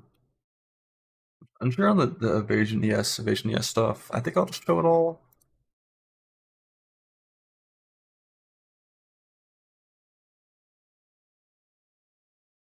But I kind of only want to see that if it's helmets, I think. I don't think I'd ever transmute anything for a helmet for ES. And even then, I really don't want any of it until pretty endgame. So, like, not until the end of campaign for ES.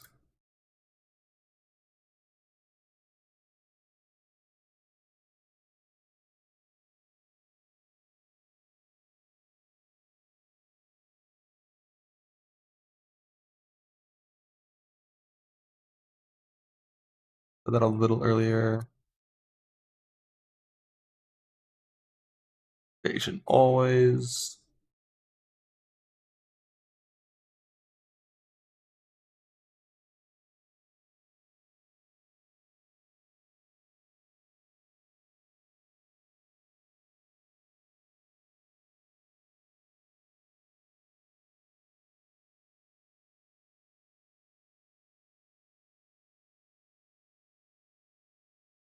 This just means that all magic items are shown at until level 24, all normals until level 3. I can make that like 4, just not the red zone.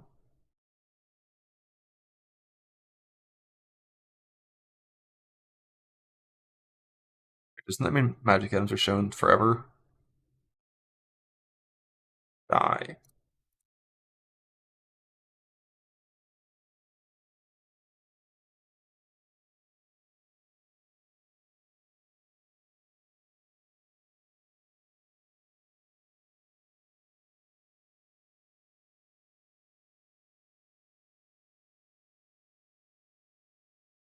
Magic boots until 32, love that.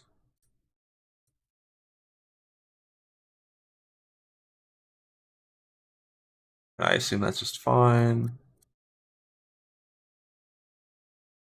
Yeah, just all charm show. Salvageable items. What is an etcher? Some caster shit.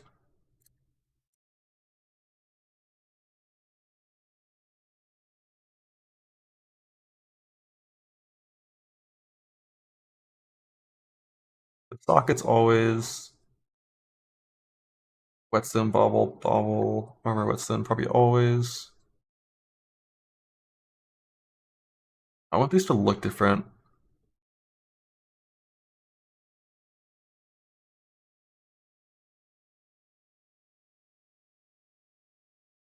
Qualities be gray.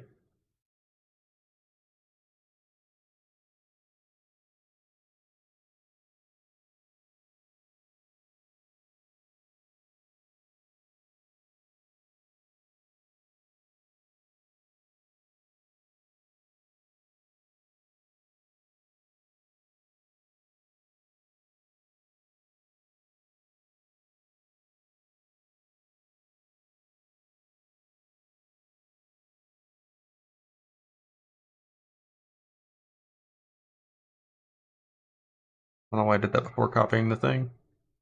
Let's see.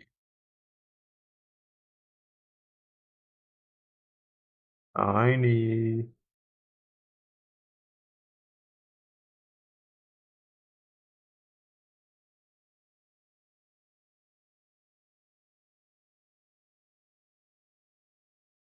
sockets are red, gray is quality. All charms are there. Rare items. Always showing evasion. Honestly, armor evasion probably just always show as well. But fuck pure armor, fuck armor, yes. Then bows cover crossbow, rare always show. That should be fine.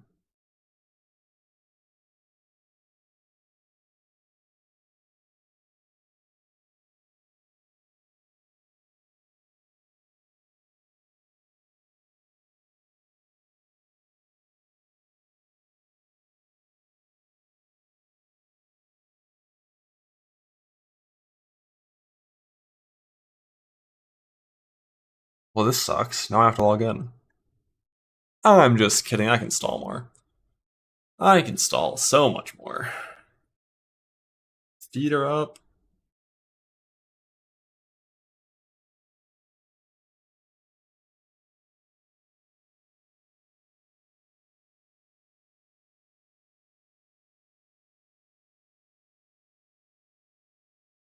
I think you can yoink all filters from here, right?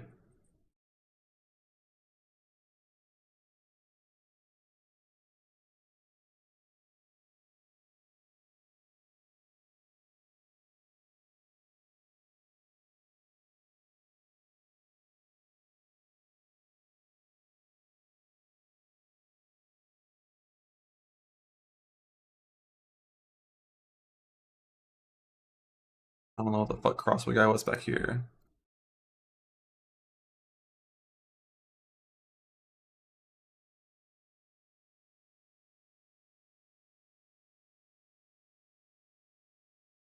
Would you posted tree any minute now? Hope so. But I do not know. I'm gonna delete this one. And let's just load this one and see how it is.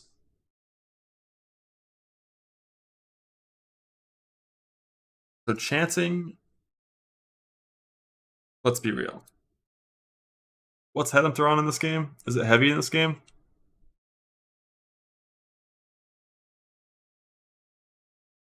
And that's the only unique that matters. I'll keep him boarded as well, because Leopold's are pretty rare.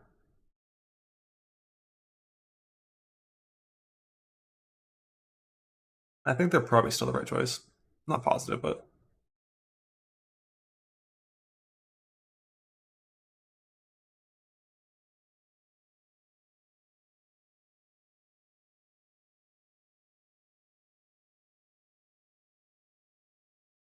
general currency. Yeah, this shit's not strict at all. But that's correct for the start.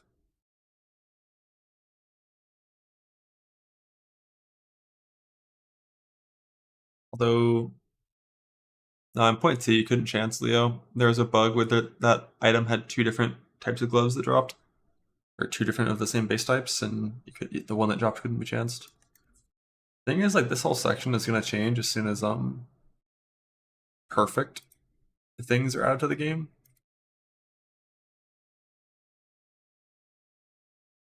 Or added to the filter.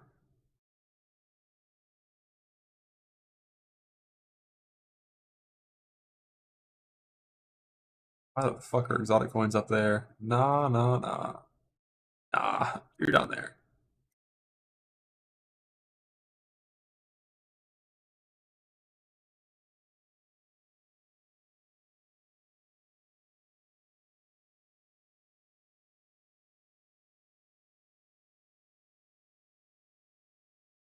You kind of have to pick up whetstones and armor scraps forever, because you use Valorbs so often, and you have to use those before you Valorb them, so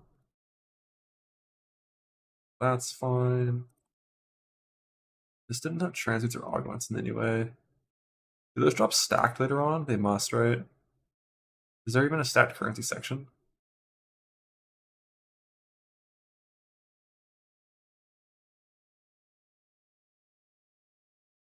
I think for runes, you don't really have to do any rune filtering, right? Because they only, like, the lesser runes are just cold naturally now. And then you only get graders in maps and stuff, so that's nice. Don't care about anything campaign related.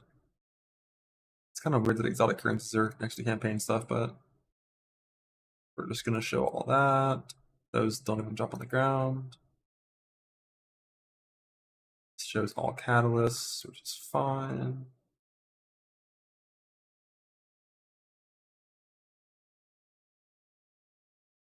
Uniques are... I'm actually curious what uniques are even Tink.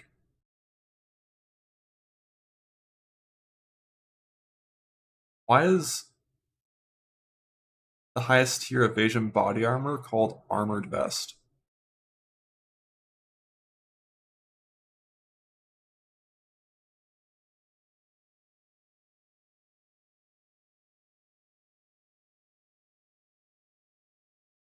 Why does that say 210,886 exalts? What's wrong with software trade?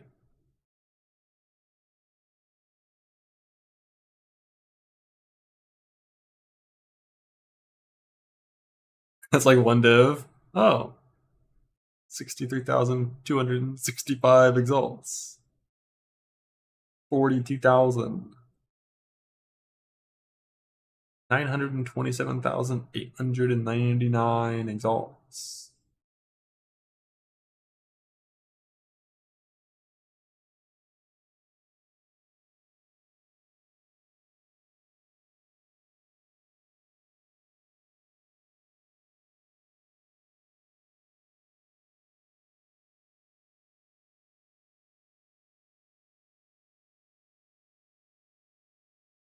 I don't really care about any of this. I'm going to show them all anyways. I'll fix this once I actually know what yanks are good, which I don't currently. We're under 9% on Deadeye. Under 100%. 100%. You'll always be surprised.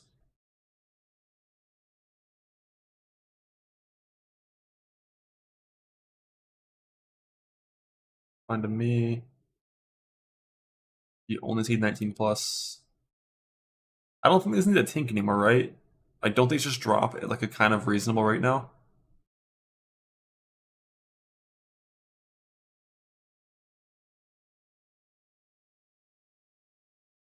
Four tinks is better. I'll change it if I have to later on.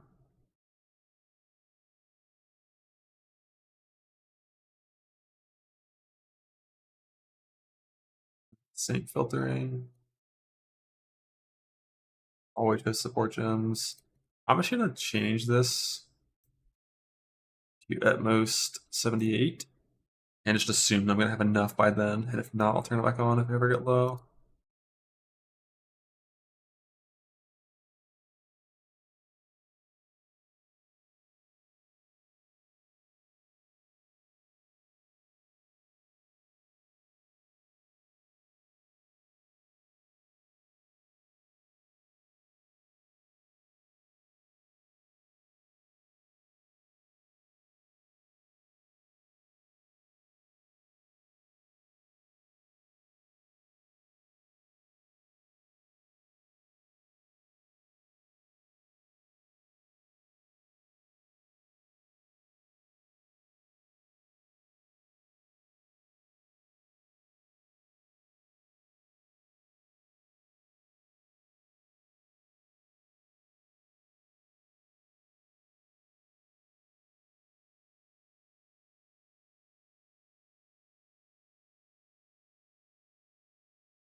I'll just have it all show at the start.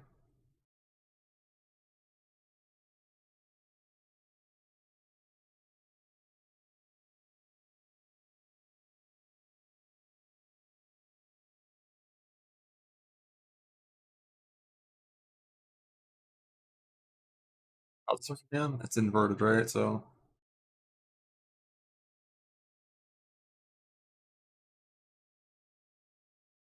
oh, this is normal magic. Oh shit, this should be different.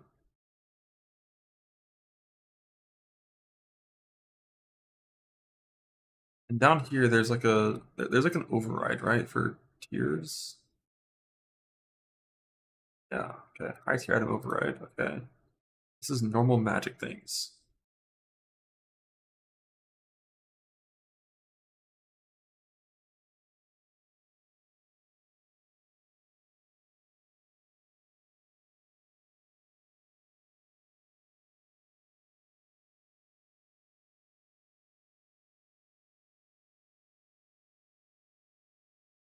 I don't want to do this. Normal magic.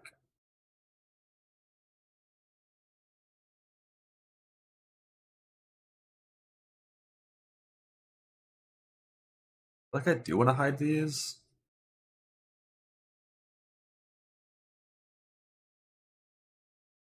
Past a certain point, but not early on.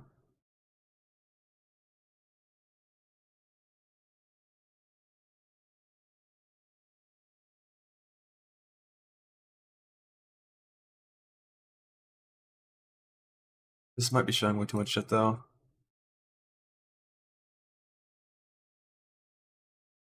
Down here.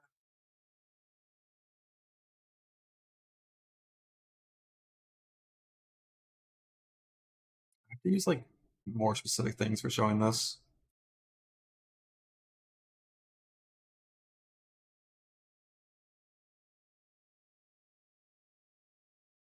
I want all this shit hidden forever. These I want to see, but like sometimes it's kind of awkward.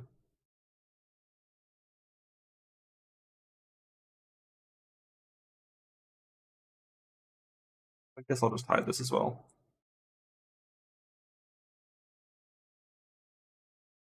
I don't add a separate rule later for showing it properly.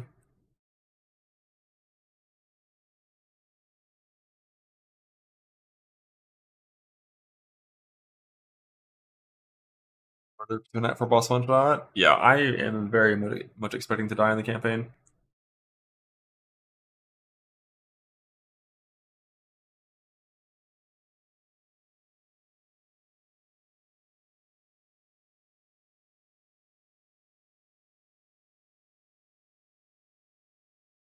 I don't actually ever want to see armor evasion. It's only ES, evasion, ES, evasion. I hate this hide section. It's just kind of awkward with shit like this, where like I want different rules for different weapons. But I'll just do that normally and then on. This is where I want armor evasion only at like 75.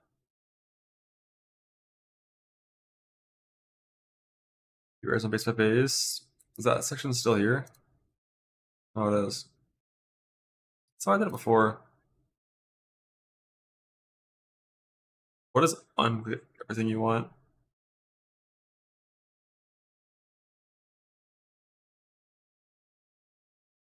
By default, if it's like this. Yo, what's up, dog? Or cat? How you doing?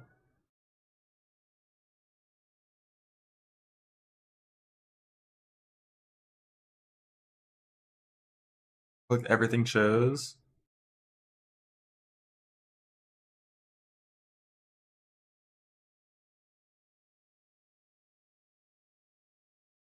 Then what hides it? Wouldn't you have to click everything and then do the very section? I don't fucking know. I don't think I used it last time, so I won't use it this time. And this is new. This filtering, this didn't work until a while. Oh my gosh, that was a fucking long one, bud. How many did you feel?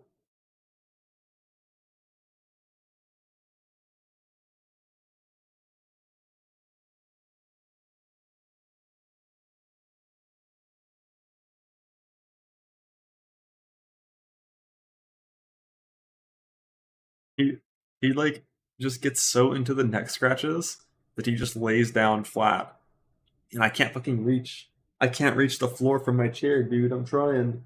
I'm trying.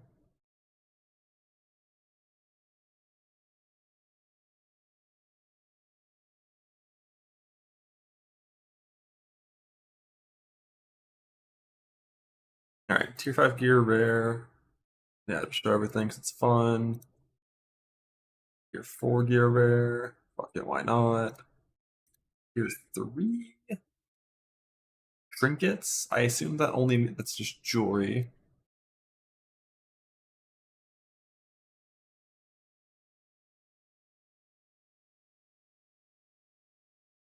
I don't know if I want tier 3 to override my shit. Unless it's at least the right class. What I use.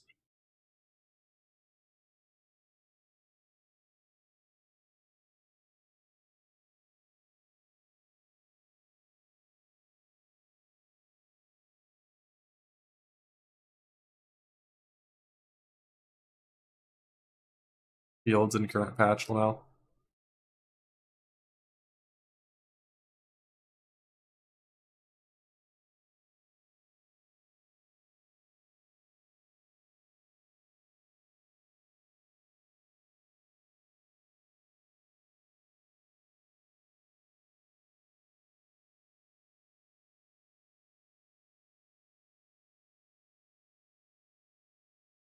In tier 2, I don't think I care at all.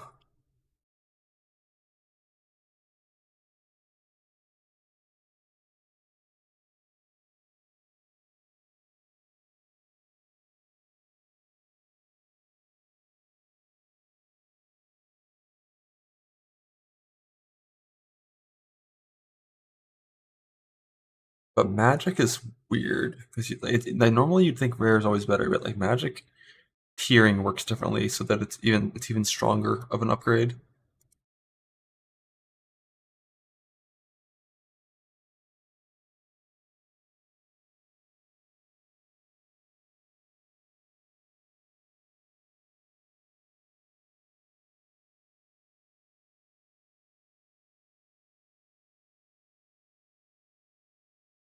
Yes, it's like here, I really would only want to do armors if it's like the right base type as well, or at least the right defense mod.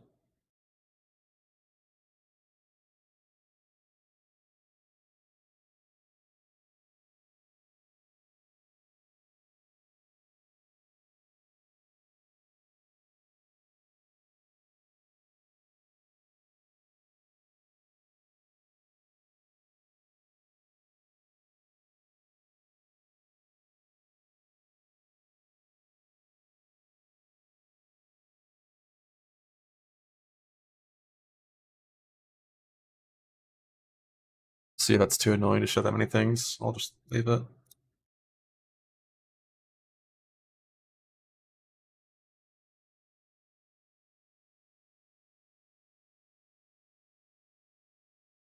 How do I show these?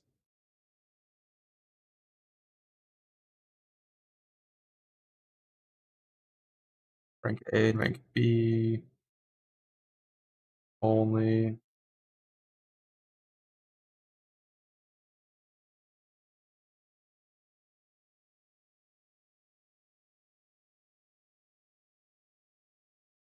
For normal and magic.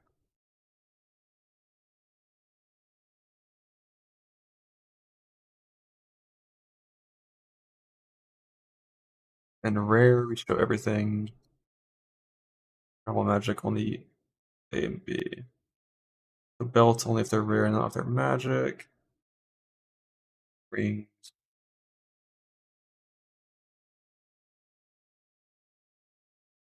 Everything. Ammon's everything.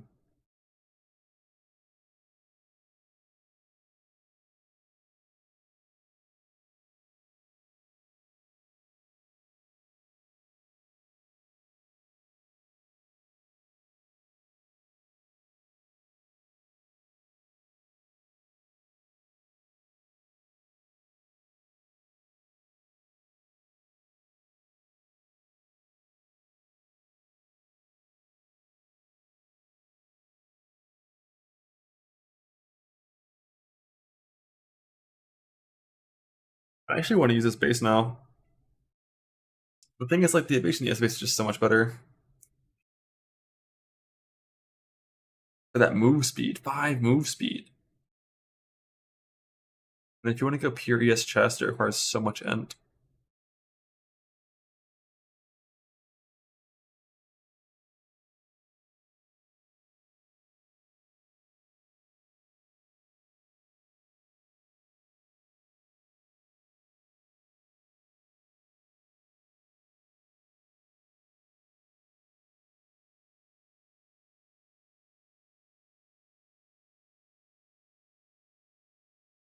Abyssal, exactly.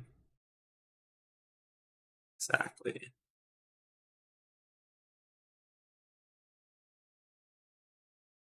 The only rank A thing here is the actual proper ES hat. How does this work? A and B shown at high eye level. That doesn't work, right?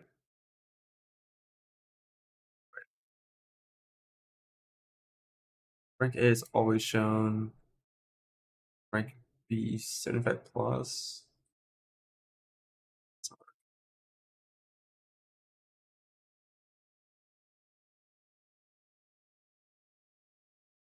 This whole section here is dumb.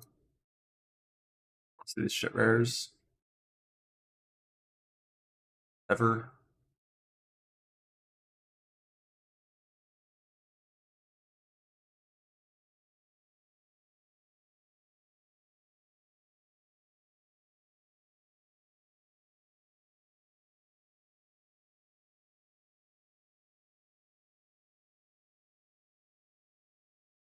What level is it?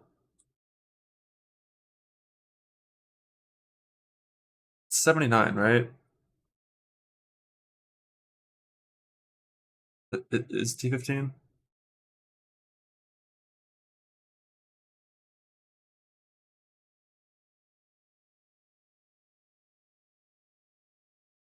Formulas posted? What? Where?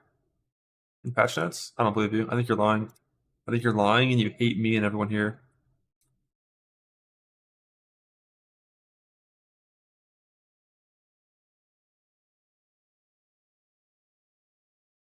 The Reddit their patch notes.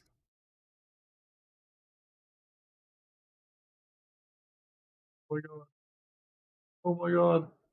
Can you link it? I don't even know where that is. Here, updated patch note section. Good. A link.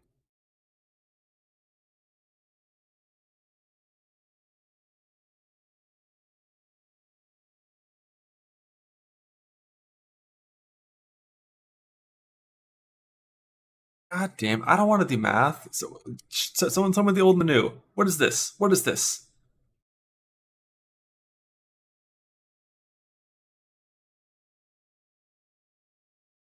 Evasion PoE2. Let's find the old formula.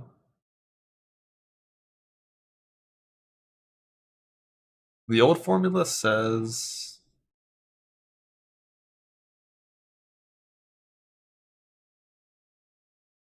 Wait.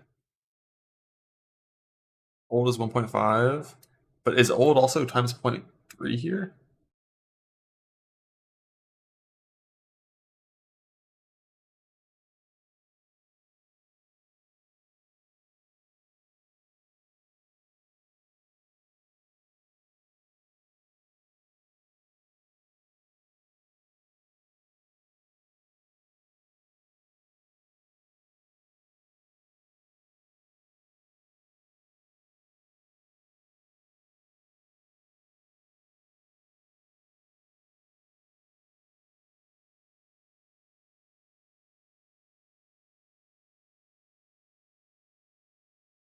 Point 0.3 is completely new.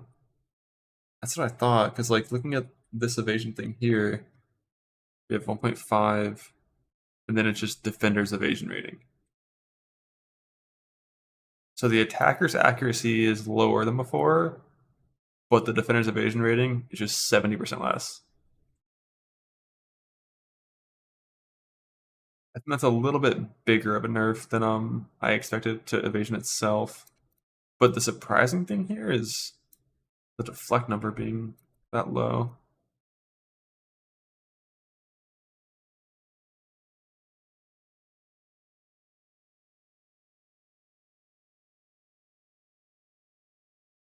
Let's pull from POB the accuracy of a random monster.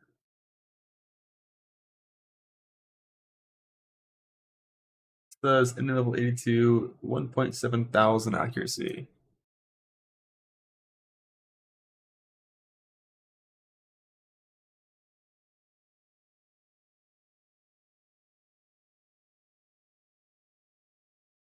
So left side, we got 1530. Right side, we got...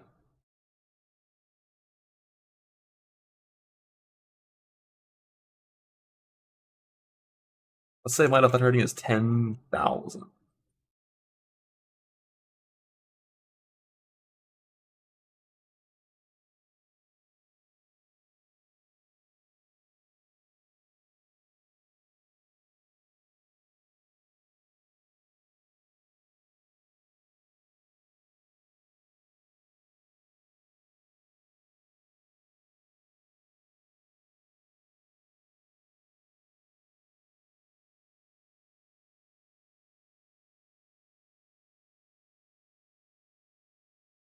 Push it click accurate, that's all.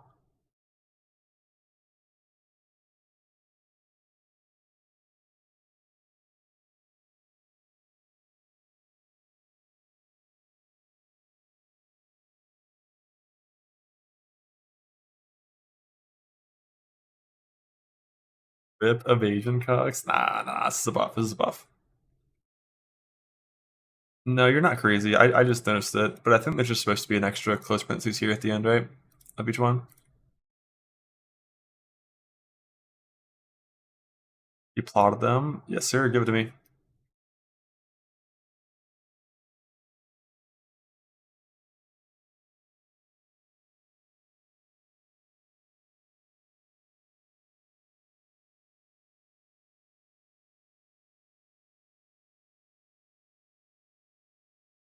So bottom number is the value we have. Top number is chance for thing to occur. And you did 1600.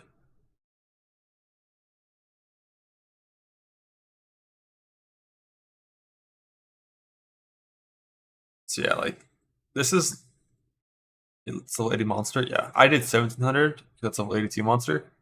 But yeah, this is the formula that I expected to see for deflect. Was this kind of curve where like you're not reaching 100%. Or wait, no, is this just new versus old evasion? Yeah, this is just new versus old evasion actually. But like deflect is going to be the same formula, the same curve where like you're not going to reach 100%. You can reach like 80% pretty easily, 70% sure. But yeah, so this is just new versus old. So old 10k was 80, new 10k is 57. That's about what I expected. That isn't actually that much worse. So if you could hit 100, yeah, you can. You're not going to.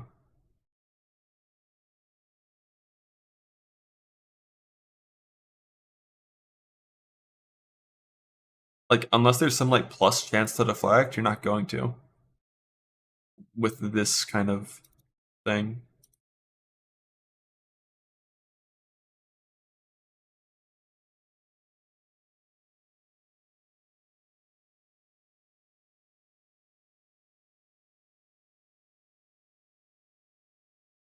Like just look here at how this shit works.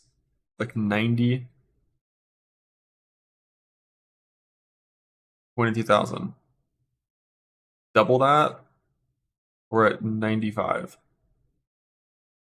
Like to reach 100%, we're going to like 100,000, some stupid number.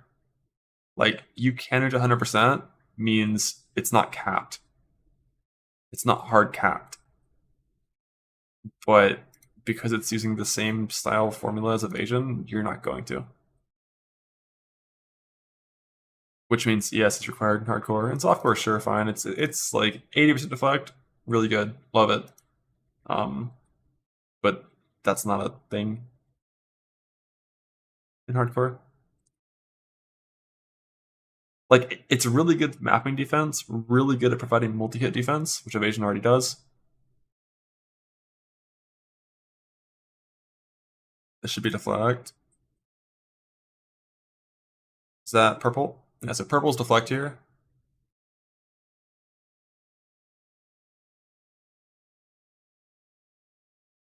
Very surprised by that deflect formula. I thought deflect would have been a lot more forgiving than that.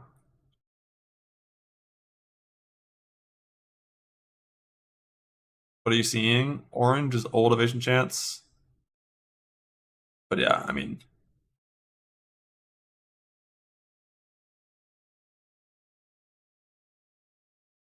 unless there's like plus chance to deflect, you're never gonna hit 100%.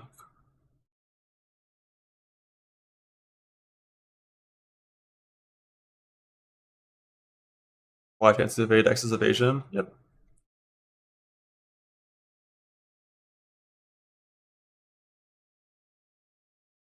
Y is green above.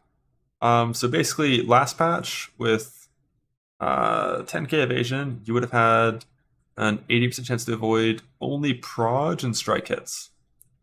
Now, the same evasion amount in 0.3, you'll have a 57% chance to evade everything, except for specific wind-up boss slams.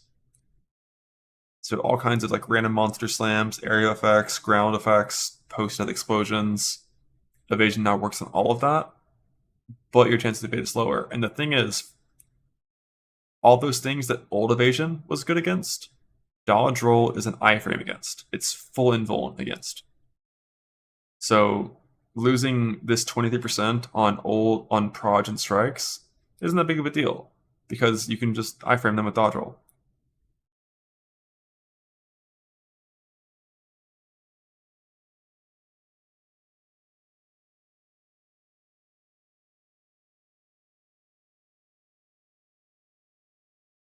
So if you had like a bunch of like blind scaling or whatever to lower their accuracy down to like 1,000, hell of a lot easier to reach really good numbers.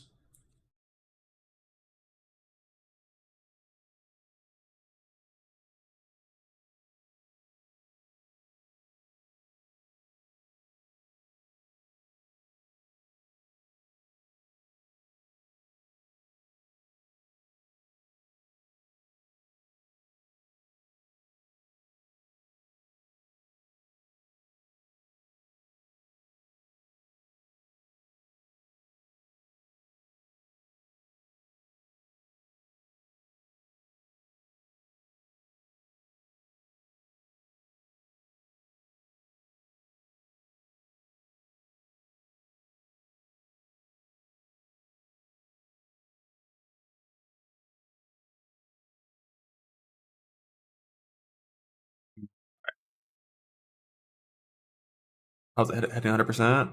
It's not.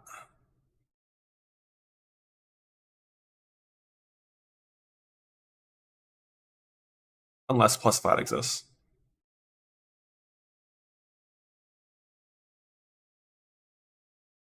Hit high 90s, but like it requires insane investment to the point where it's like really questionable if you should still be scaling that kind of mechanic.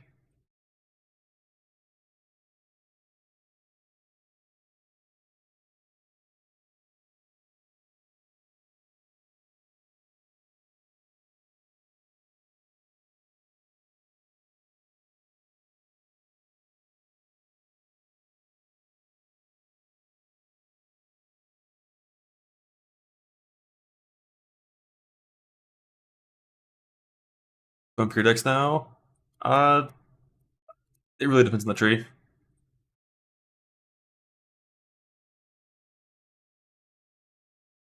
you have the same evasion and deflect value to have the same chance to do both of them, then yes, you would have like a 10% chance of receiving a full damage hit.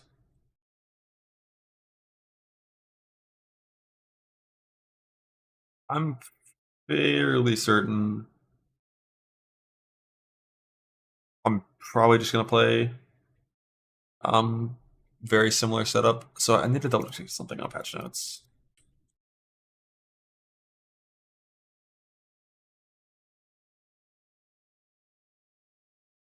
So they added a new modifier that can roll on int body armors that grants faster ES recharge.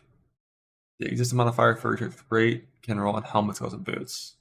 So faster recharge is exclusively on body armors, both implicit and suffix.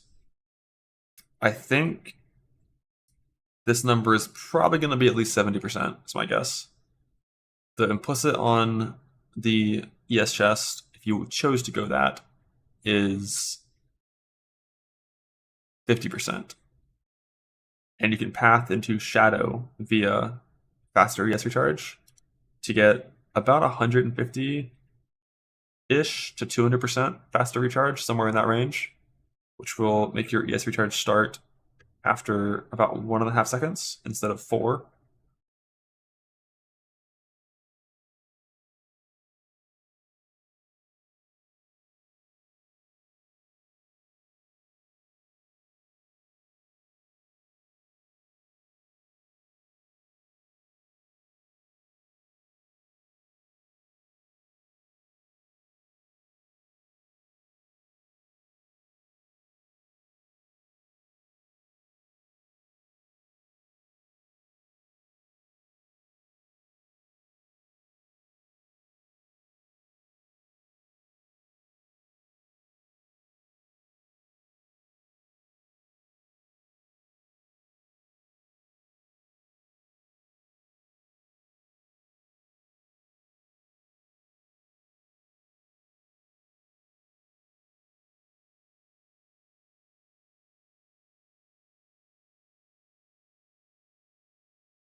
On the daily stuff with Torrent is up. I don't even know if there is going to be anything.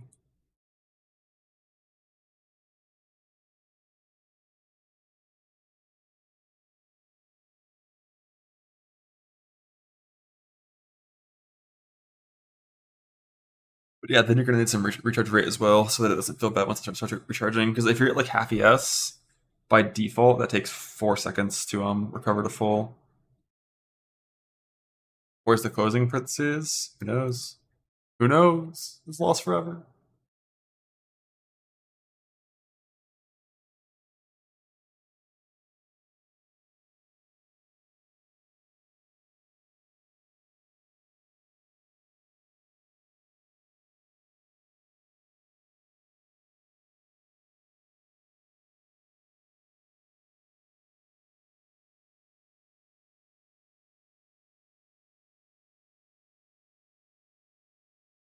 But yeah, that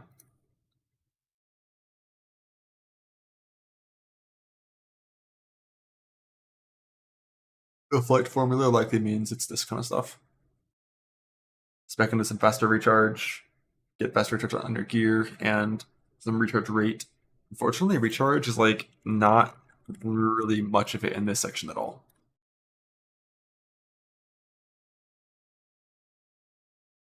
Because pathing up here feels bad now that Eternality is not in the game anymore, basically.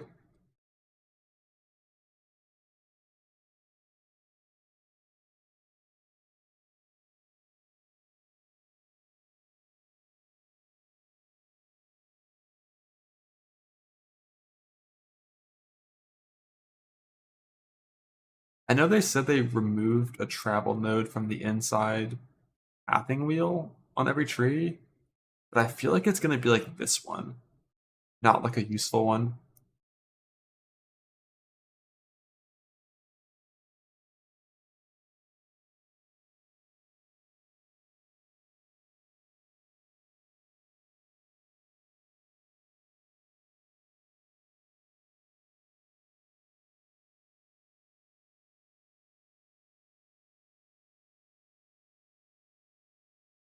Yeah, like I didn't see it changed either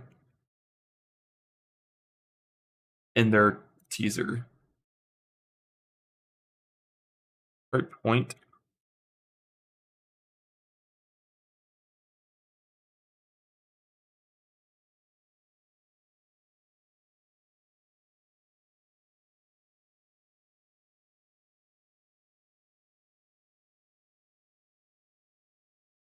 Did they find it? Let's see. Before and after.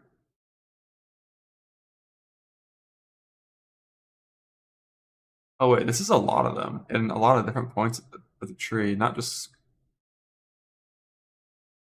like consistently in one spot across all the tree. We'll see how that looks once we get the actual tree, which might never happen until the actual patch 3 hours before league start.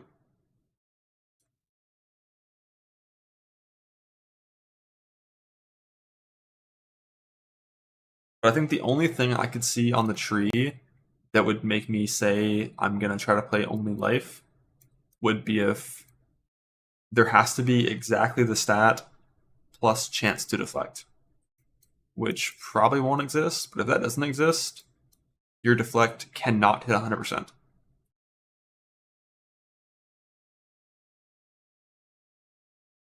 Unless the target has 0 accuracy. But if that exists, it exists and applies before percent. All right, buddy. That's not how plus would work. Can't.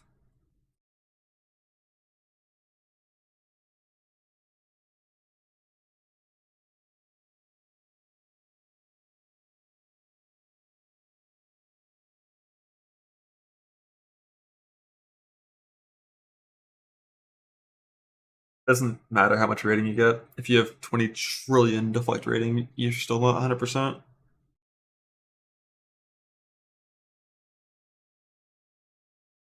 $15 septillion deflect rating. Enjoy your 99.99999% chance to deflect.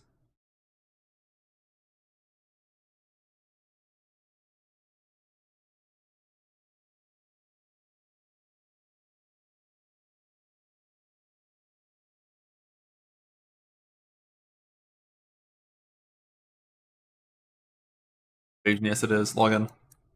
Log in, except with faster start of ES recharge. Investment required now. I don't really know how the spirit works. Let me pull up my old build.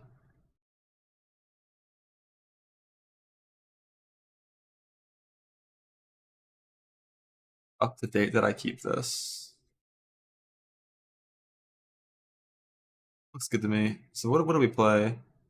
Herald, Ghost Dance, Wind Dance. And I use Precision only. I don't think you even need this anymore with the accuracy changes.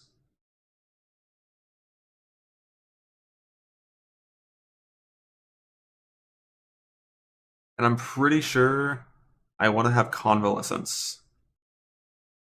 Flash Grenade was never actually really that useful. That can just get destroyed. Everything else is required for this build.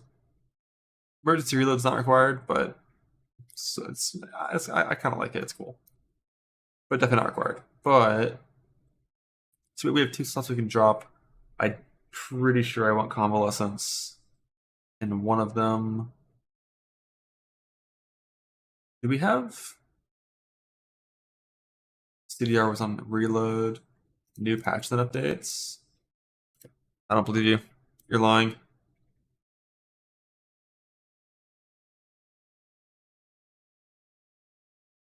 He lied.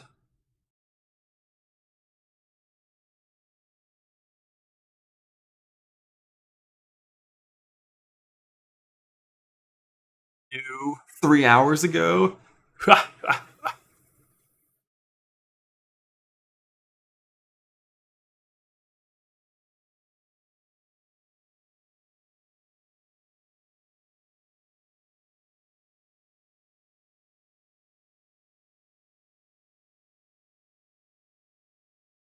Before, technically we needed 139, 116. I really don't know about the body armor.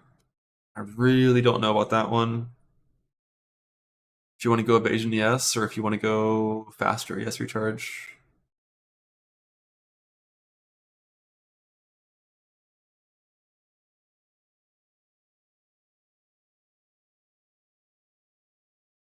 One thing I really hate is that Convalescence has a cast time. Jacket, of course. I'm pretty sure it's Jacket.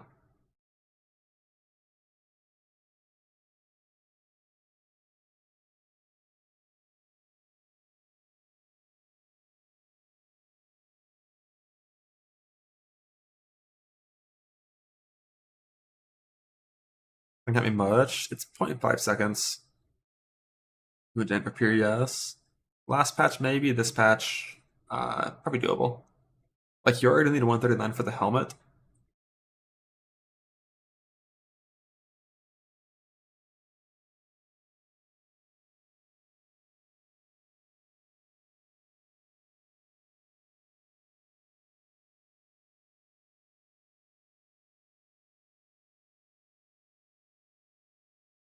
Damn, it doesn't show on this, unfortunate. Sacramental Pro PoE 157. So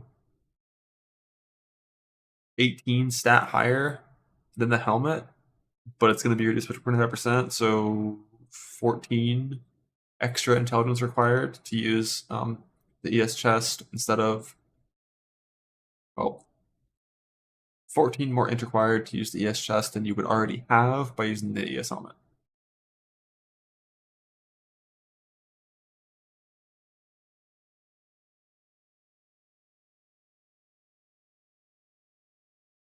Only tabs are permanent until you remove them.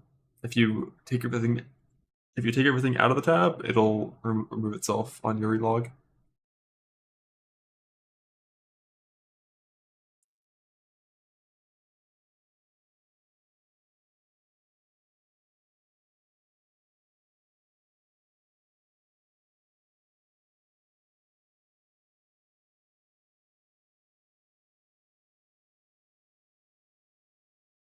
I think you're gonna need.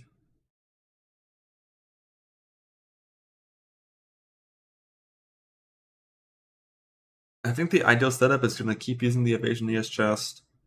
It just feels really bad to use the evasion ES chest. Or it feels a little bad when you don't have special ward because you just lose like 100 base ES. But you don't want to path up here because like Eternity sucks now, so.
Be a better starter now. I don't even know how Lich starts.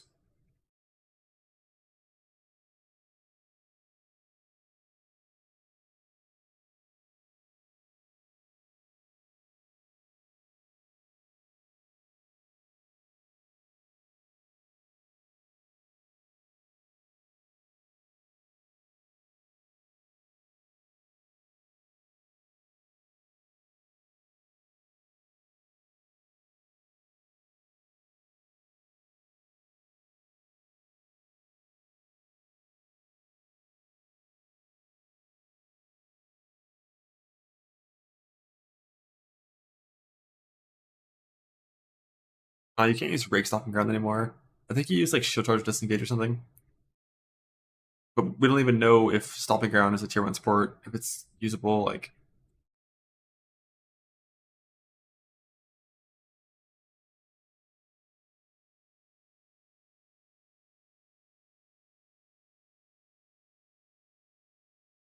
My final 3.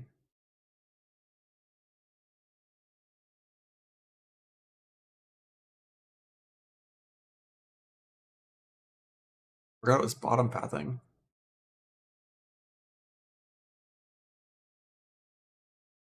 Guns change through the leaks. I can't wait to actually get the information for that, so we know.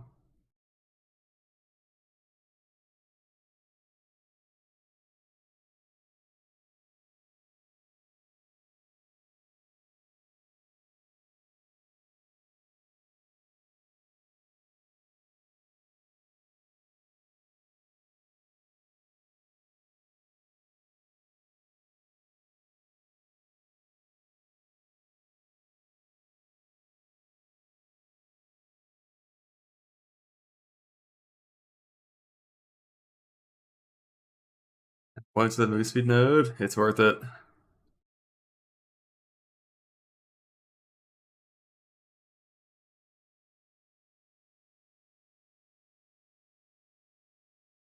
Concentration point to point 1. I saw it, I think, a little bit.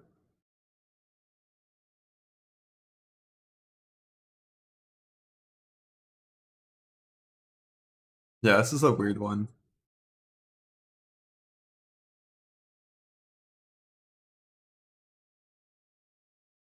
Your life just gets destroyed. But you can always attack. You have to manually press reload, I assume. But then when you're killing stuff, like you always have bolts.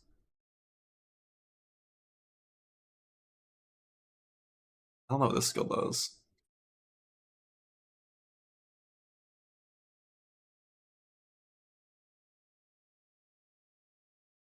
Oh, it's like just an active skill. Yeah, like there's a few Lineage supports that completely solve like all crossbow bolt shenanigans.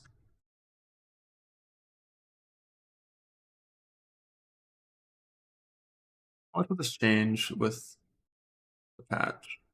Like if you're playing the dodge roll support, you don't need these 3 points.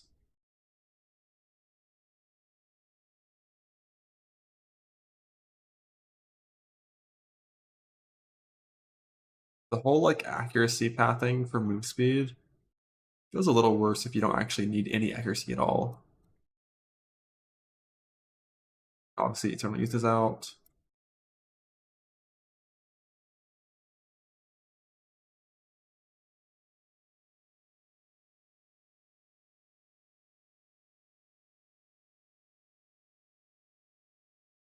I just wish these 2 points here weren't so fucking bad. If these are just normal, and they're bad on every single tree. On every single tree, there's these disgusting, like, super small flat values, which just shouldn't exist. It doesn't make any sense at all for these to exist. I'm sure the idea is that, like, in the early game, they're meaningful. But in the early game, if you take flat evasion over percent increased damage, you're just trolling. You're, like, unbelievably trolling. You have to have percent increase early game.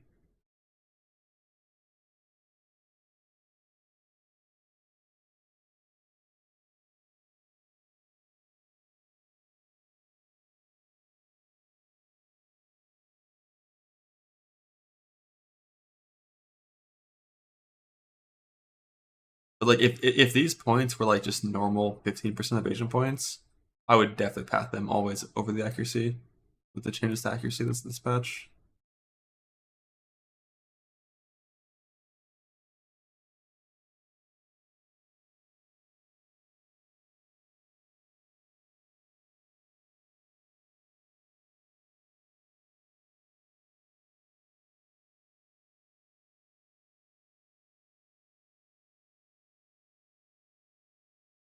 I do like motion of the tree still though. It just like this only works with Center Feature Maskinoid. This whole path thing only works with that.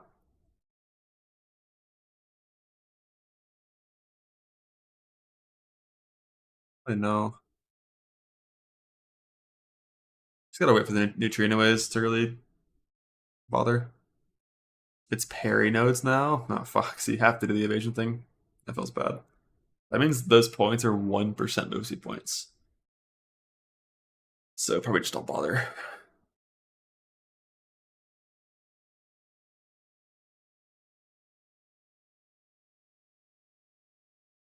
Surprised they didn't nerf Deflection down to almost a full aggro penalty. It's not quite that bad, right?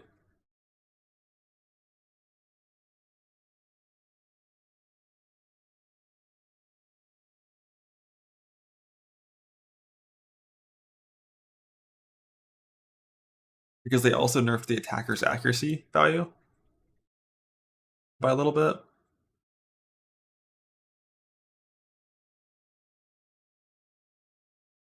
All the points the opponent might have missed.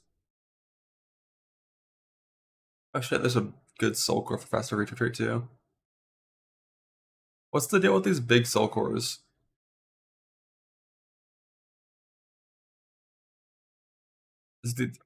Do they still just come from Ultimatum, just like normal? What the hell is that? That's not real, right? That's not in the game.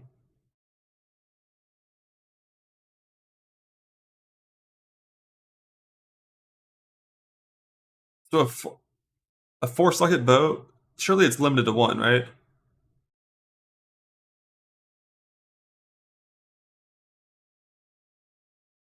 Huh?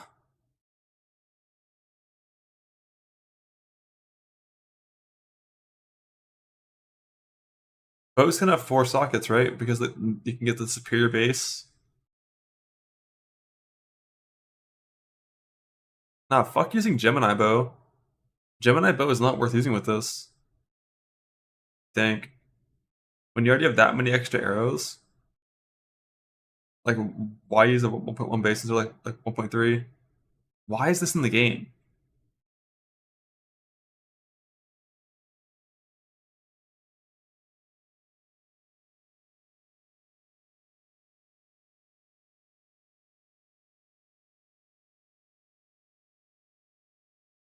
Now this one we're talking about.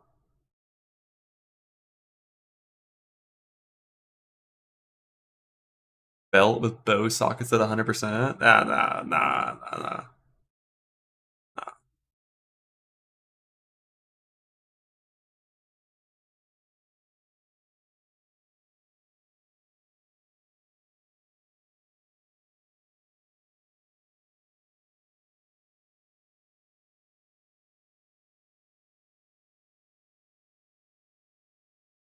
Raise the belt slot with 100% move speed? Nah, the belt slot just had enter. Let's be real.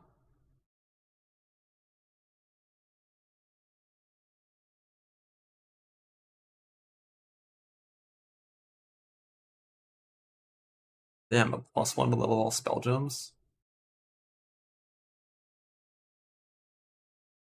Pretty 6-2.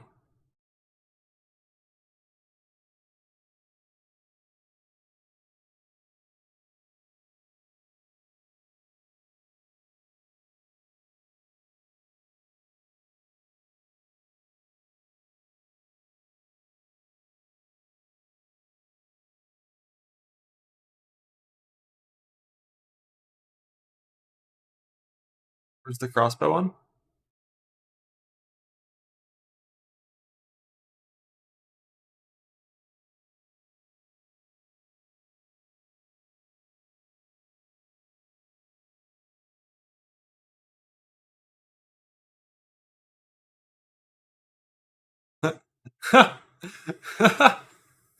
Oh, imagine being a spell user instead of a bow user. A quarter chance for +2 instead of guaranteed +1. Stupid. Stupid.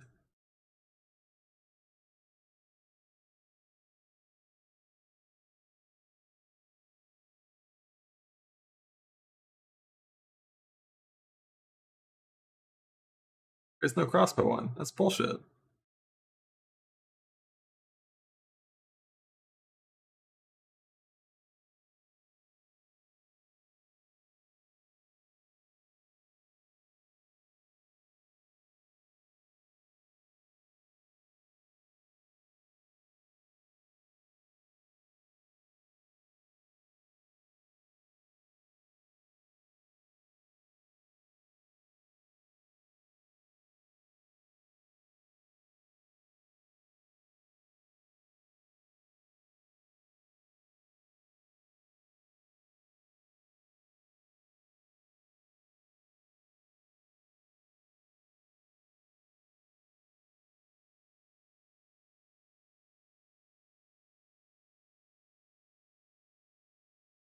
Uniques. I saw all of these when they came out, but I don't really remember them.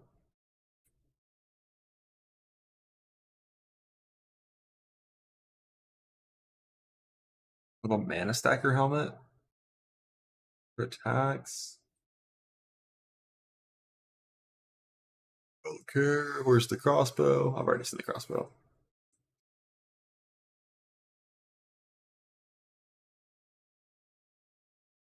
Crossbow's cool. Clover's kind of fun. I don't know what bursting this is. It just procs on kill and makes a toad appear.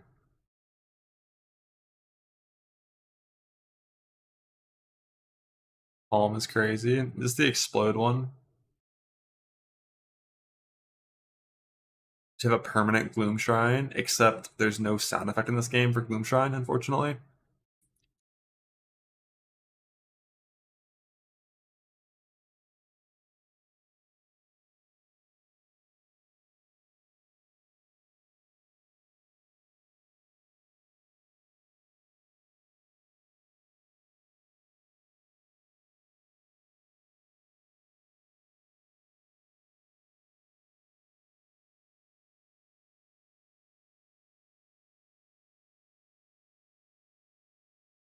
I'm trying to stupid. Yeah, I'm sure. I'm sure.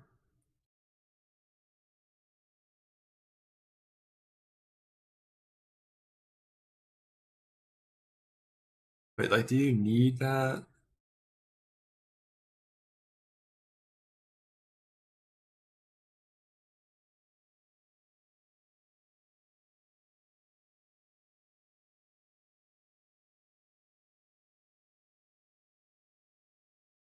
Yeah, the Kadir Quiver looks neat.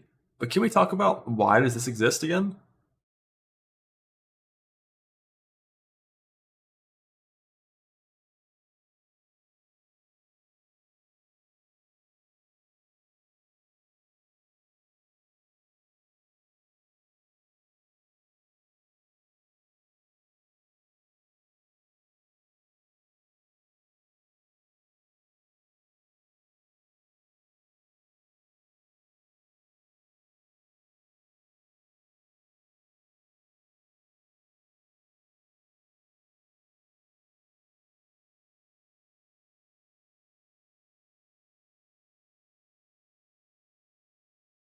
Nothing to see here. I don't know. I see something here.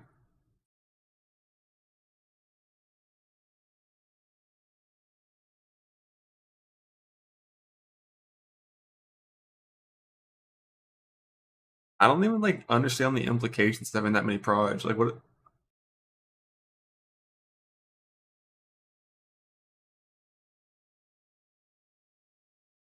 How does it even work? Like one lightning rod spawns 7 lightning rods. And what?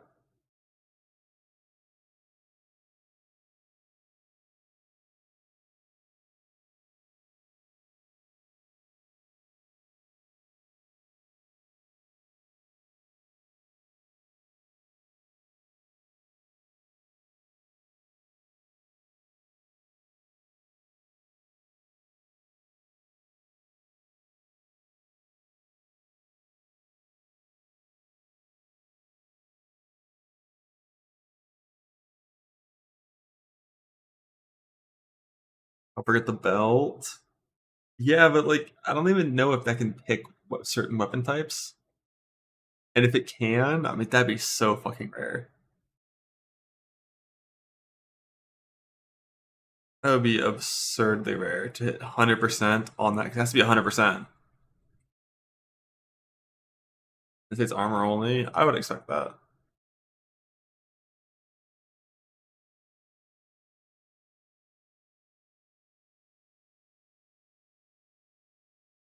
But like, why does I'm like that's crazy.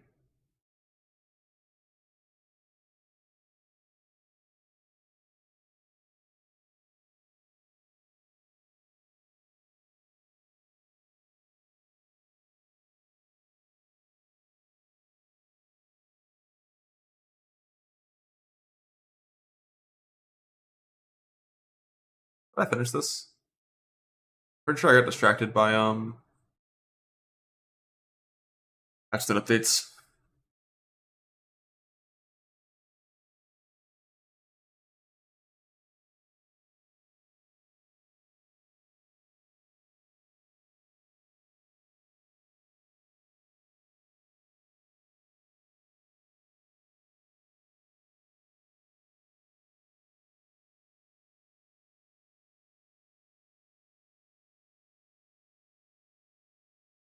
What was I doing? So this section doesn't matter because I'm gonna have it right here anyways.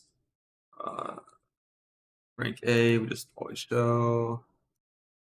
Rank B, we show until we're chaining 15s. Rank C, we show until like 8 or some shit.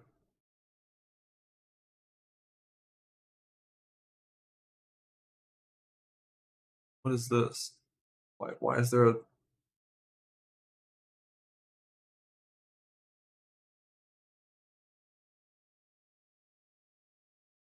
don't exist?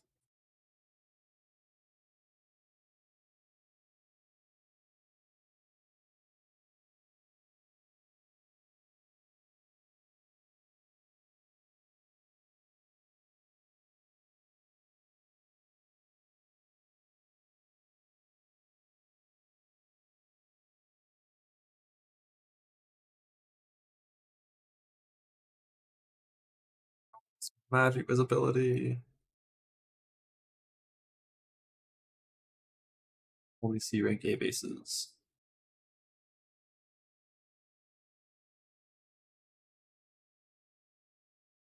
What is rank A? Why the fuck is bro Akadwan die?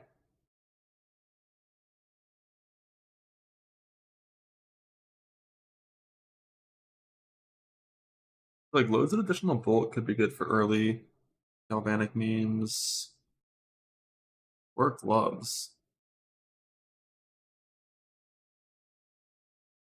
I think I was gonna use unique gloves eventually.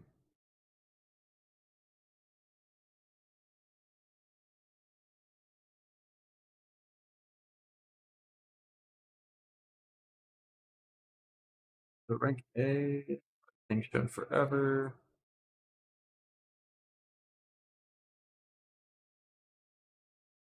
Including when they're normal rarity. C is like trash that stops being shown pretty early. And here's 6 maps. That's pure armor boots. Jesus. Fuck. Makes sense, I guess, for boots. Is that armor gloves?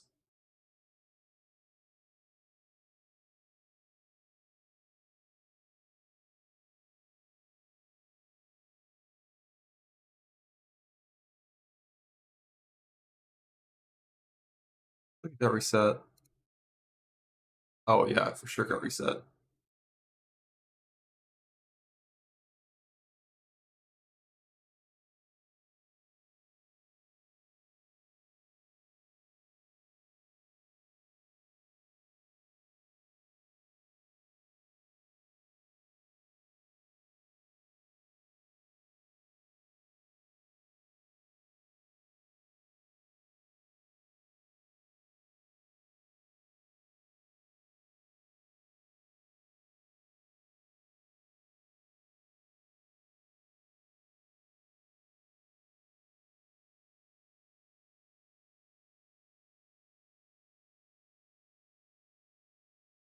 Yeah, that should be fine.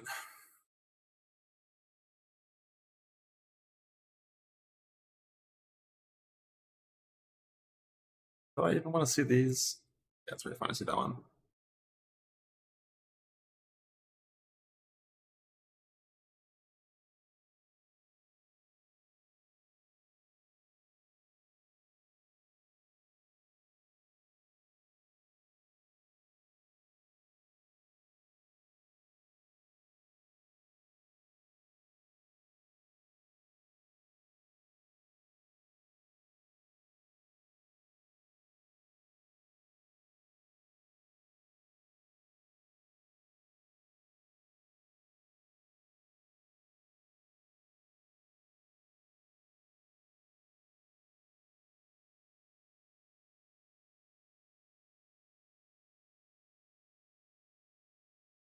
Yeah, I don't know about this. Let's go Spectrum 1. I have no clue. I think it's gonna be Contagion and like bow stuff, I think. I don't fucking know. I'll watch a VOD and figure that out later. I'm doing everything I can to stall playing as long as possible. Because doing Act 1 is like self-harm.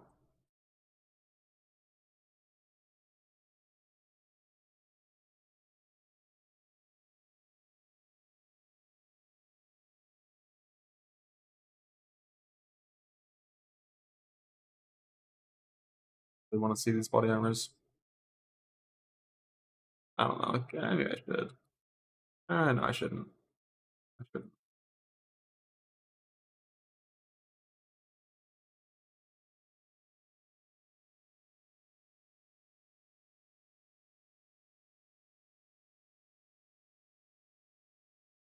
Be more aggressively rank C.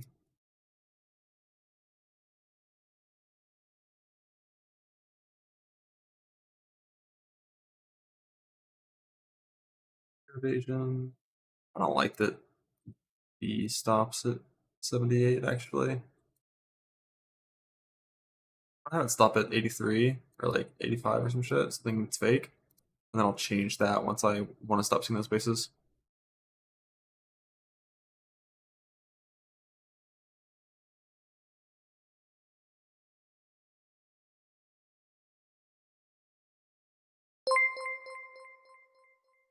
Hi. +5. Bucklers. Stop existing. Fine with that.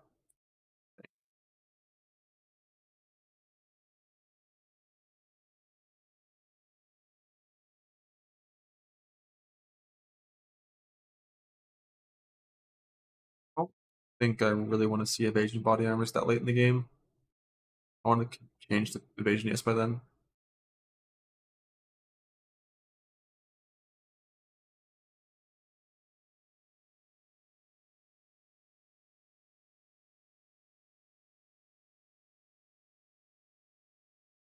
Is that evasion yes A tier? No.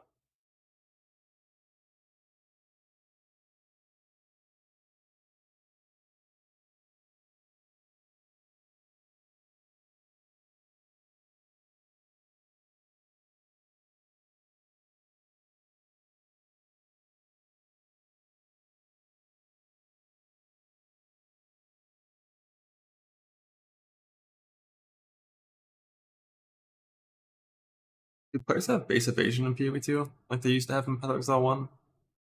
I assume no.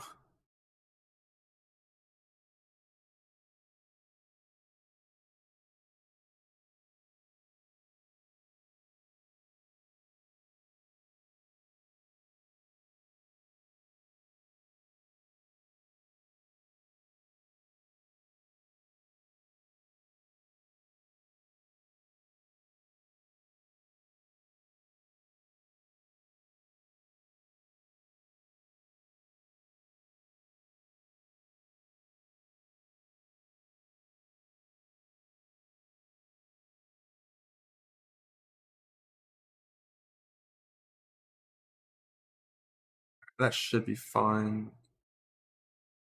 So rank C is a bunch of trash. I don't like looking at it by rank for the most part.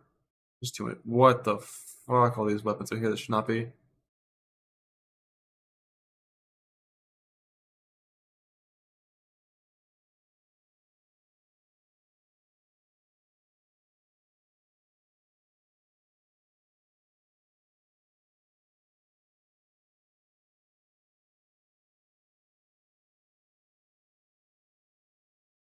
I don't know about maces. It's like I'm playing trade, so like, nah, fuck it.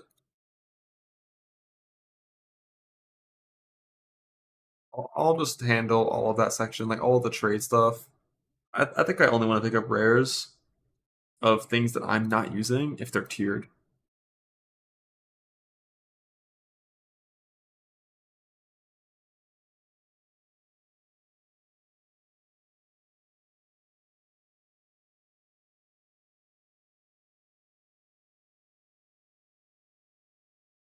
These dex requirements are all being lowered by 25%. I think that means I do want to plan for using the best bow bases.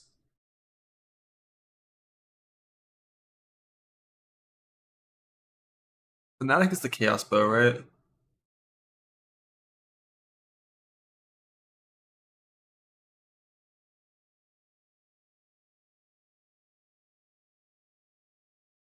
Guardian bow. Dance the chain. I don't. If there's only one target, that doesn't break strong color arrow, right?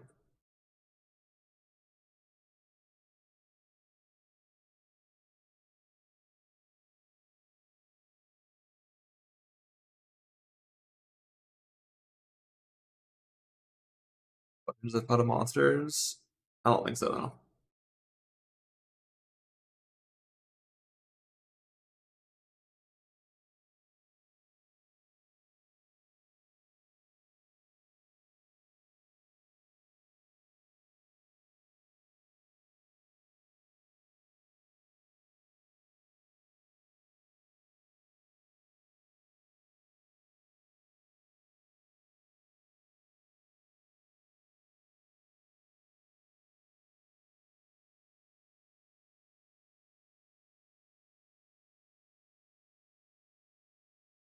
I don't think we can do that one.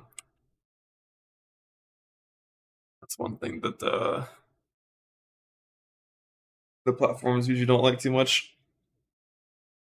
You're fine. I don't know if it's fine or not, but I will just assume not. Alright, so I should like every single quiver. It's fine. Then crossbows. I remember last time I did this, it was like really annoying doing that many crossbows.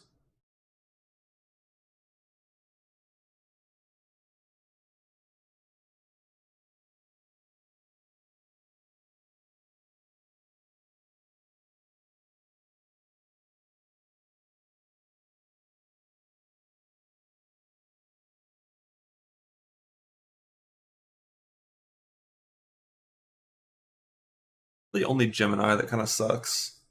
And it only sucks if you don't value the additional bolt, which you might value on Galvanic. Now,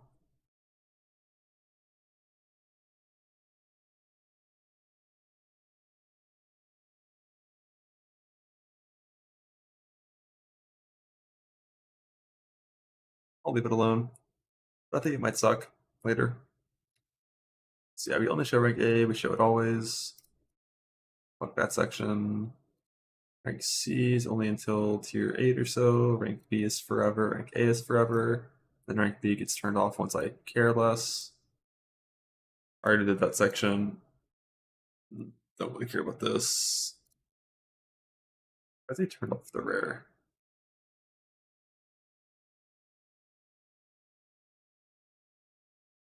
High tier item override, we already did, but I think I want to do it a little bit better.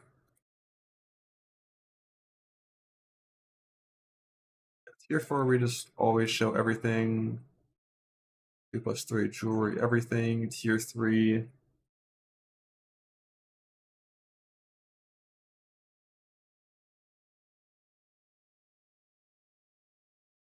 What does auto reload mean in that context? Darn.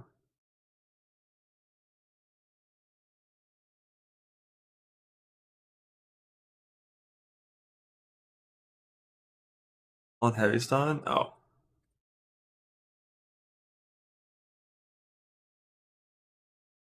Yeah, you might. I'm not really sure. I also have no idea how rare the Lineage sports are going to be, and I am playing trade, so.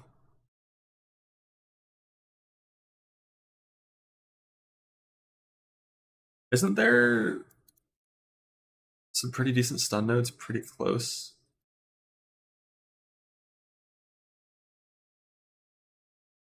It's only these.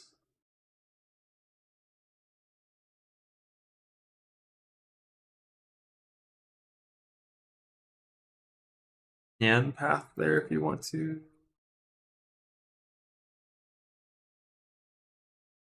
It's kind of only the points near duelist, huh? You've had that and you never heavy stunned? That's odd. That you can one shot a monster and not heavy stun it.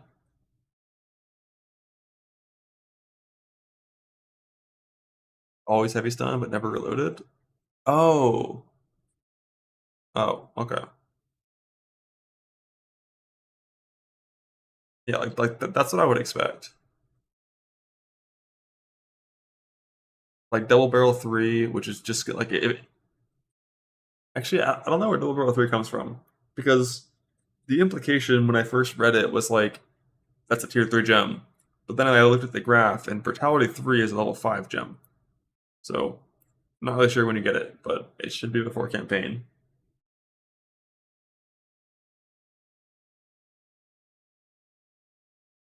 Or like before maps at least.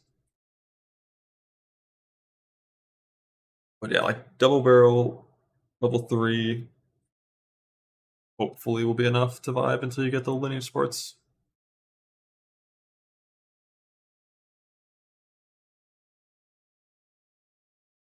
Tier 3 gear rare. I guess I'll include. Do caster builds use staves, or do they only use wands? I feel like in hardcore it's probably only going to be wands, right? Fuck shields now.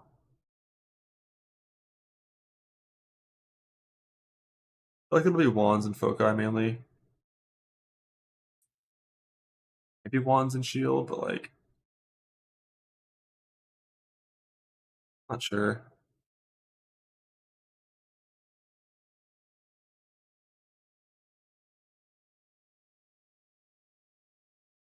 I'll put on shield too. Tier 2.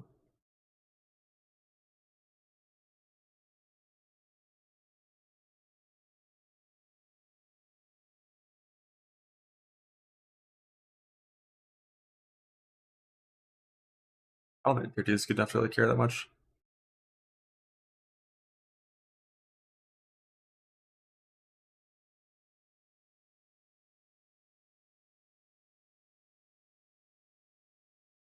I'm fine with that, I think.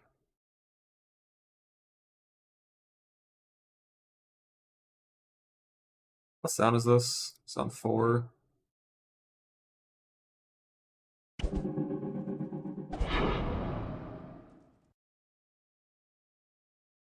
Is that the currency sound?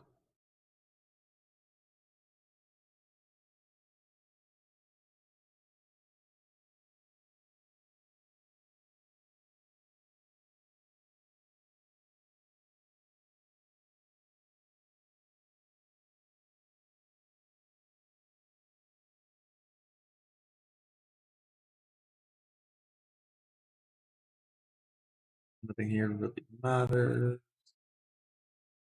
Endgame salvageable.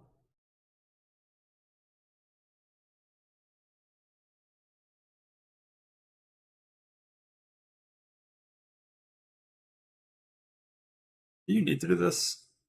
Like whetstones and armor scraps always have to forever. This had to before.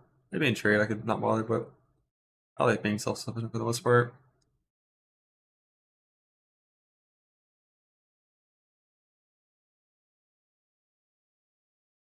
I think with baubles, at least last time I played, baubles don't drop. Like, you only get them from salvaging, it felt like.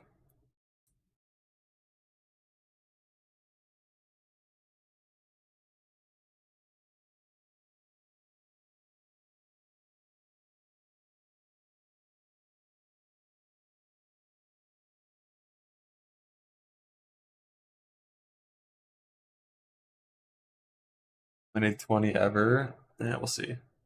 You do upgrade your flask over time sometimes, but yeah, you do need less. It's true.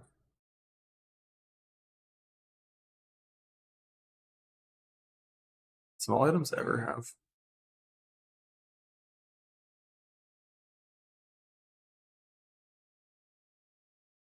there's anything with the sagas, it's fine. I would have not checked where do. Come on.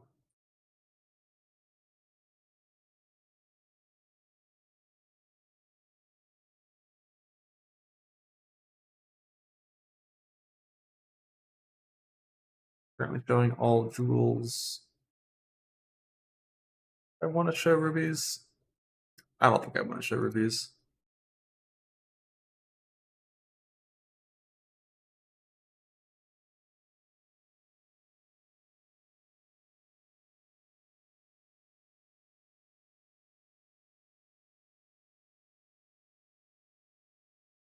It's good enough for today.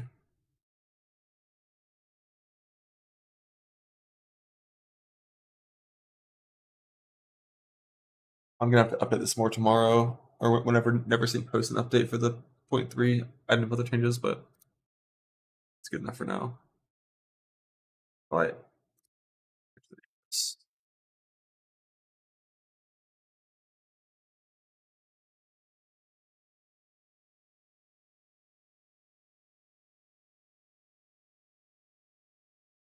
Well, shit.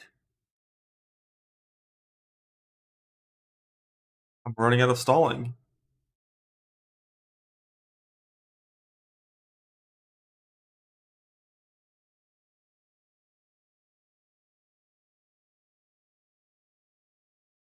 I could rubies to sell, but last time I had so many fucking jewels in my stash tabs, it was really annoying. I got a crossbow leveling.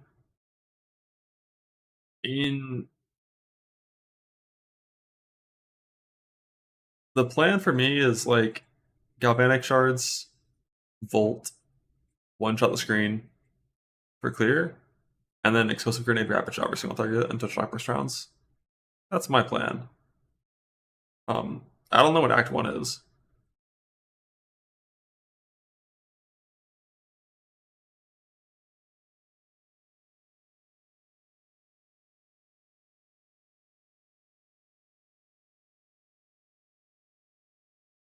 Yeah, I mean, crossbow shot explosive grenade is what it was before.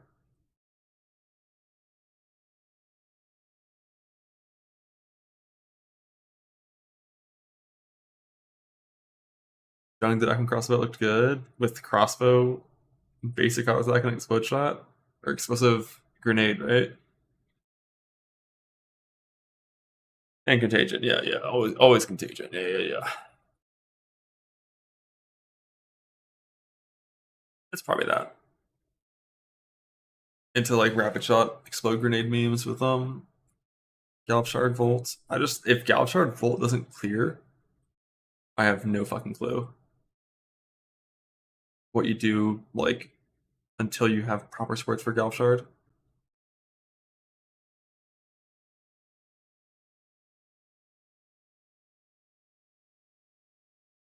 You do bows. Yeah, I mean that's always an option. Is I just do bows. The thing is, your tree. The one thing that's different, there's like, I'm pretty sure you do barrage damage pathing,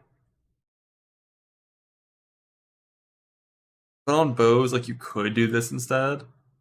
If you're just saying you really fucking hate this pierce chance, because the pierce chance sucks. You don't want this. But missing out on that much percent increased damage, it really didn't feel like you shocked things very reliably early game, like at all. Especially if you're doing crossbow shot and fucking explosive grenade. Even if you're doing like LA and when you're doing like lightning rod and LA, like things are not shocked that often. but 8-second shock duration will probably change that.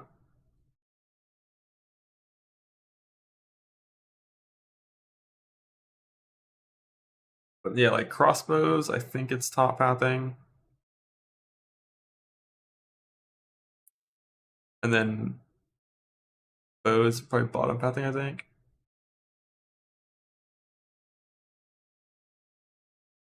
You can do either. Whenever I did bows in the past, I just did this anyways. Then you're gonna path down here and grab attack damage into this. Like this is no matter what you're doing in bows or crossbows for Act 1, it's like the same tree. Except crossbows, like that one chatter just said, has to do like a random shitty strength node. I think you might have to even do it like this early. I forgot if you can even wait until Hone Instincts.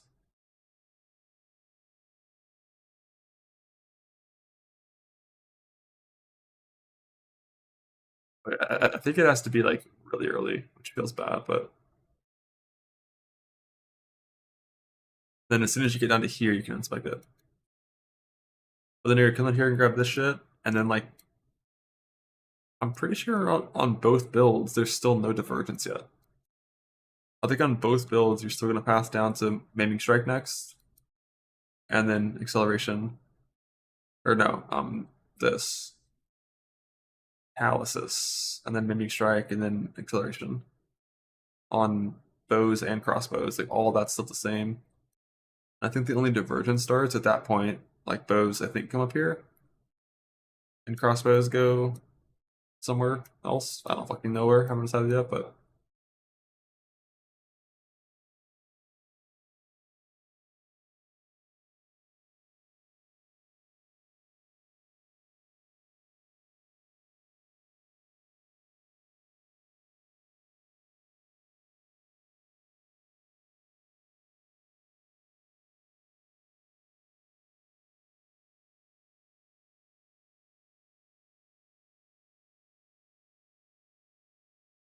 that's what the Herald nodes. Eventually, yeah. Not sure when, but eventually, yeah. The thing is, like early game crossbows, you're using like crossbow shot, contagion, explosive grenade, this kind of shit until you're level 41 and you get shock burst rounds. You're not full lightning yet, so it doesn't do much. What's it on Witch Hunter? I don't like Witch Hunter until at the minimum you can spec jewel sockets on weapon swap points. Like the keystones, sure, maybe not, but like not being able to spec jewel sockets just means it doesn't matter that you have 124 weapon swap points because you have to use your main points to path to every single jewel socket first. Because they're literally roadblocks when trying to do like weapon set trees. You can't go through them. So it kind of sucks for that reason. The idea of having two entirely unique trees for your weapon sets is really cool. But the jewel socket roadblock thing is really punishing.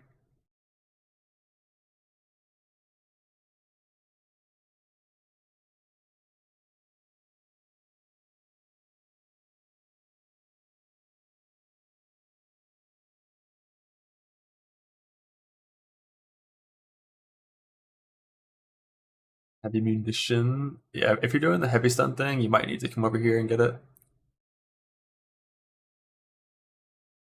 Which is like a lot of fucking travel points and feels really bad to do.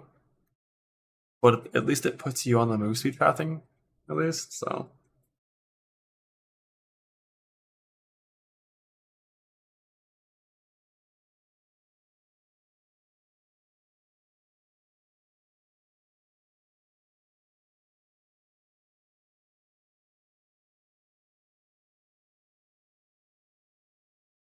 Inside, what is that?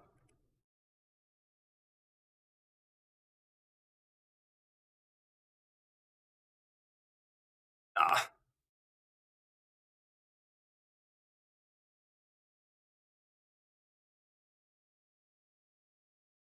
What even is the new Deadeye thing?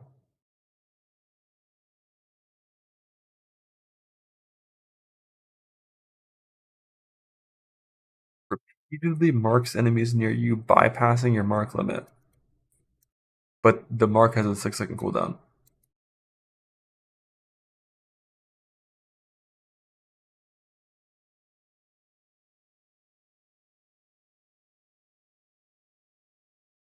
Your basic companion nodes. I wouldn't call that free power. That's not even remotely close to free power. That is a gem socket, spirit reservation, and passive 3 points. That is a trifecta of investment.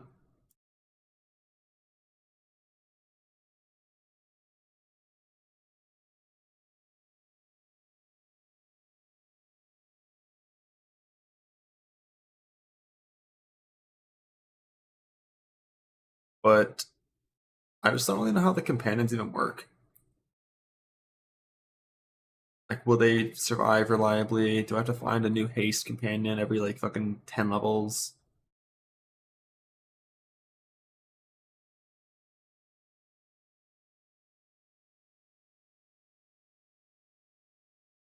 It's pretty efficient percent increased damage nodes. It's like 6 points for 100% increase. It's solid, but very not free. They add more companion wheels, and there's more of these 20% points. The value goes up though.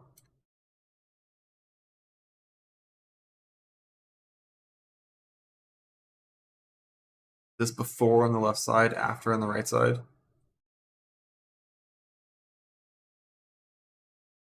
Slide it. Oh, that's fucking sick.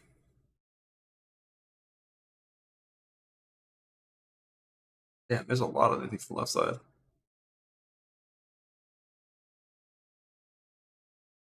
You know, it'd be cooler if I knew what these points did and could click them in the tool or the web browser.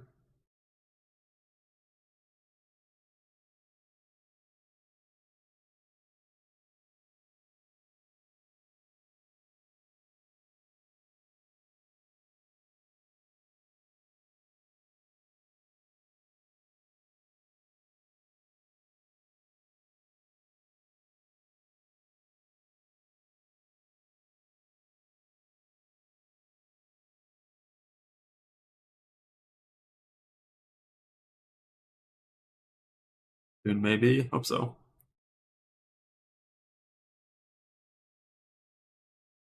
Hope so.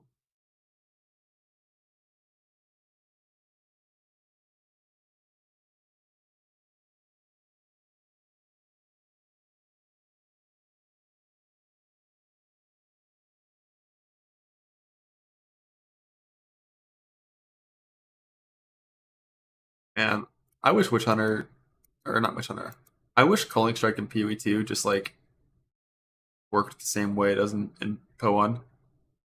If it did, I would log the fuck into Witch Hunter.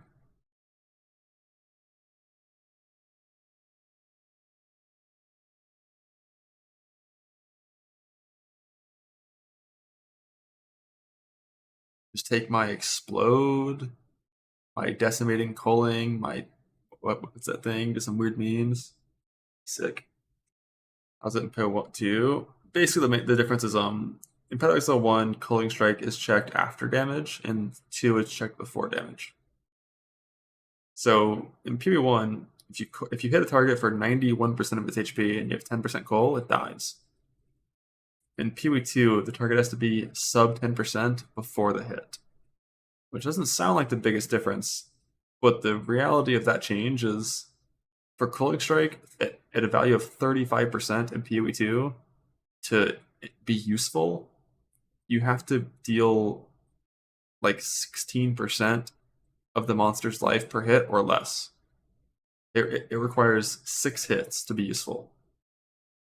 At 35%, it's crazy to think about, but it's like just so fucking bad.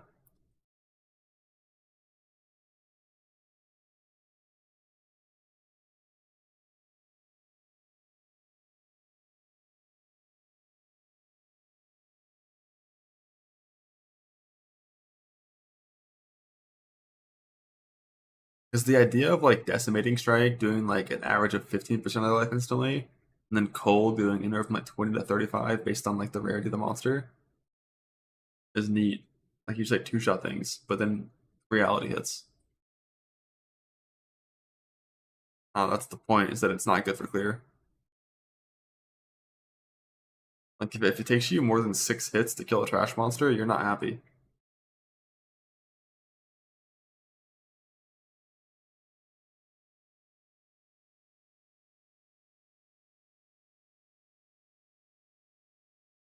What was the bit here with new tactician? Like, why is this supposed to be a thing?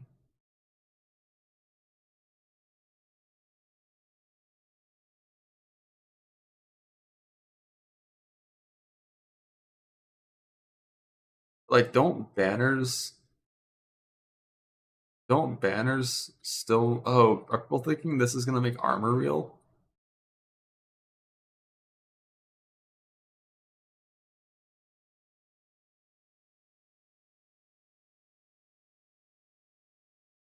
$200% of armor? I mean... If this didn't have the downside of capping PDR at 50, I guess it only caps PDR, not EDR. But if that downside wasn't there, and it was 2-pointer instead of 4-pointer,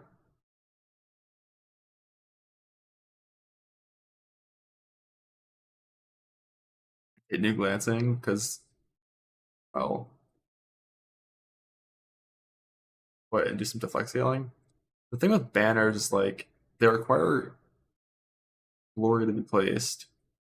They still have a cast time.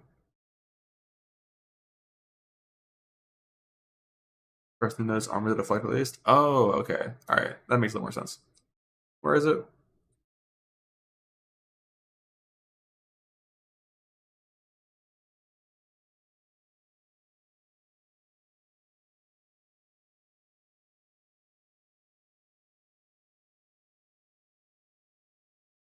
Gain deflection rating equal to 20% of armor. That's a pretty low number for an ascendancy point.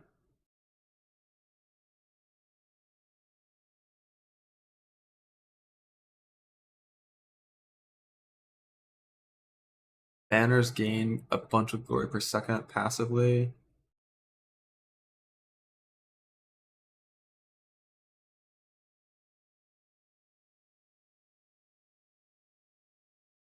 What are we doing?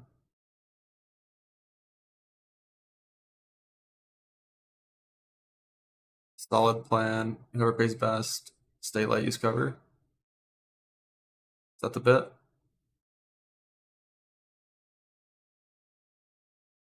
Solid plan wasn't changed. This makes banners better.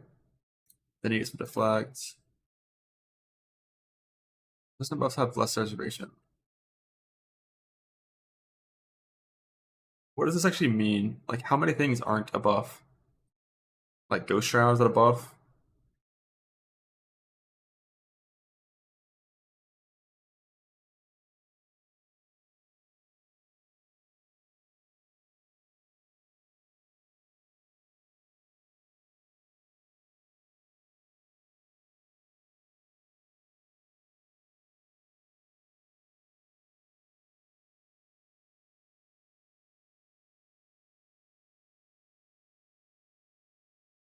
Everything's a buff? Yeah, it seems like everything's a buff. Or most things are buffs.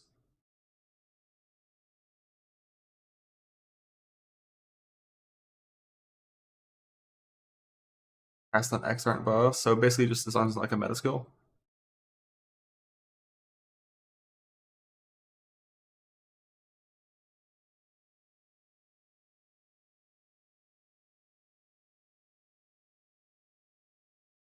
Double Spirit, basically, yeah. It's Double Spirit, but the thing is, if you're doing this like non-evasion, like armor setup, there's just not very many good things to reserve. I guess, didn't Trinity get changed? Is Trinity still weird?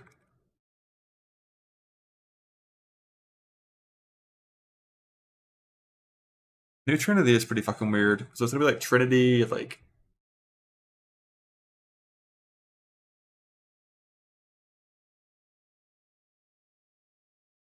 Trinity, a Herald. I love this like fucking scavenge plating got nerfed, by the way. That's like so funny to me. You gotta keep armor under control now. You know?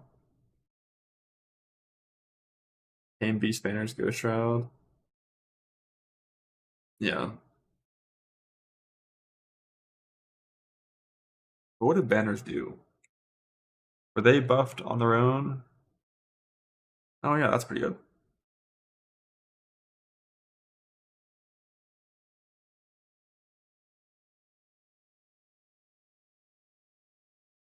But like, you have to press the button. It has a short bunch more armored evasion, 30% speed instead of 0.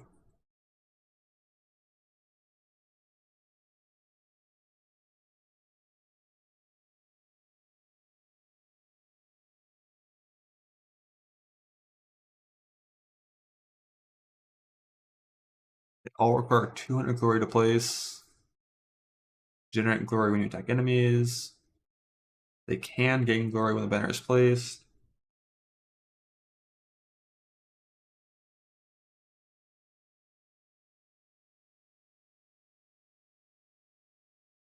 Five per second. So if this was your only source of banner generation, or glory generation, it would take you, what, 40 seconds to drop a banner? But obviously, you get it from hitting things. And we don't know how much stronger they scale with glory, right? Or wait, do they even scale with glory? If they require 200 to place, do they even scale with glory to be stronger?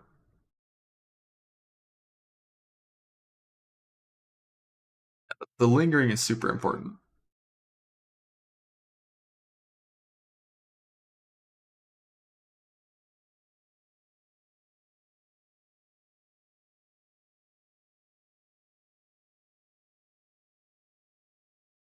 Wow, that is dog shit. But I assume that's terrible because it used to be scaled by Valor.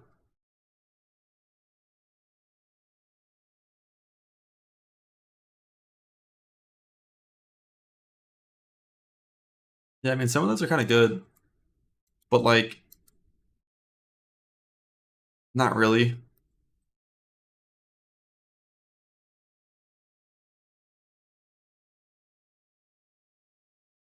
Not really. Like, the thing is, you're, unless there's like a bunch of banner like effect scaling from Glory, which I don't even know if there is.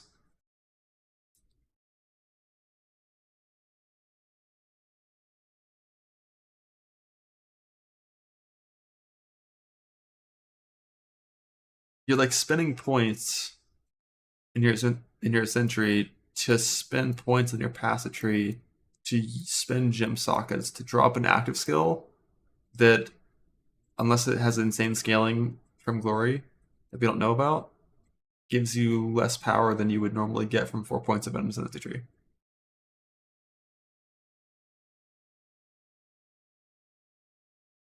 And only get in one location with some small lingering stuff.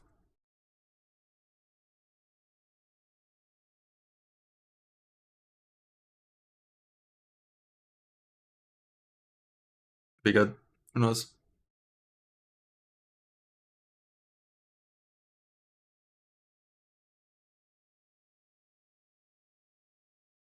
Like, I'm obviously very biased against the whole idea of lucky deflects with like glancing blows and just having like some deflect, just because like it's one of those mechanics. If it's not 100%, it's just not reliable.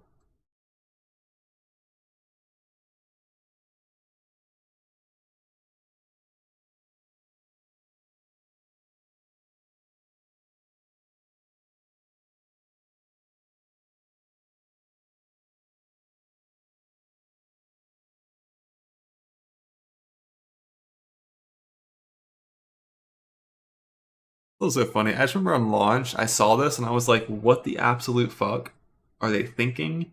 Armor builds just don't care about fire damage now.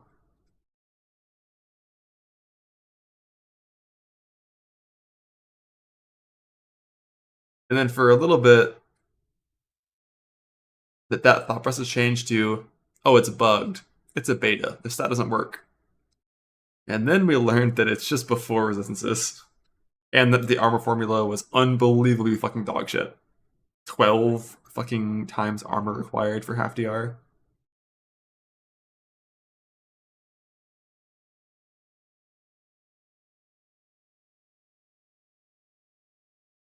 Armor amount.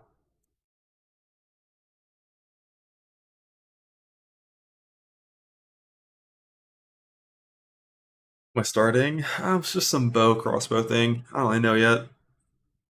We don't really have gem info or tree info, so yeah. Probably hyper endgame bows better. Galvanic nerf? Not really. Galvanic is different. But as soon as you solve the bolts with some various new support gems, Galvanic is actually buffed by a lot. Like more than twice as good. It just like early game it's gonna be kind of shitty. With like bolt shenanigans. A lot of reloading, a lot of annoyance, a lot of clunk. But basically the skill does like a little more than double damage. But only has 1 bolt instead of 5, which sucks, but you can fix that with a few different support options. Like rank 3 double barrel, some lineage supports for like filling up your bolts when you roll or when you kill, a few different options that fix that problem and make it so you have basically infinite bolts. And as soon as you have those, well, your skill just does double damage. Fuck yeah.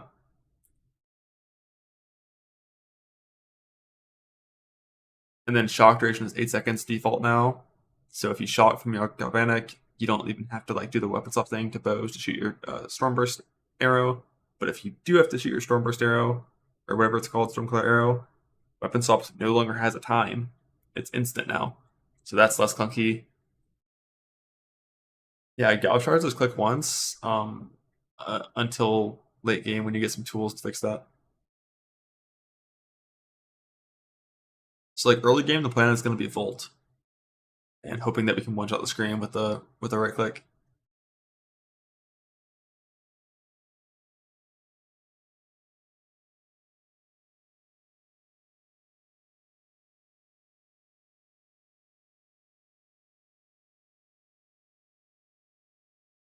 One and a half hours to practice Act 1. I don't play the league anymore. Yeah, the campaign's rough, man.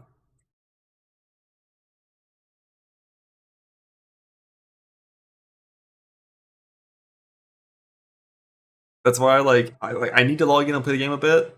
I don't know if it's gonna be logging into campaign. I might log into my fucking spear character and just one-shot some things in maps for an hour. Like I really just want to get used to WASD movement. That's it. I don't really care about anything else. And like playing Act 1 might make me pull a Frisia before the league starts, so.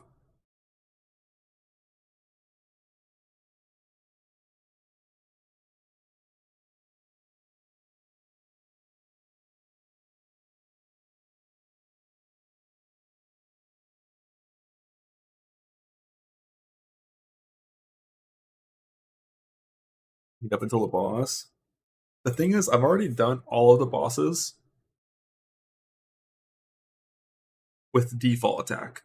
So like that's fine, you know, like just attack the boss and avoid their abilities for the most part. Like Act 1 through Act 3 I'm not too worried about bosses, because like except the monkey. The monkey's always scary.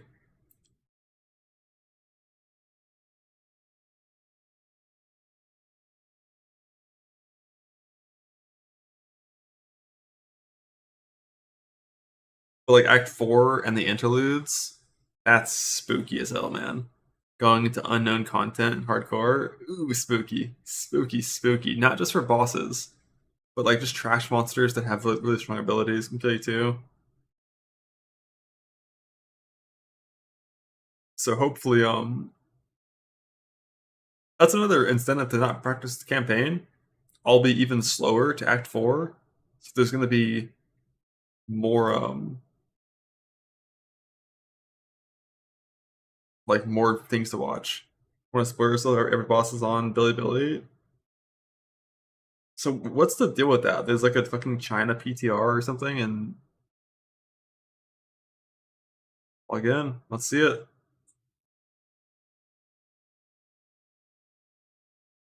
It's just all leaked. Hell yeah.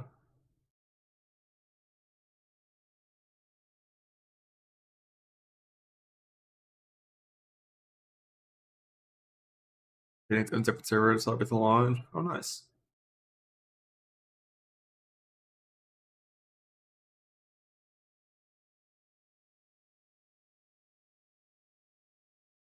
But no, I'll probably just I'll probably just watch it live tomorrow before I fight a boss. Just like scroll through real fast.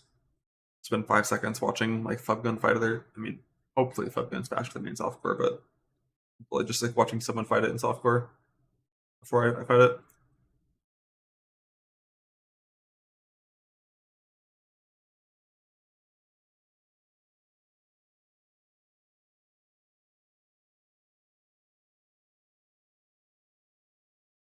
Yeah, I'm definitely concerned about the fucking chaos boss in Act 4. Like, you're not gonna have any chaos res at all. So, you know, good luck. Hopefully it's fine. Actually, T1. Blah.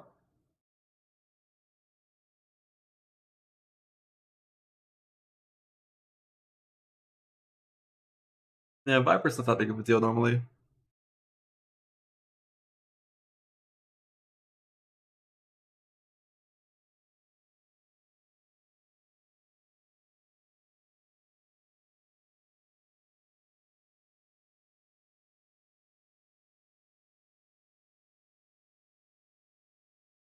Baited again. Baited again. Flamethrower host still one tap? Probably. Just like her ability, basically her self detonate thing, just does like 500 fist damage. But it's only if you get hit by a default attack when she's in her enraged running at you phase. If you start that phase with like her on the edge of a wall and you max ranging and like running, typically she will never even hit you. And you can just dodge roll all of her melees, and if you icon it properly, or just kind of spam relentlessly, she never hits you. She never explodes. The evasion formula changing. Basically, acrobatics is baseline, but not quite as punishing on the evasion formula. Like a slightly better version of acrobatics is baseline, is the TLDR. Sprint trivializes it. Oh yeah, true. You'll just outrun it pretty easily.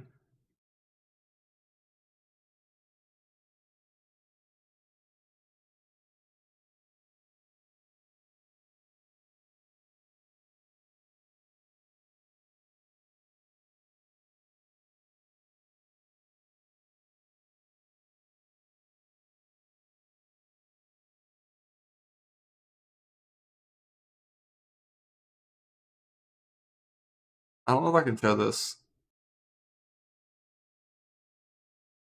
But I'll probably watch it later.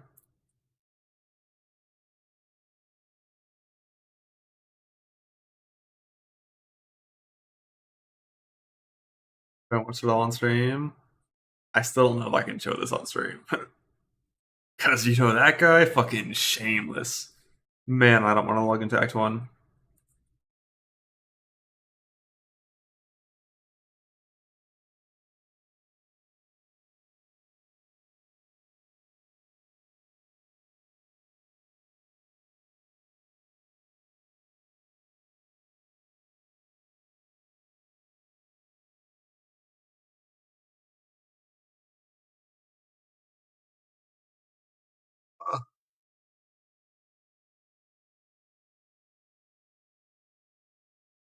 Alright, let's get used to WASD.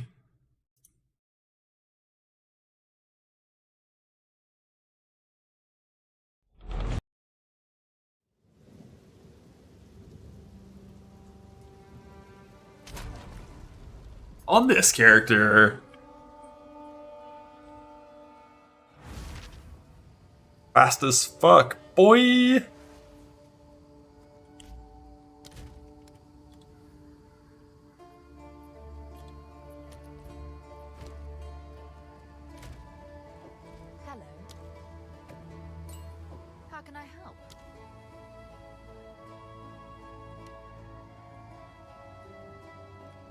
Yeah, I just didn't even play Ghost Dance in this character, huh?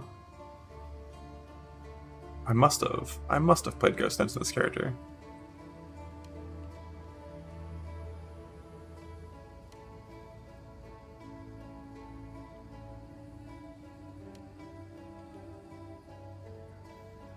Do I have 30 unreserved? Okay. I'm just testing that. Headhunter? I haven't played with the Station of the Headhunter yet. It got buffed after I stopped playing this character. Nature's fury. Evasion do we have? 14,000 with Wind Dancer and Tailwind. With ES, ES, good evasion ES chest, good ES helmet. And what's my tree? Damn, I actually did do this in the end. I hate that so much. It's so fucking disgusting and vile and ugly. It's trash, but if you want the move speed, that's what you do, I guess.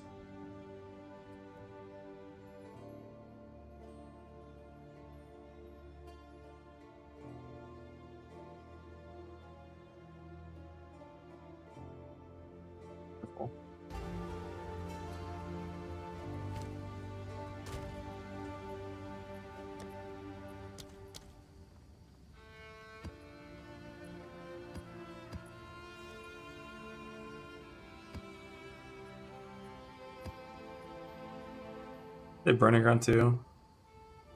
What is it?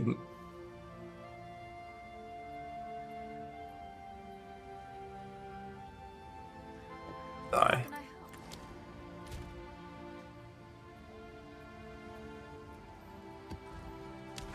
Oh my god, I have to find a map to put it in. Oh my god.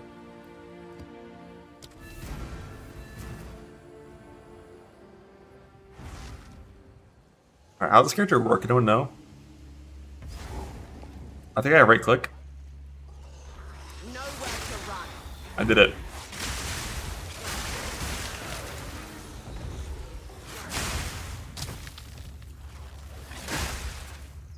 Was that an invisible frost bear explosion? Is that still in the game? No way. I did it. Success. Got him.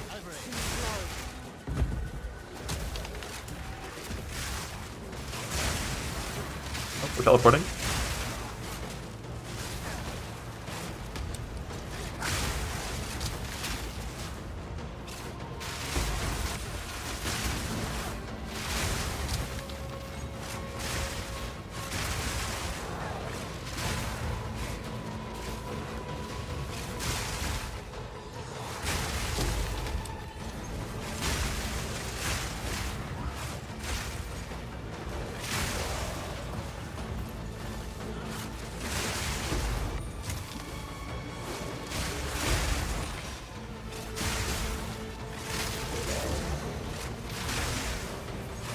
Victory is mine.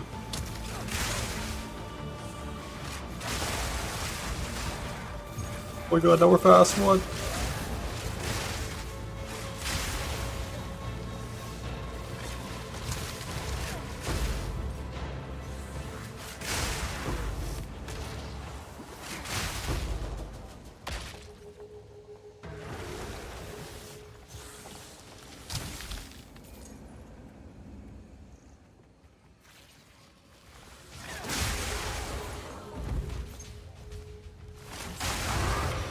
I won.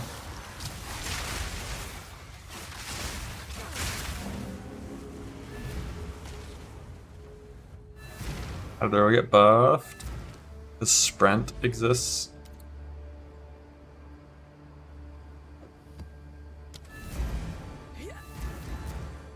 Can't sprint on Roa.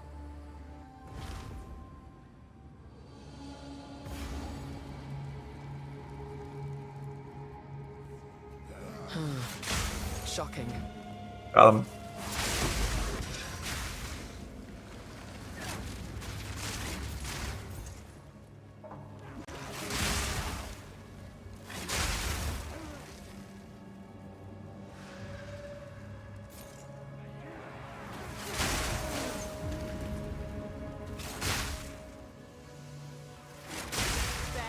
sweat. Filter working? Yeah, it works.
I won.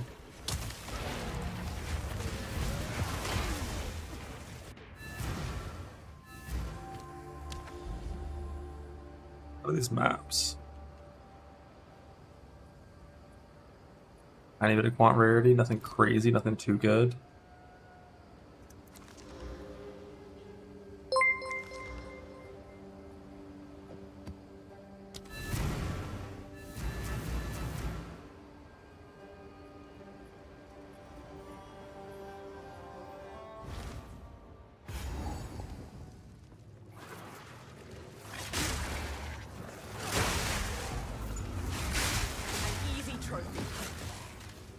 Alright.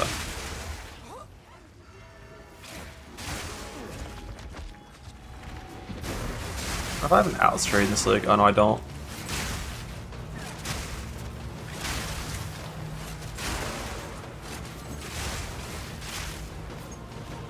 Well, why am I Excel trying to last 2 minutes with no outstray?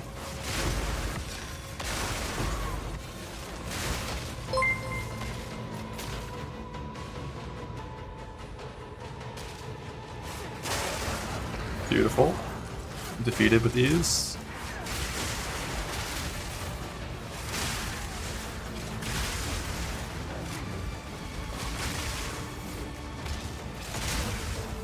I'm stronger than you. 1 sec.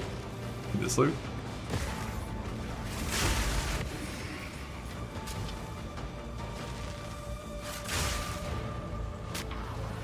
Where am I?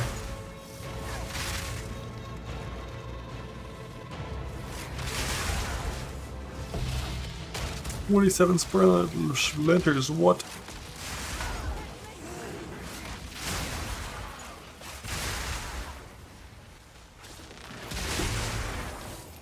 Tier 5. Oh my god. Oh my god.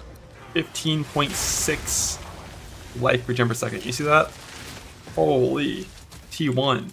Oh, I forgot they finally fixed that and made it show the things properly. Barely broke a sweat.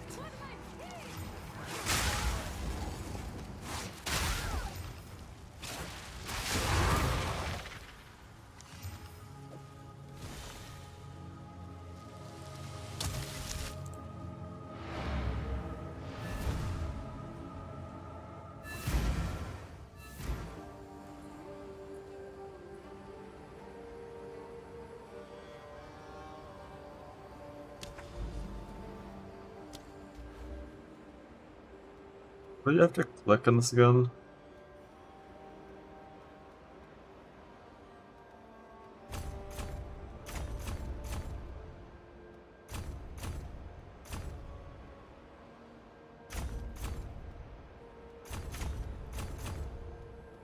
Like quantity and shit?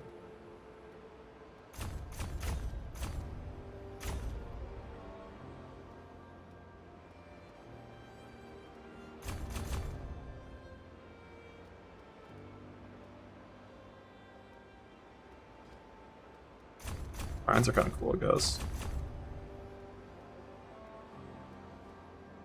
But you can't choose for Excel? The fuck?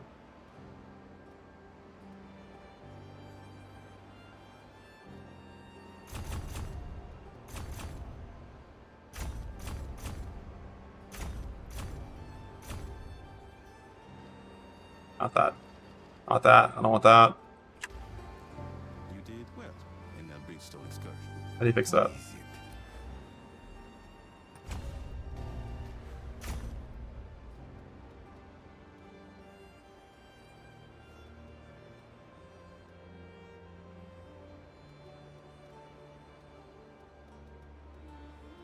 Fuck it.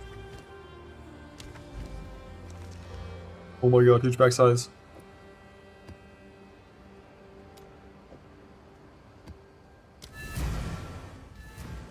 Alright, these things too.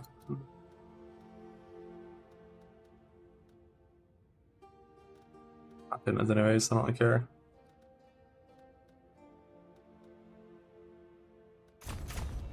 Basta. Or friends.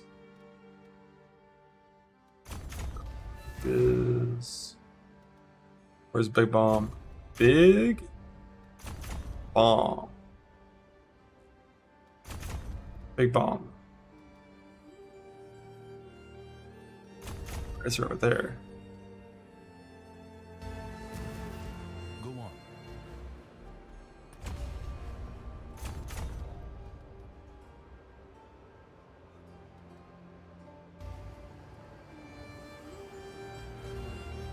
The bigliest, bombiest.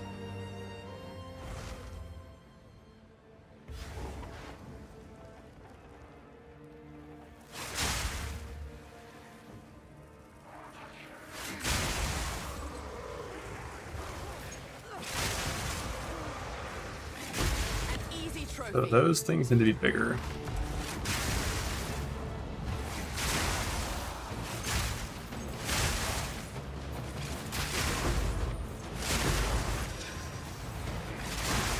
Like every single thing on the ground that I see that I want to pick up, I want to be maximum size.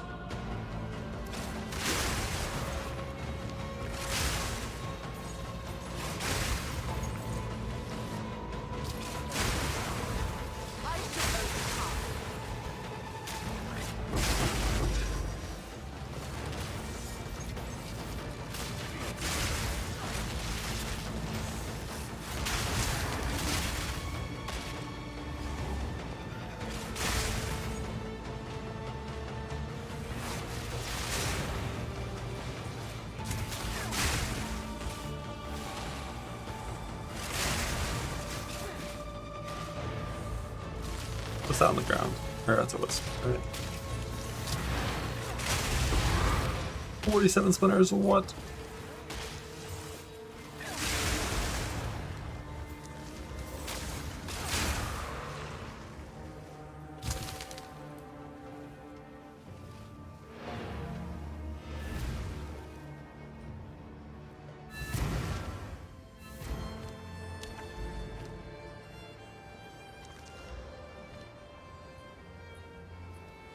In progress.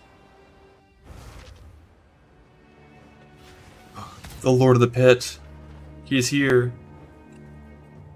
Why isn't there like an arrow pointed to him? Oh my god, I think he's right here.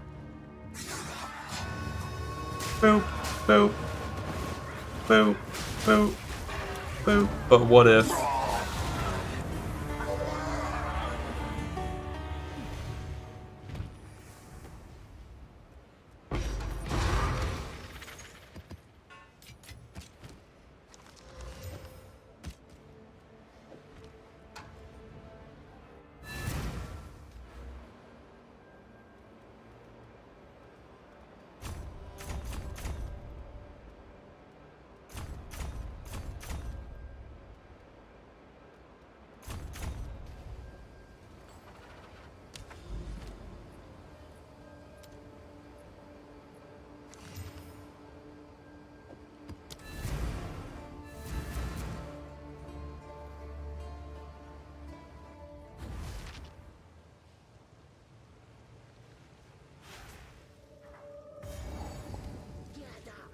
Nature's fury.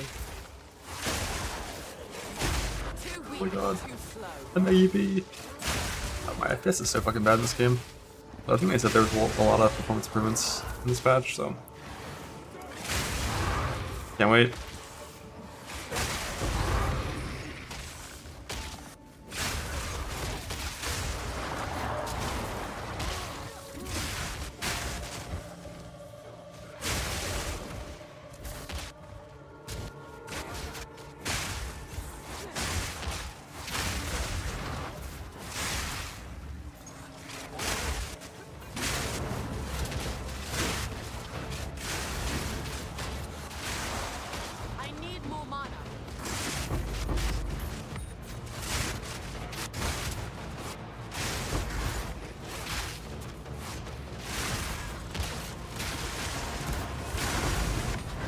my god, a 6-link. What a tank.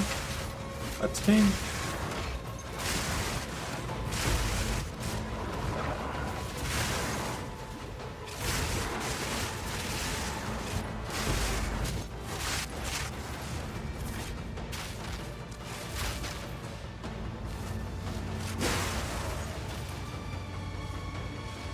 Forty FPS. I know, it's so bad. This performance points are real good.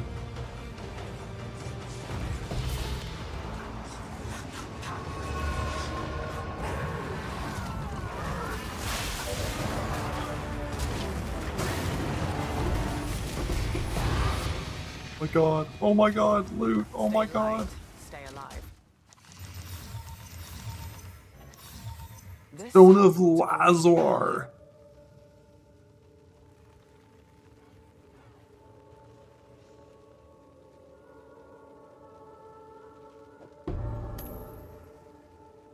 A good next patch? Yeah, that's kind of neat. Ooh. The Wicked Fell. What?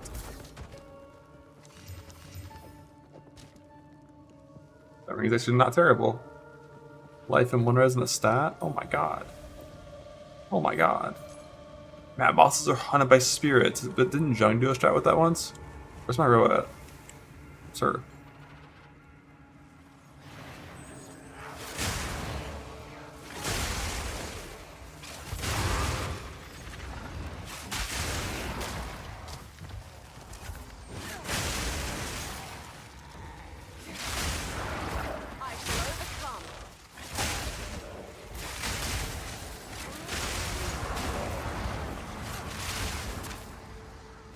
Damn, shrine buffs last fucking forever now.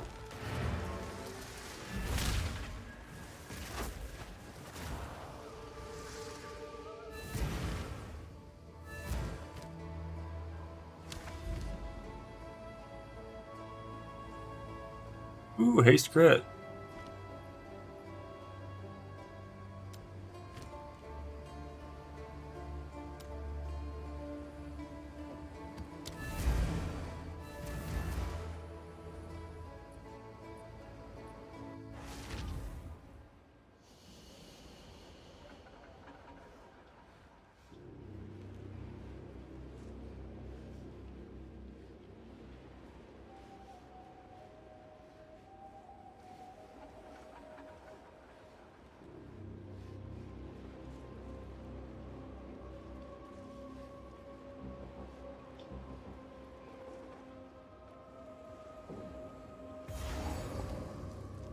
Shocking.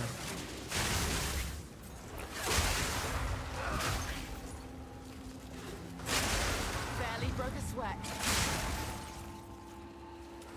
Oh my god, a zoom shrine. Oh my god, a zoom shrine. I need to get off the road headed lever. What the fuck?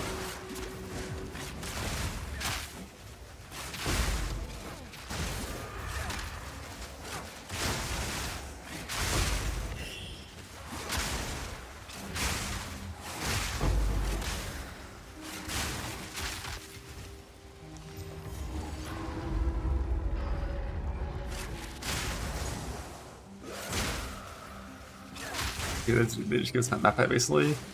Yeah. Kinda. I think that probably should have been like a red flag. That the best band-aid for the system was to just give the players map back. It's probably a evidence of the system not being good.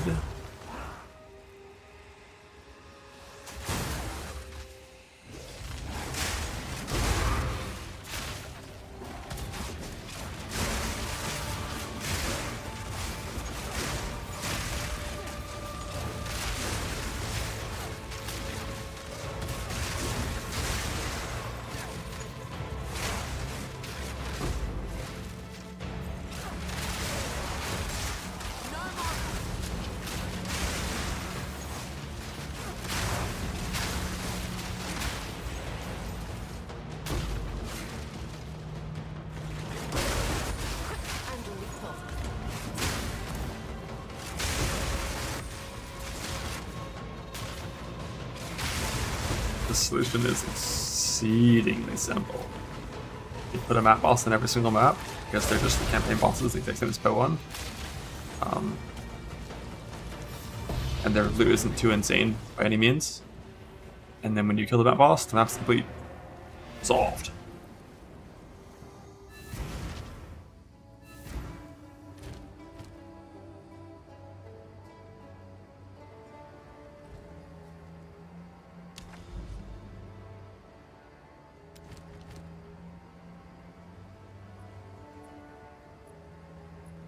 Number of monster packs, that's me.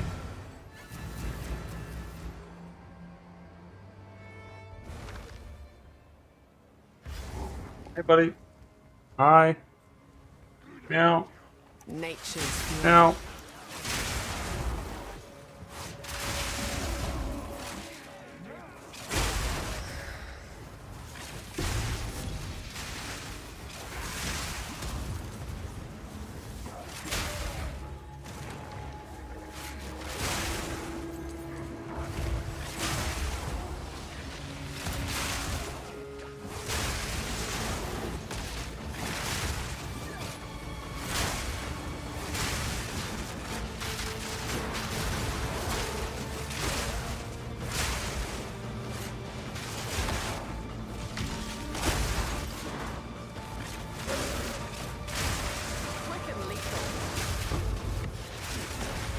I also live. I'm rich.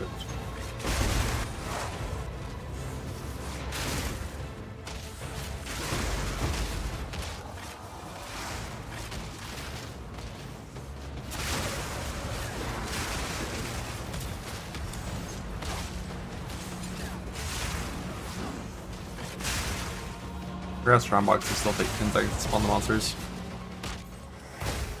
Point for it.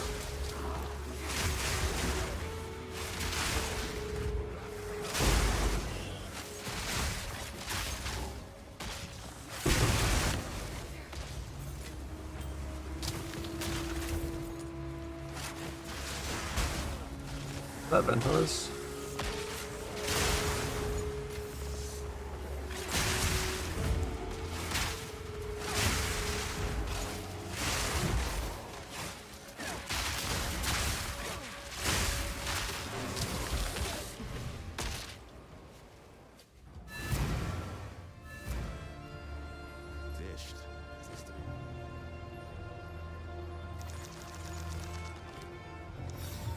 Miranda Seal, what?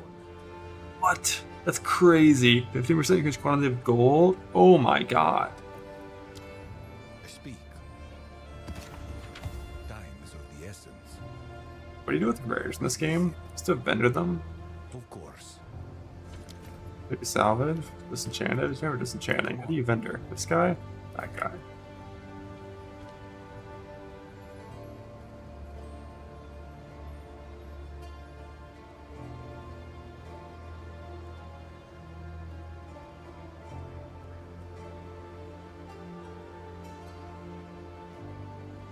They have the ideal to PoE1. Yeah, that's really fucking good in that game.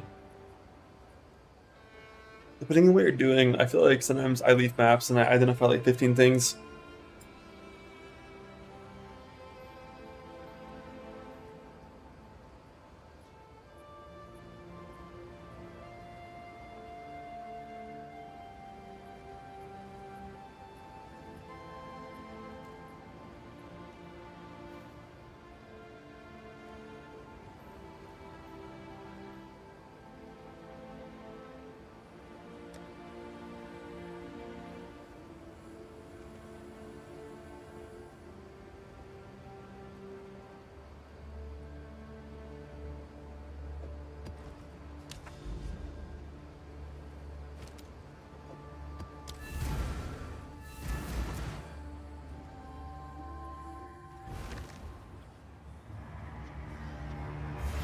How many rares are on the map? What?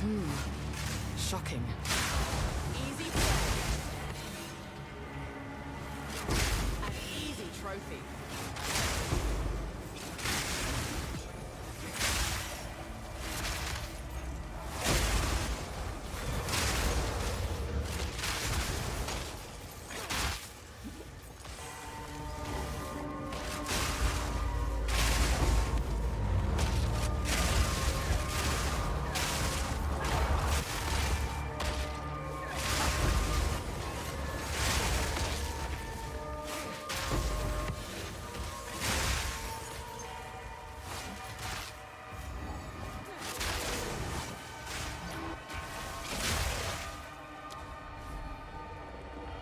Why is there a black screen load screen? I was here 2 seconds ago. Hello?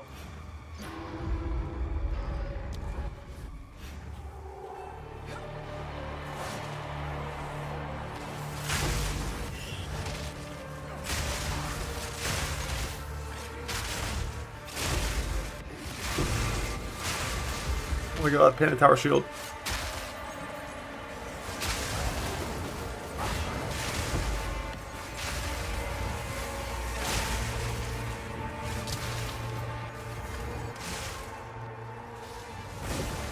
Ah.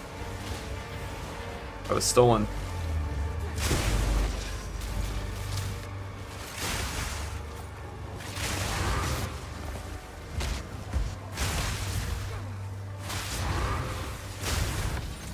Oh my god, another 6-link.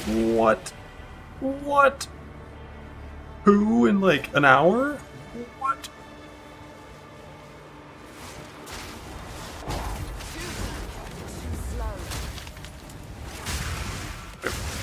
Why are monsters dropping sim splinters? Is that new? I don't remember this happening. There's so many of them. What the fuck?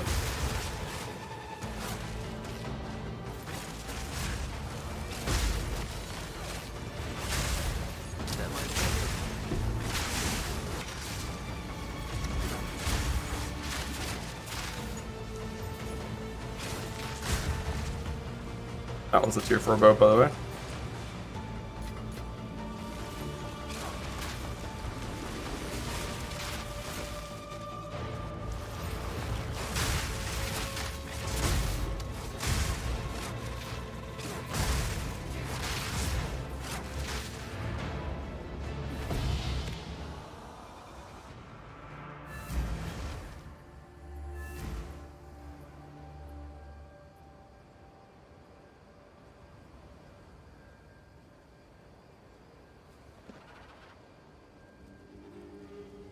Headhunter TP mod is like really good in PoE2. It's one of the best mods. It's like one of the reasons why Headhunter is good.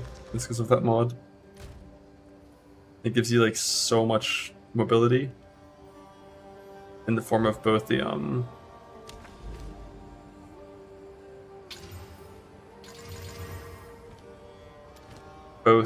teleport itself, taking you toward monsters, and then also it gives you movement speed for 2 seconds after getting there.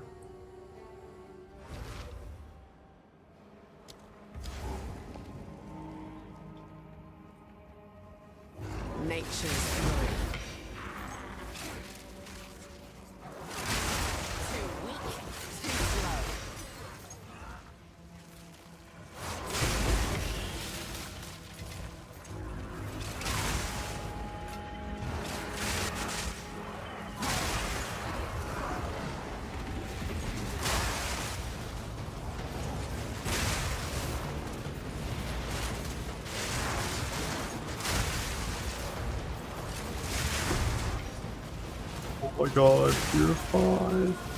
I gotta make that stop tuned to the color of the item.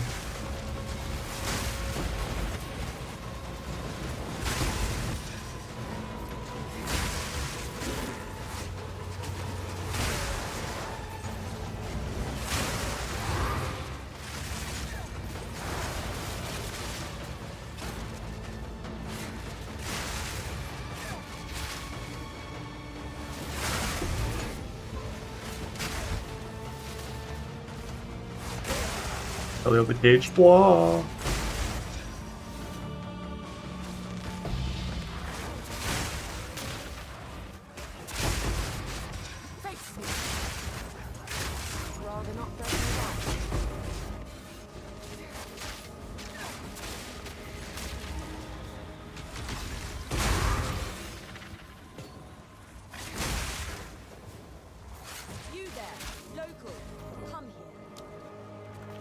I forgot how small Big Boom is in this game.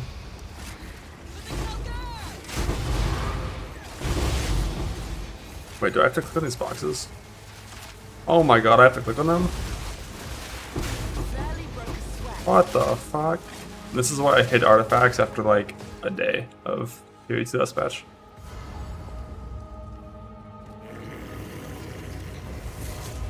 Bonk, bonk, bonk. You teleported away. That's bullshit. It's not fair. Why did you do that? Why is my spear stab just killing the boss? Like with ease? It's unlinked.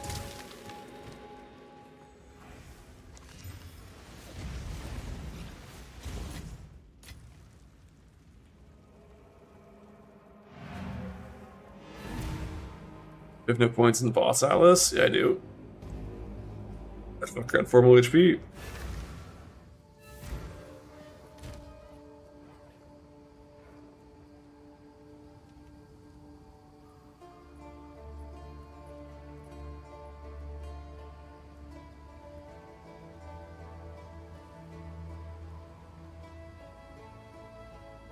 So, like, what if I just didn't do an Act 1 run?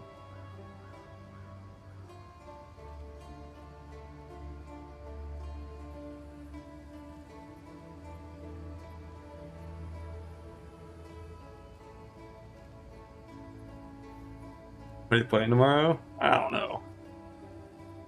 Maybe crossbows, maybe bows. I haven't decided yet. Like, I know it's going to be Deadeye, but it's going to be Deadeye, it's going to use evasion and energy shield. It's going to use bows or crossbows. We'll see later once we have the tree and the gems. No spear. I don't know if spears are going to be that insane next patch. Like, the single target one shot with Wind Serpent is gone. Lightning Spear is pretty heavily nerfed. Tangle Tongue is nerfed a lot. I'm sure spears are still going to be like playable, but I don't think they're going to be you know, broken like they currently are. Yeah, the Sea Glass nerf is pretty big. Because like a really good rare spear beats Tangle Tongue, but they nerfed the spear bases too.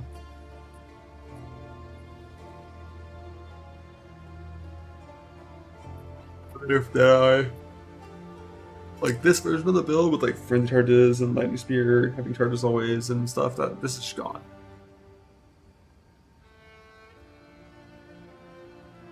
But like a version of the build is still gonna exist and probably gonna be pretty solid.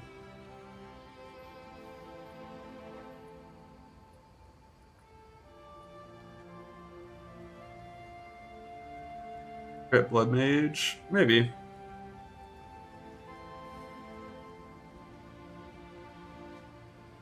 I just know so little about casters and don't have enough passion to attempt to learn until I see someone else prove that they're good. My goal is to want to log in the next day every day, and Deadeye is the way to do that.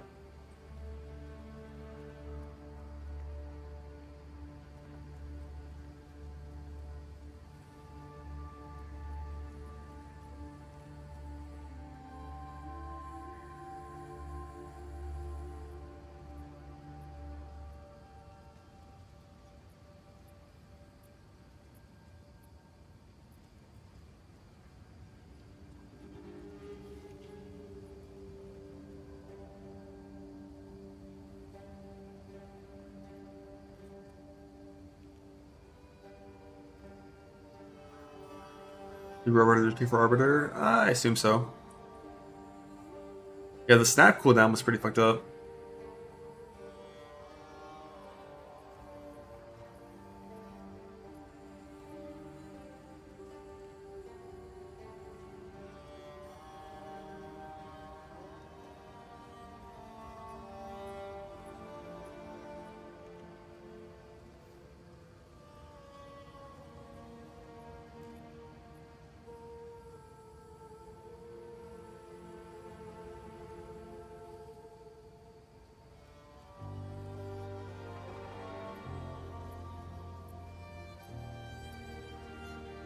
Versus not Deadeye, then Lightning Deadeye crossbow. Yeah.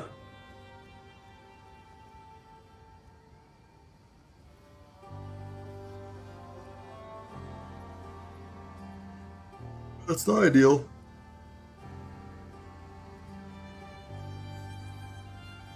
But like the first season, I did like fucking everything. I did some bows, I did some spark, I did some melee. I did a very small amount of crossbows, and then I did a lot of crossbows in Season 2. I did do minions in Season 1. I just stopped playing at level 30 when I realized that the minions fucking despawned if you outranged them, which is the dumbest shit ever. But that already got fixed, because that was obviously terrible.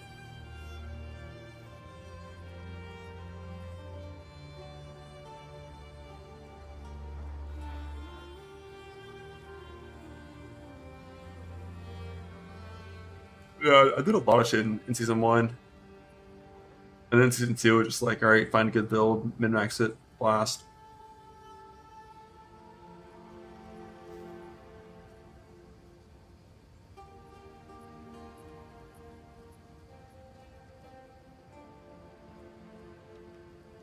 I went it for minutes, and it being the most stuff in this league.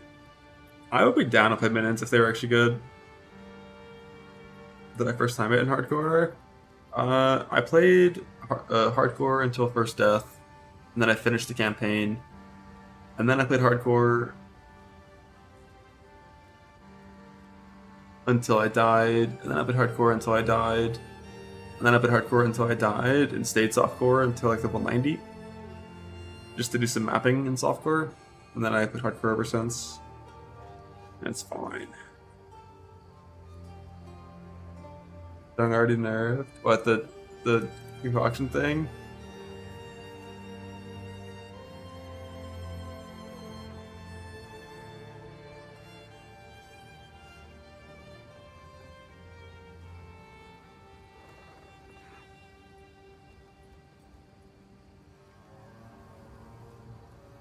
Ah! Love that. So, City.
Bro, nah, it's fine. It's fine. What time does this league come out? Like 1? And I guess we're just assuming we're not gonna have gem info or mastery info until the actual patching starts, which is gonna be about 3 hours beforehand.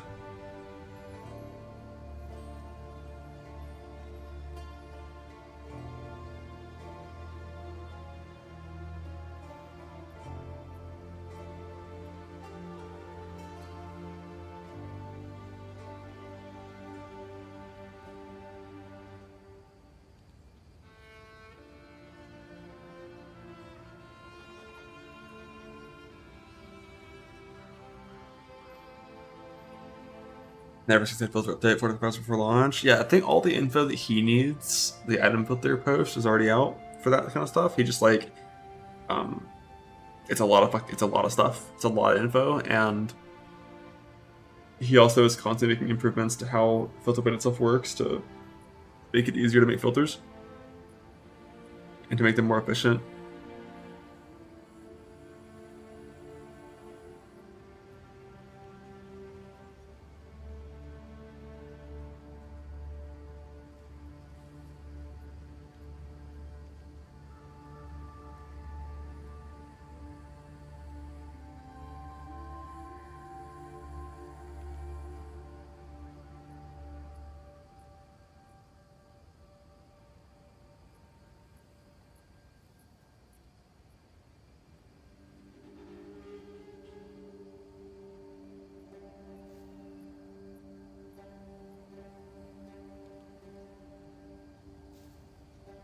Why are you farming Combs heart cards? Oh right, you're doing fucking support. Dual support.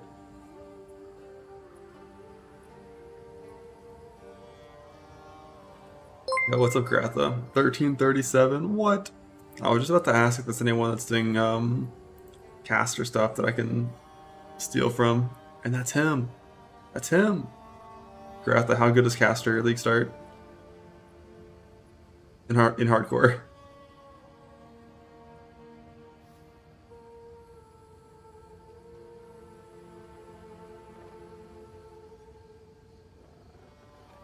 Is Lich the same ascendancy as Blood Mage? Or the same base class? It is, so you can do that, but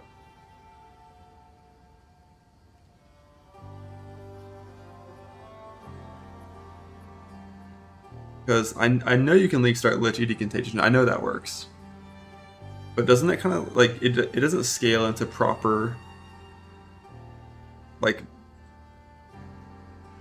like difficulty 4 like map boss killing shit, right?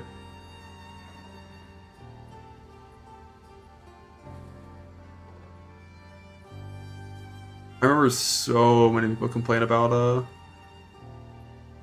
filling ZDPS on Lich.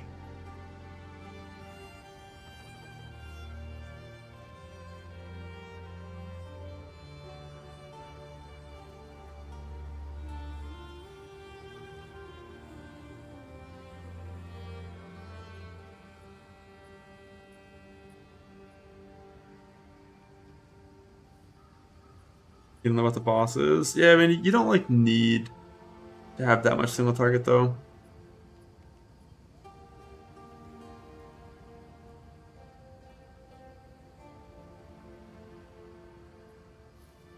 Taking limited fusions, yeah, makes sense. I know both. I mean, even non-crit crossbow single target ends up, I think, between 500k and 1 million DPS, like pretty comfortably. And I'm pretty sure bows reach like infinite DPS at super high gear level.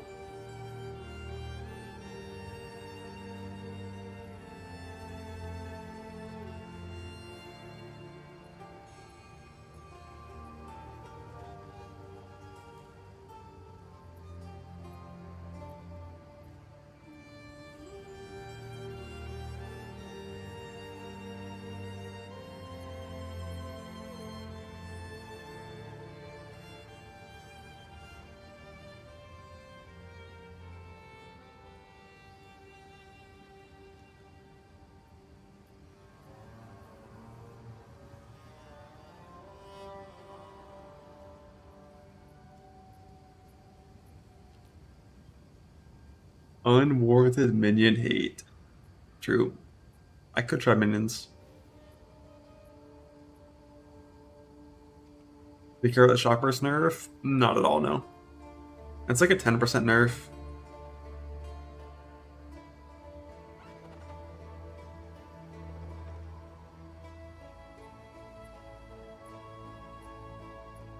When practice run, I don't.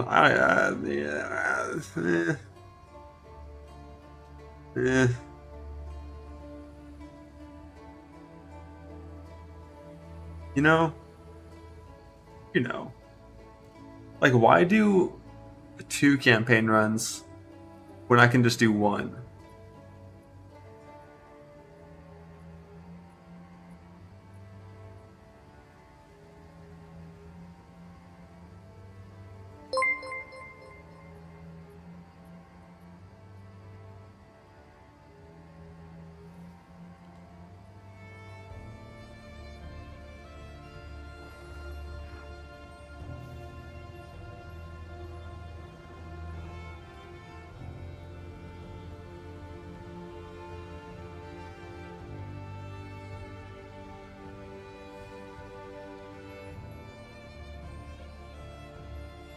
Thing is, I mean, sure, maybe I would die after the 2 and launch, but I know I wouldn't go past Act 1 today because there's not really a point. And like, if I die in Act 1, I don't really care.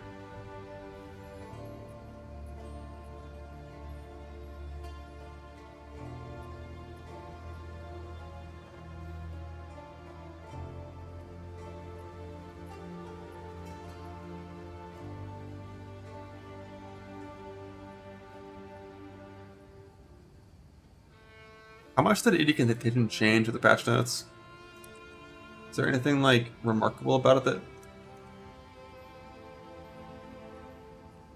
changed in the end game? I feel like if you use Eternal Youth, that is gone.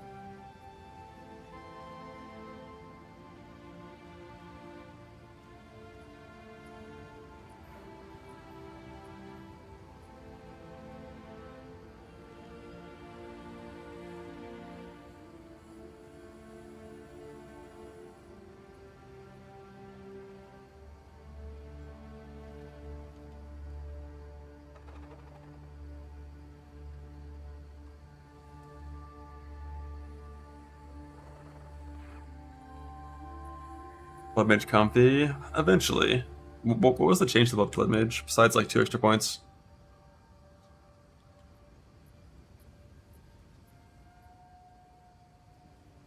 Yeah, like you don't have to crit anymore, you can just hit. That's to be big for early on.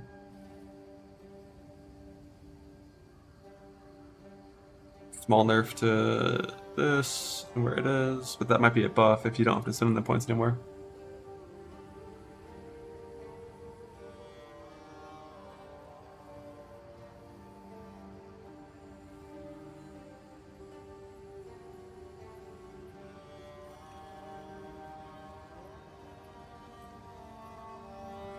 I have a video on it, but mostly buffs, love that.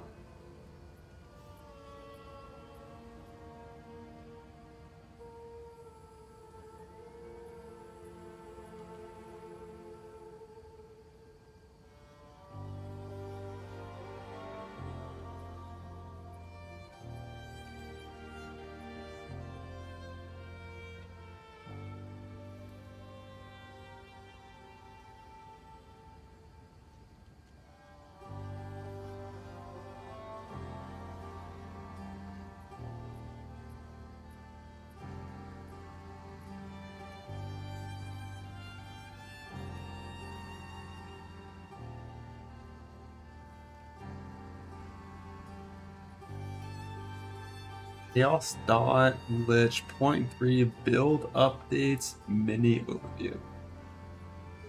Alright, I'm gonna do a quick like build update for 0.3 for the Chaos dot ED Contagion Lich build with basically the stuff we know so far, which is honestly not a ton because we don't really have the full gem info, we don't have the new passive tree updates, but there are some things we know that are going to change the build, and I've tried to compile as much of it as I could.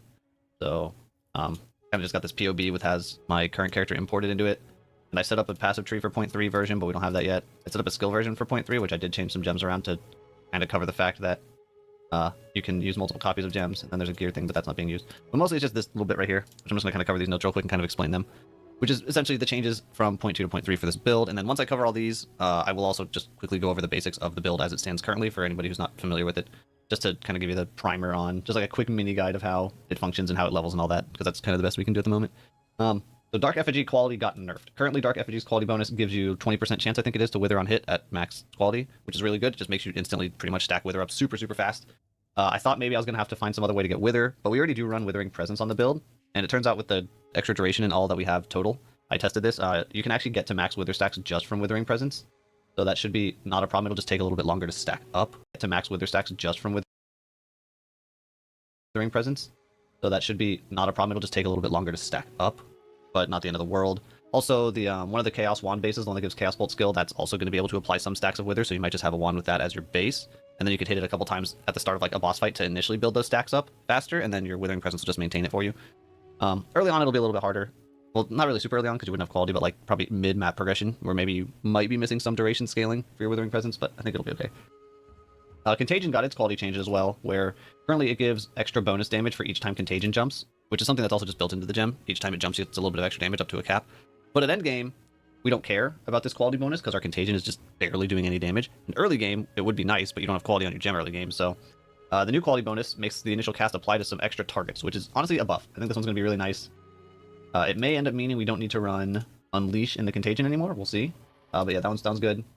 Good change. Eldritch Empowerment got changed, which is one of the Lich nodes. It's the one right here that gets it, so you basically spend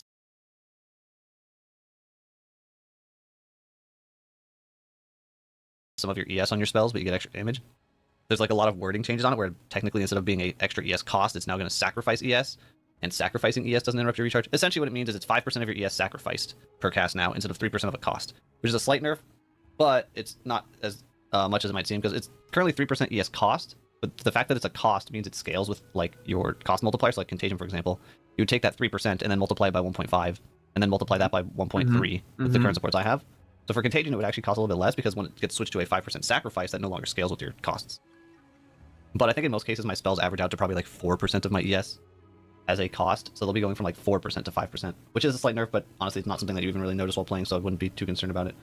You cannot weapon swap Convalescence anymore, or Blink. I didn't do weapon swap Convalescence on my specific setup, so if you were just using my setup, it doesn't affect you anyway.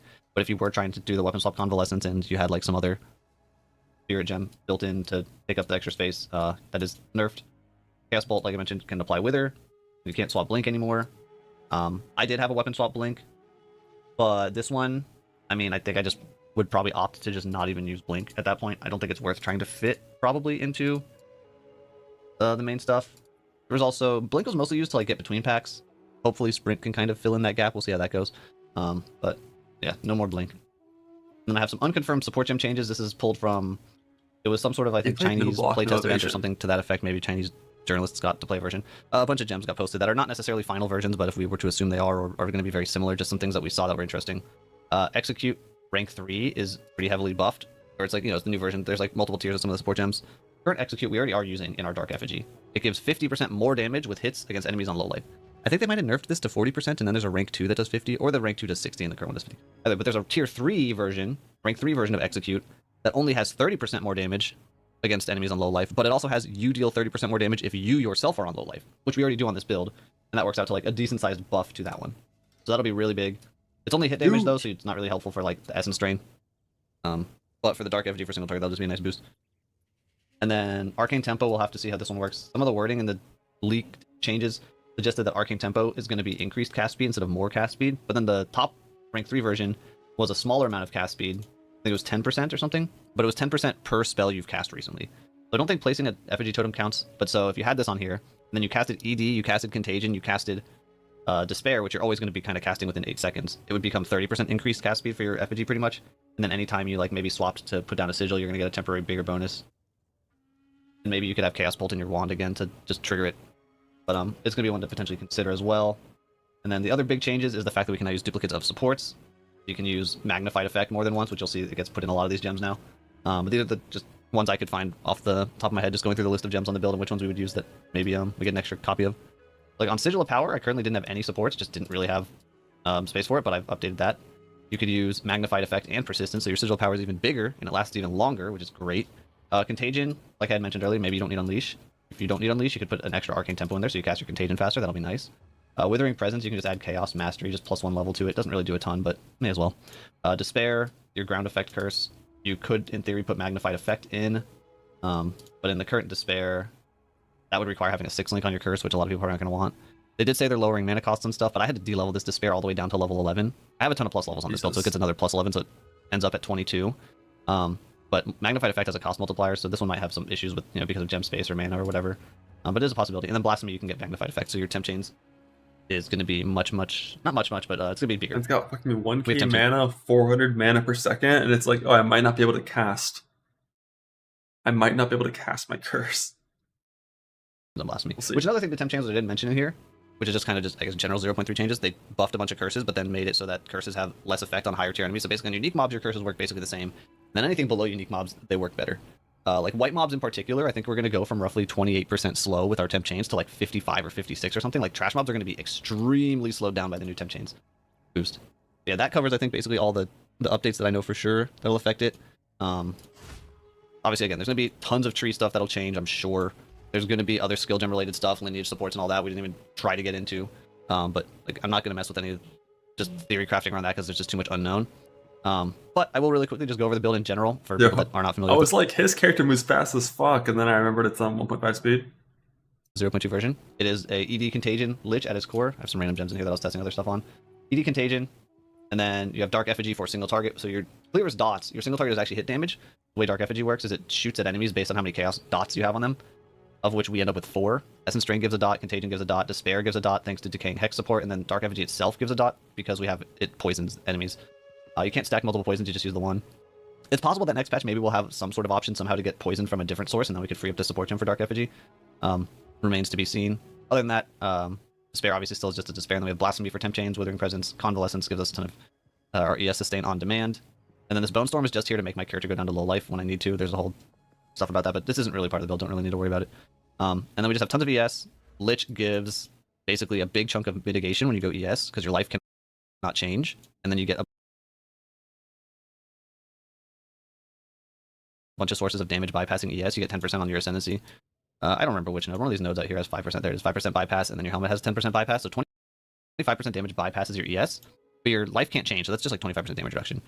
And then this node on Lich essentially provides you tons and tons of mana regen. The Jewel Socket one is just super flexible. You get a good jewel, you put it in there, and it provides you tons and tons of mana regen. Just look at one again. Is it like?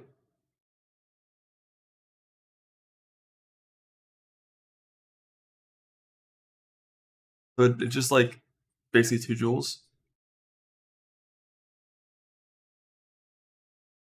Just doubles your best jewel.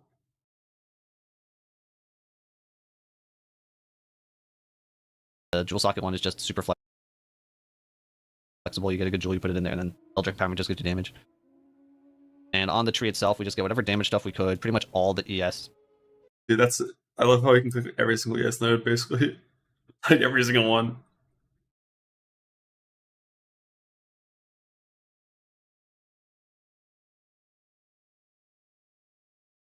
Nodes we could, and then a bit of ES recharge, as well as a little bit spec'd into these totem nodes, mostly just for these totem life. It does give a bit of damage too, but the totems, even after they buffed totem defense, and even though I have a level 32 totem gem, it's still a bit tough to make your totem survive all the time when you're doing really juiced up content or like max difficulty bosses. It gets rough, but yeah. As far as leveling goes, so on your passives early on, again the tree's going to change, but basically I would say like you level with ED Contagion. Contagion does really well early, and then once you get Essence Drain, it's fantastic. You just do that the whole way through campaign. Early on, you're kind of just clicking like damage nodes, honestly, for pretty much all of Act 1, and probably just about all of Act 2, just getting whatever damage you can and like attribute nodes that you need to satisfy your attribute requirements. Like I don't have these nodes anymore, but I think I had these early on. These Chaos over here. And again, there's going to be new nodes and stuff. And then like once you hit Act 3, you probably want to start looking into getting some ES nodes, because also you can start getting Ascendency points, and you can get Soulless Form plus Eternal Life as your like first 2. It's not bad at all. Pretty good way to do it, and you'll just get some defense, and you'll have basically endless mana regen. Very nice for campaign. As far as your gems go, so like you get Contagion, you get ED pretty quickly, and honestly once you have those, it's almost all you need. Like even on boss damage, you can kind of get away with just spamming Essence Drain. On bosses, it might be a good idea to like do a mule of a second character to get Ellie spells though, because you might want a little bit extra. We used to use Frost Bomb, but it got nerfed really hard. I don't think I would bother with it. Maybe get a Spark and a Flame Wall, and then you could at least have that for before getting Essence Drain, and maybe use the Flame Wall with your Essence Drain. You can also maybe use Bone Cage for single target. It's like okay, or it used to be. I'll have to look into that one. But once you get to the tier 5 gems, which I believe is level 14, you grab Bone Storm, and Bone Storm does very solid single target for a while. And then your build is basically ED Contagion, clear Bone Storm, single target. You can even grab Detonate Dead. It's okay, but probably not super necessary. And then eventually you get down here and you get Dark Effigy. And once you have Dark Effigy, you're pretty much got your whole build. You're also going to get Despair. So now you have your ED Contagion, Effigy, Despair. You're good to go. And that's just going to cruise you through the rest of the campaign. As far as gearing goes, like you want ES bases even from pretty early on, because you're going to start getting some ES nodes, presumably, unless they're nuked out of existence, from pretty early on. But at the same time, life isn't bad, especially, well, early life is obviously very good, but even once you're like heavy ES, life gives you some mana regen because of how Lich works. Once you get the Azeri Helmet, life gives you a little bit of ES. But for the most part, you're looking for ES everywhere, and then just like resists and cast speed and plus gem levels and all that. And yeah, that's kind of the build. That's everything, I think. The Azeri Helmet life gives you a little bit of ES. To start every chest, mana regenerate chest. Is that intentional, or we just happen to be good?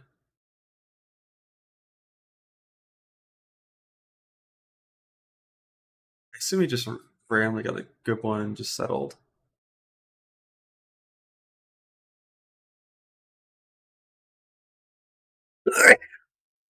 $917 is not that much. If you use the proper base, like Vile Robe, that would have been a lot in this build. Yeah, but like 43% doesn't sound like a lot.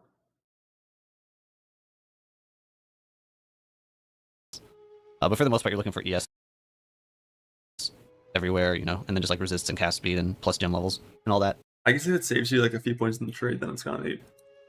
But I'm pretty sure even in like hardcore trade, like I self-created like a bunch of like 10, 80 ES body armors on Vile Robe. And yeah, that's kind of the build. That's everything, I think. Updated. I will have this POB posted, which again, it's mostly just a snapshot import of my character.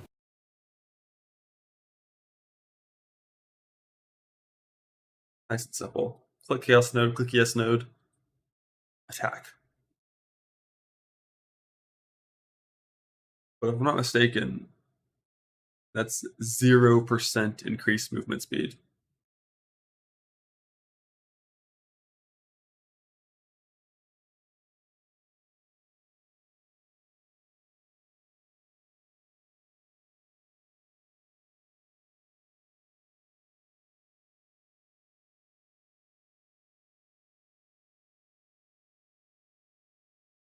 What's this?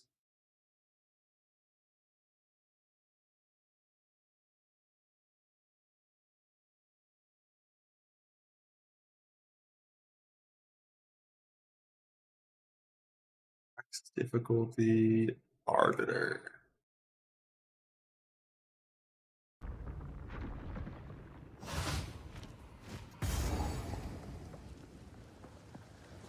That one cast to go to their life, basically. I think he's already there.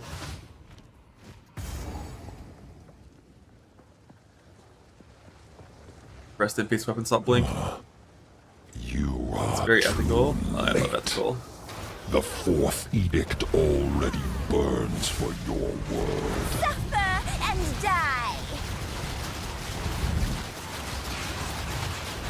That is very ethical. I need more mana. Permanent suffering. It's definitely not bad damage, but it's very ethical damage.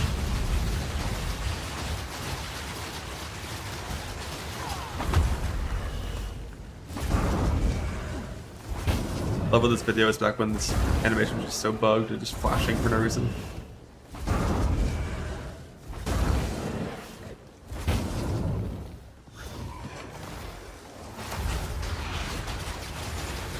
A predetermined outcome. Behold. This is the kind of damage that I would expect to have on like Ramp rounds, for example. Like those just quench the boss. Crossbows might as well in like the end game. But like with what I had access to in hardcore trade on a character with good defense, it was like pretty similar to this.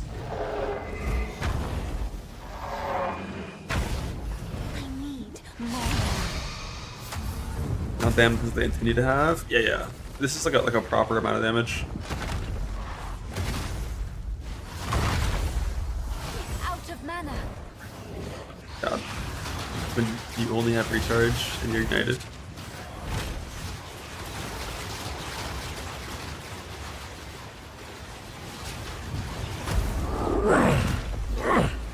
Acquiesce, mortal. More mana.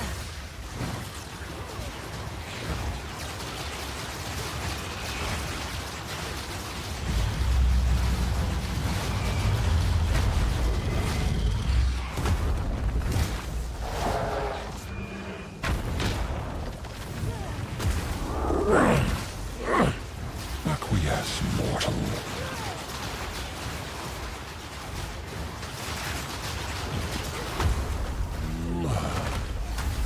Acquiesce, mortal. I love how the boss moving makes him do so much less damage because the fucking totem is a proj totem. Submit, so the boss just dodges all of his totem hits when it's moving.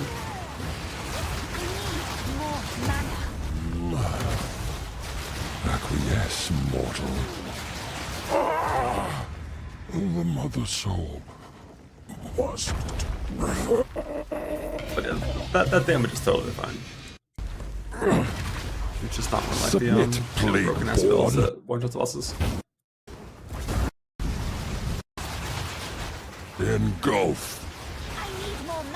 You're gonna kill T4 map bosses in like 5 seconds, so it's fine.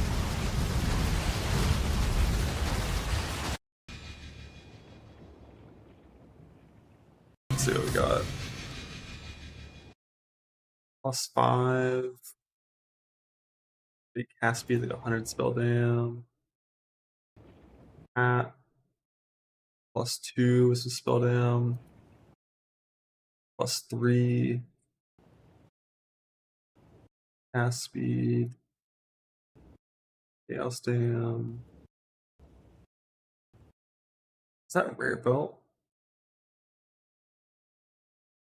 Fuck.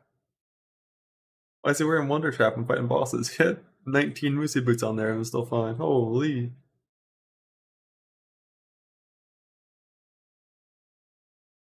Rarity? Player rarity doesn't do anything with this boss, right? Except for like higher tier things.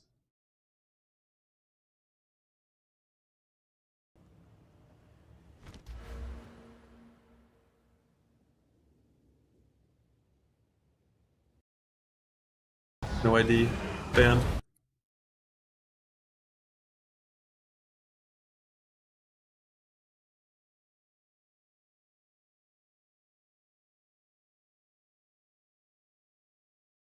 Through 15's day 2 recap. All right. Just chest. It's just we gotta. The damage does, you know, eventually start to really fall off. It's just so tanky.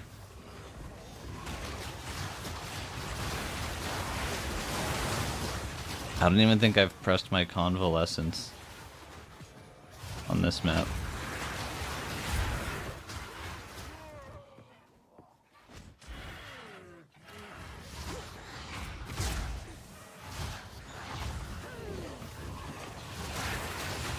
And this map overall for ED is honestly not that good. Density isn't quite high enough to get big chains between different packs, like some maps can.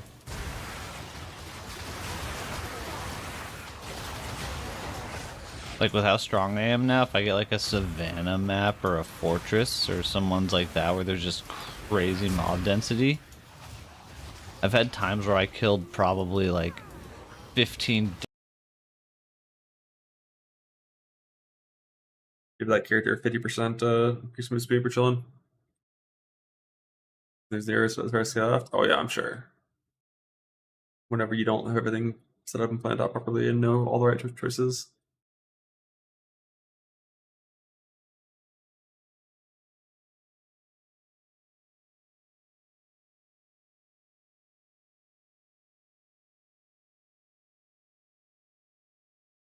But yeah, crossbow, bow, quarterstaff, amen.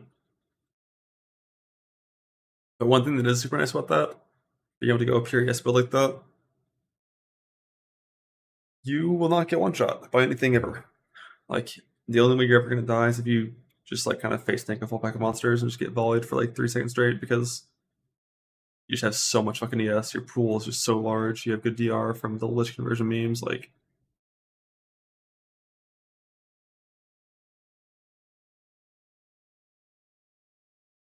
but the move speed's pain. Could be solved a little bit with some decent in-game stuff. Sprint will help a little bit. But sprint with no block, no evasion. Also, actually, I don't even block would matter. But sprint with no evasion.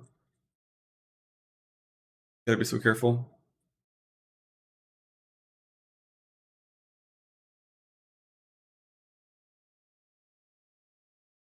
Yeah, if you get the big MS boots, like your nice like 50 MS boots, helps.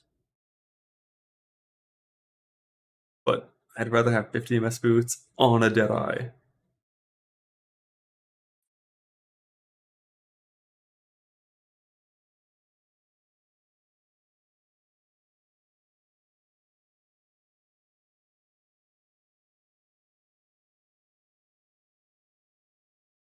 That I just nerfed? What? Let's see it. Let's see the Deadeye nerf.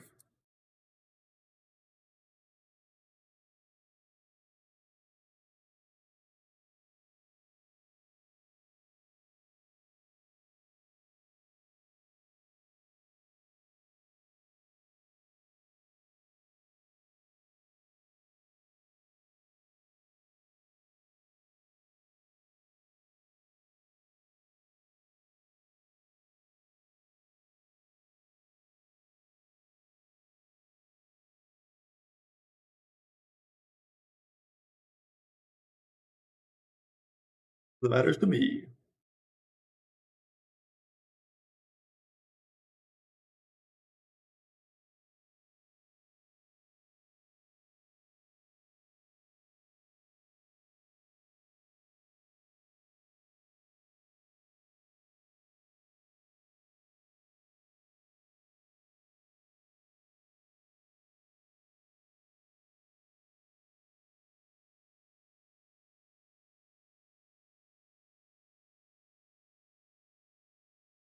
Oh.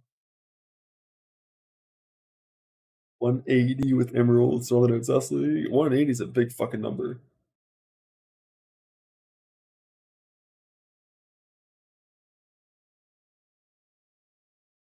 I think with the setups that I usually go for is like 70. Like 70, 80 is like probably the cap of what I'm gonna get, maybe 90.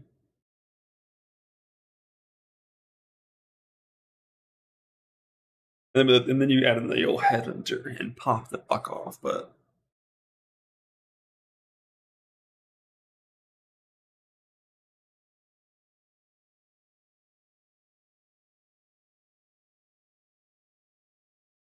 Town's alive in PoE1. I think it is. Maybe it's stopping soon.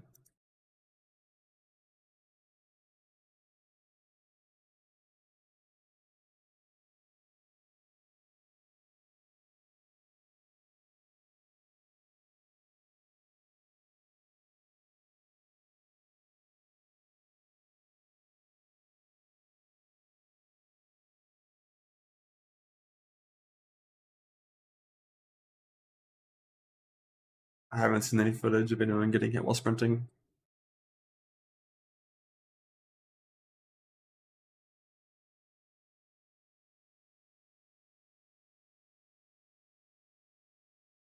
Except the one where it's insta heavy stun.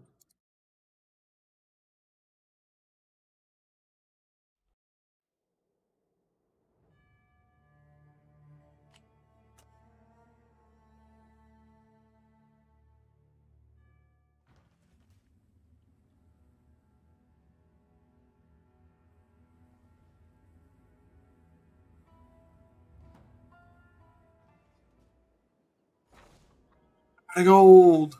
I'm out of gold! 4.1 million blue Xanthium. How much is that?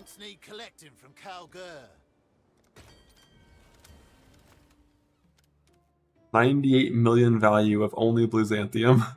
Fuck yeah, let's go.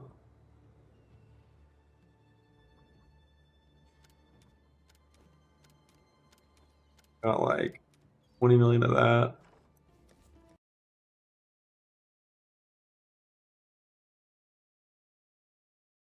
I'll farm some more gold. Yeah. Maybe in like a week.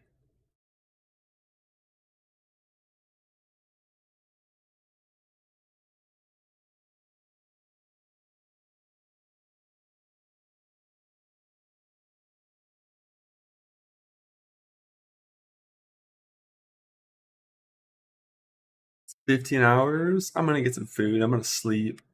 I'm gonna wake up. I'm gonna double check my filters are good. And then we're gonna log in. Probably.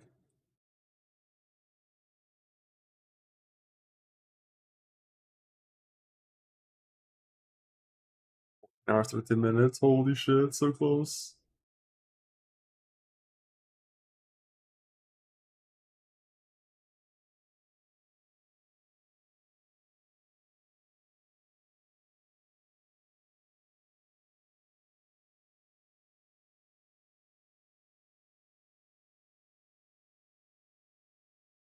Are download available yet? Yeah, it is. It's for the torrent, not for the not for what.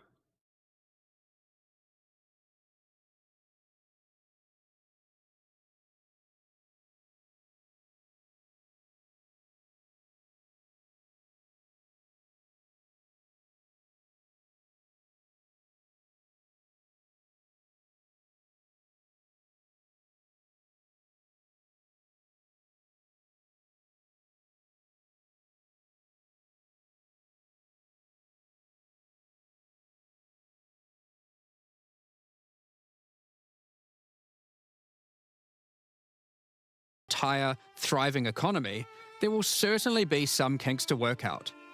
Based on how the system, we will be adding 25 new endgame maps. Here, everyone's like, These maps will contain all the new monsters and what? bosses we're adding, improving variety and giving you opportunities to experience the new boss fights many times. Let's take a look at some examples. Rock Pools is a map where you explore a shallow rocky coastline, surrounded by coral and filled with sirens. At the end is a giant Goblin King boss, ready to eat sulfite and squish you like a bug.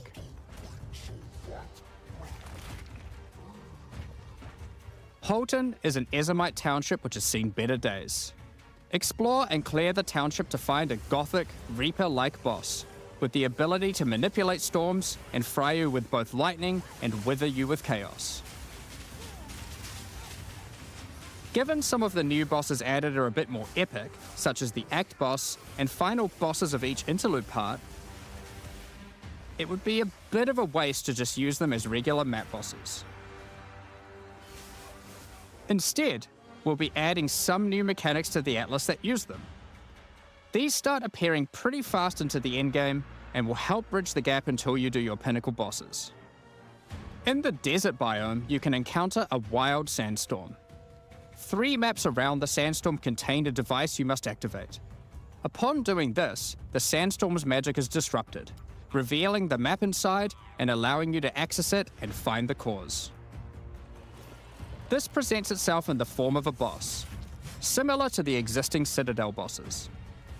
This boss is a Faradin Swordmaster, who has been blessed with the power of a time gem, allowing him to take his swordsmanship to the next level by replicating himself, maneuvering rapidly, and severing the fabric of time itself with his powerful slashes. In the water biome, you'll encounter a giant maelstrom, where one of the maps surrounding the water biome connects to it, but the connection is obscured. You must run the maps nearby, hoping to find a beacon, which will remove the maelstrom and reveal the connection to that map. Another example is this Vaal vault in the mountain biome. But how do we get inside? Running the adjacent maps to it will yield a key, which you can then use to gain access to this vault. Or, you could just trade for one, I guess. Use the key to dispel the powerful force field surrounding it, leading to the Vaal Elite and their rewards inside. These all contain Uber versions of the Act 4 boss, and the bosses at the end of each part of the Interlude. And each have their own exclusive drop pool of new Lineage supports, which, as Jonathan spoke about earlier, are powerful support gems that modify your skills in pretty crazy ways. As an example of a Lineage support which can come from the Faradin Swordmaster mentioned earlier, we have Gurukhan's Resolve, which causes your critical strikes to fork, but requires some mobility on your part to properly enable. From the boss sealed in the Vaal Vault, we have Paquate's Pact, which supports your war cries, causing them to inflict massive amounts of corrupted blood at the cost of your own life. Additionally, some maps can now spawn summoning circles, a room resembling an Ezomite henge. Activating this henge will spawn bosses. It's as simple as that. We'll also be making changes to how affixes and waystones work, as the current prefixes equals good, suffixes equals bad iteration isn't quite hitting the mark. We tried something new here in Path of Exile 2, but after seeing the feedback we decided we actually liked what we had in Path of Exile 1 more. Like Path of Exile 1, each affix will now be both difficult and rewarding. Waystone mods now grant an increase to the number of waystones dropped, and an additional specific upside attached to it. This means as you roll your map, they will continue to get more difficult and more rewarding, and allow you to customize the difficulty and rewards of your maps better. For example, the Frostbitten mod, which causes enemies to deal cold damage, also increases the rarity of items dropped as its upside. Whereas the Of Venom suffix modifier, which causes enemies to poison on hit, has the upside of granting increased pack size. Some maps will end up having a lot of rarity, some a lot of pack size, and others will just have a mixture of everything. Due to now having more modifiers granting difficulty, we will of course be reducing the difficulty per modifier to account for this. So, That's your Atlas, maps, and waystones. But what about Breach, Ritual, Pinnacle content, and others of the sort? We're making some changes around this too. The first change is that you'll now be able to invest 2 points into your specific League Atlas trees before having to run the Pinnacle content. There will be a specific objective for each type of content which grants you those points. For example, in the case of Delirium, it's simple. You just need to find and kill one of the bosses in a map, Omniophobia or Kosis. The rest of the points for each content come from the Pinnacle content, but we're making some changes to accessibility here tomorrow. too. Currently, access to most Pinnacle content requires the same key at the easiest and most difficult version of the content. This creates a negative feeling where at lower difficulties, instead of wanting to run the content, you're often better off just selling it to someone who can run it at maximum difficulty. To address this, each content will now drop splinters, which will not form into singular items. Instead of using the singular combined item in the Realm Gate, you can now just bring your splinters. Upon inserting the splinters into the Realm Gate, an interface will appear, allowing you to pick your difficulty, and you'll notice each difficulty has a different entry cost. This means if you want to run easier difficulties, it costs less, which also allows you to run this content much sooner into the endgame. Because these encounters now just require splinters, their corresponding Atlas tree no longer affects the difficulty of them, and has been changed to purely affect the content and maps on the Atlas. The Arbiter of Ash works a bit differently. Instead of requiring splinters, he still needs Crisis Fragments. We now have only 2 difficulties of the Arbiter. The first, requiring the existing fragments obtained from Citadels. The second, Uber Arbiter, requires Calamity Fragments. These come from Citadel bosses also, but only once you've allocated the maximum number of points in your boss Atlas tree, ensuring those Citadels are at their highest difficulty level. Since we're talking about Pinnacle content, we also felt that the leveling curve in the late game was a bit too steep. We've smoothed this out a bit so that it's easier to get to the mid-90s. We've also added some new in-game unique items. Let's take a look at a couple. Thunderfist is a pair of gloves that grants Crackling Palm, a skill which empowers your unarmed attacks, granting the ability to call down the storms themselves on enemies you hit. Put simply, literally every monster you hit with your unarmed skills will be struck by powerful lightning. Pair this with the aforementioned Hollow Palm technique to embrace your true unarmed prowess in combat. Another unique we're adding is Henekura's Sight. Equip this amulet to be granted the power of the Mother of Death herself. This is reflected by granting you a skill called Foresight. While you have Foresight, your dodge roll no longer avoids hits. But instead, being hit while dodge rolling restores you to full life and makes you unable to die for a brief period of time. You'll notice when this does occur, a copy of your character appears and takes the 95 was pretty fast. This is you seeing like that 92 is really as if you fast, hadn't and then been like running the 95 is still fine. Ultimately, your in-game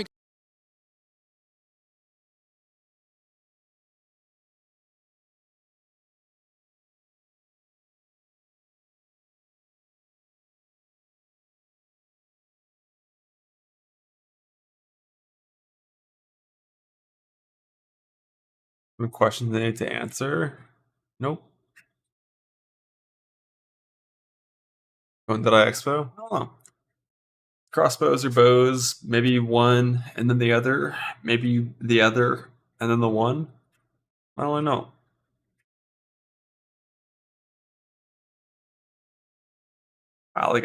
I'd be down to do some quarterstaff stuff if I just thought that like any of their skills could actually kill packs of monsters.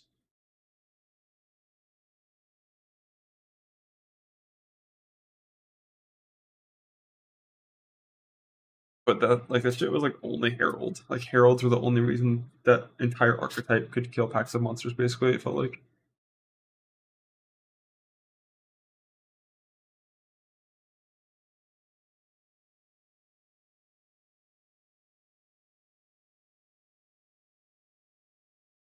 PUBG tomorrow, yes sir. But first, I got some art to show off. I think it's currently still the pin message. and it will be tomorrow as well. There's like a Starforge collaboration with PoE2 happening right now, and I got sent a whole bunch of cool free shit.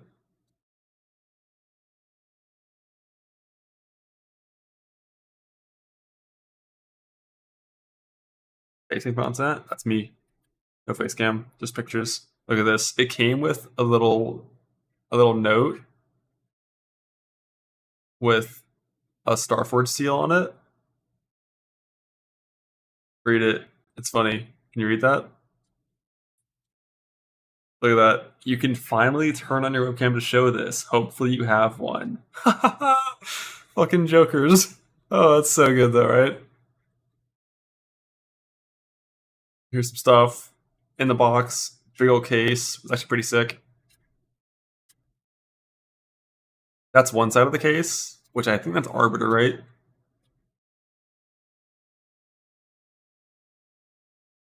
And then right below is like some random art thing. This is the front of the case. That's me. I'm staring right at the camera. Stare back. That's Sen. Oh, it's Sen. And that, I don't know who that is. Have we met this guy yet?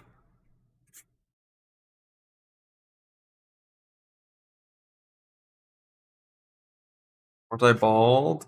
Yeah, I'm bald as fuck. Look at me. I got my Team Liquid shirt on. We're repping.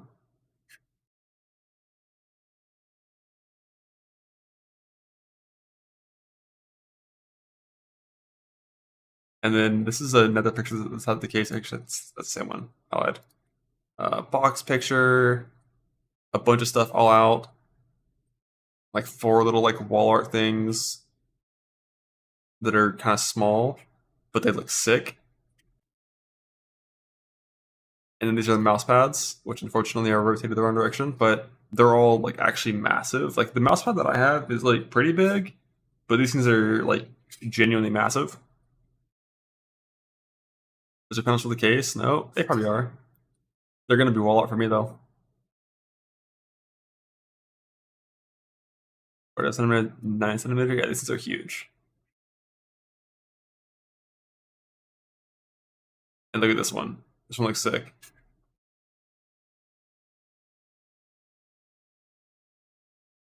Got that blood mage. I'm gonna open these in my browser so I can rotate these. These all look fucking awesome. Like I'm probably genuinely gonna frame these instead of using them because they just look too cool. I'll use this one. But these are ending up on walls, let's be real. And that dude's back. Here's a map. PoE2. And then this is some more things that are gonna be out on my wall somewhere. Or above the bed, in front of the bed.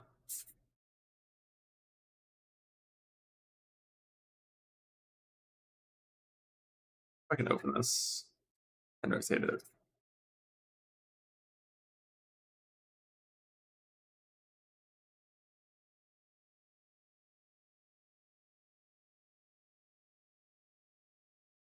That shit looks sick.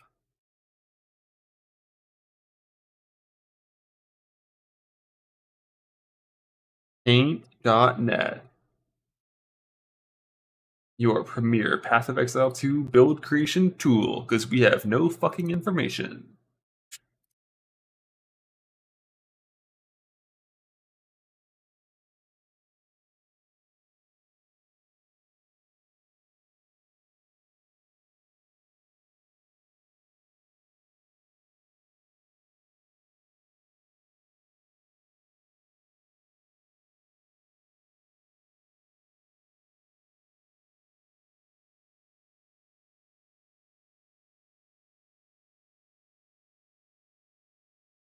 Oh, beautiful. Beautiful.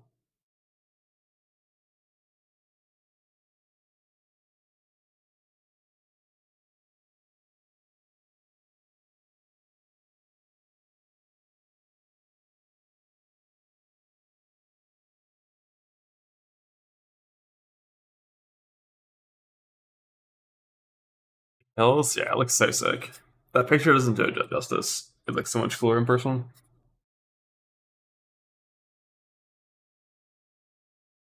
If that looks cool to you, you can buy it here.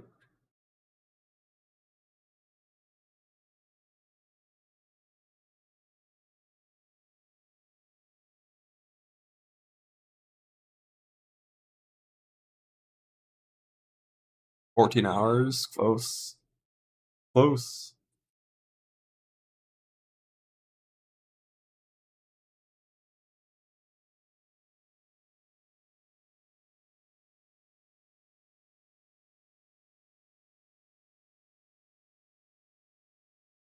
$14 to patch 1, then quit. Aren't you a PoE2 defender? You can't do that. You will play until the end.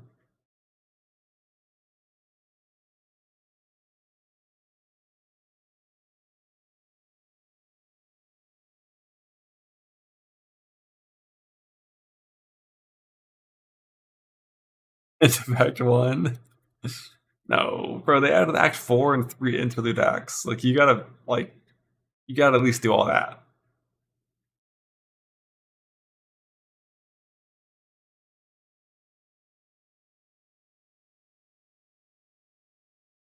You gotta at least do that.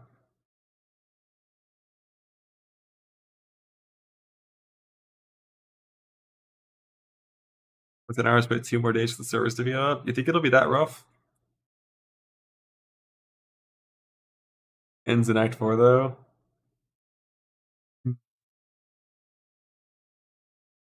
Not sure what my plan is if I die in the campaign.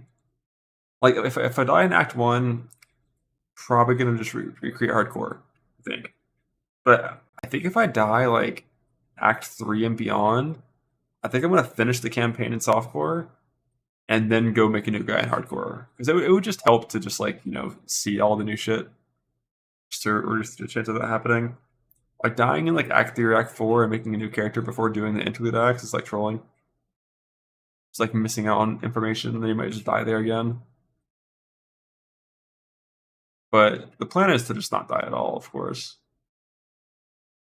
But all my evasion characters aren't the best for that. That's one thing where genuinely, like, I would rather be like a strength little shitty armor character. Not for the armor, just because of strength. Just having like an extra like 600 life. Kind of nice.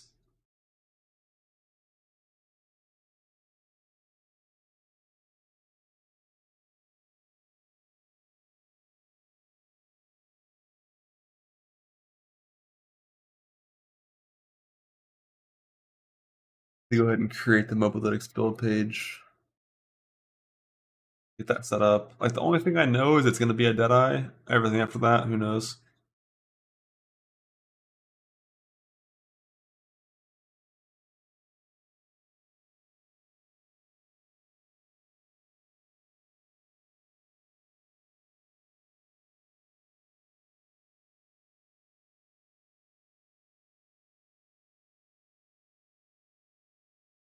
Deadeye arc? You mean like...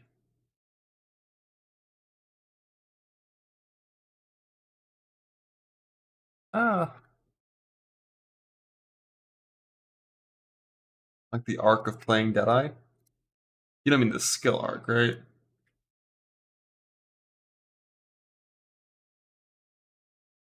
After forced acro?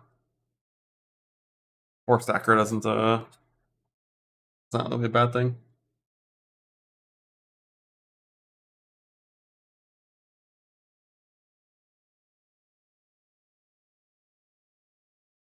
That is, in most cases, on good characters, a pretty massive buff to evasion.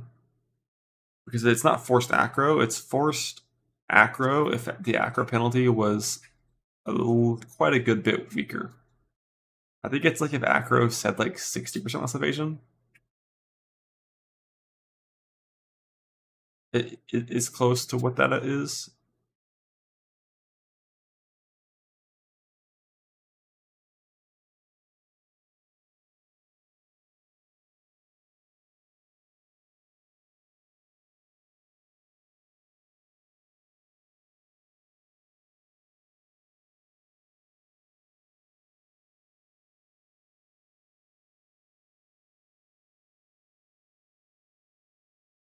But I'm Pathfinder with rework of Chaos Bows. I have done nothing with poison, basically.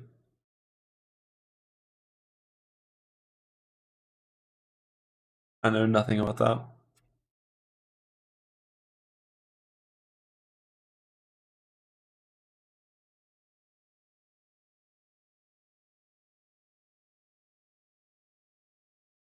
Non-viable skill like to see buff. I would like to see the attack penalty and the additional attack time on every single mace skill just removed. And let's just start from there and just like play maces a little bit and see how it goes, you know?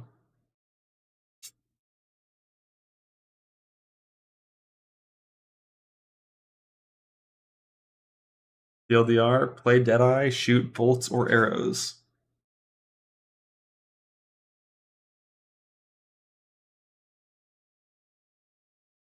Which one did I better for boss on crossbow? I'm not really sure what's better for boss.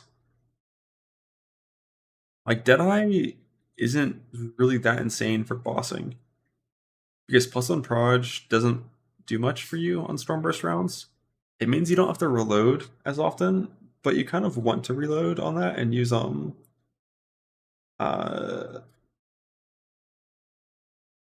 brush clip.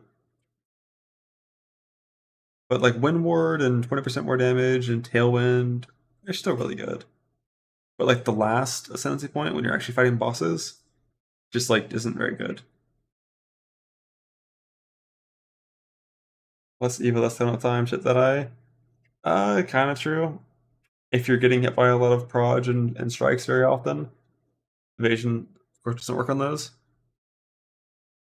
But if you choose 80% evade versus strikes and proj over 60% evade versus everything, I think that's pretty wrong in most cases.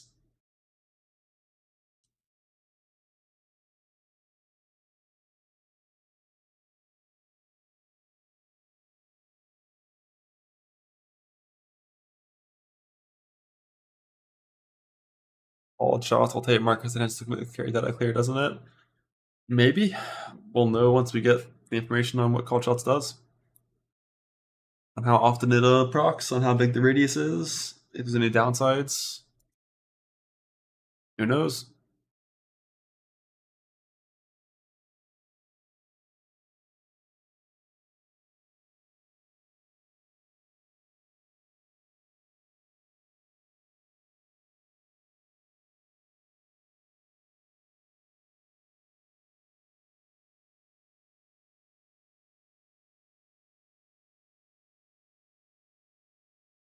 Who knows?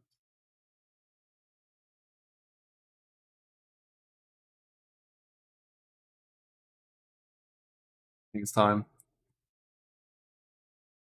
I have no more stalls. I have no desire to log into the Act 1.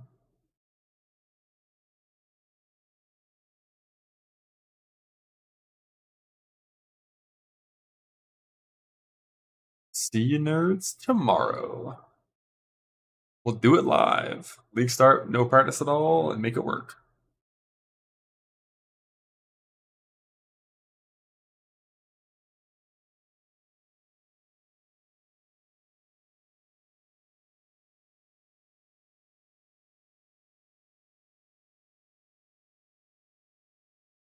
Did I spell the name wrong? Why can't I see this? Great. See you.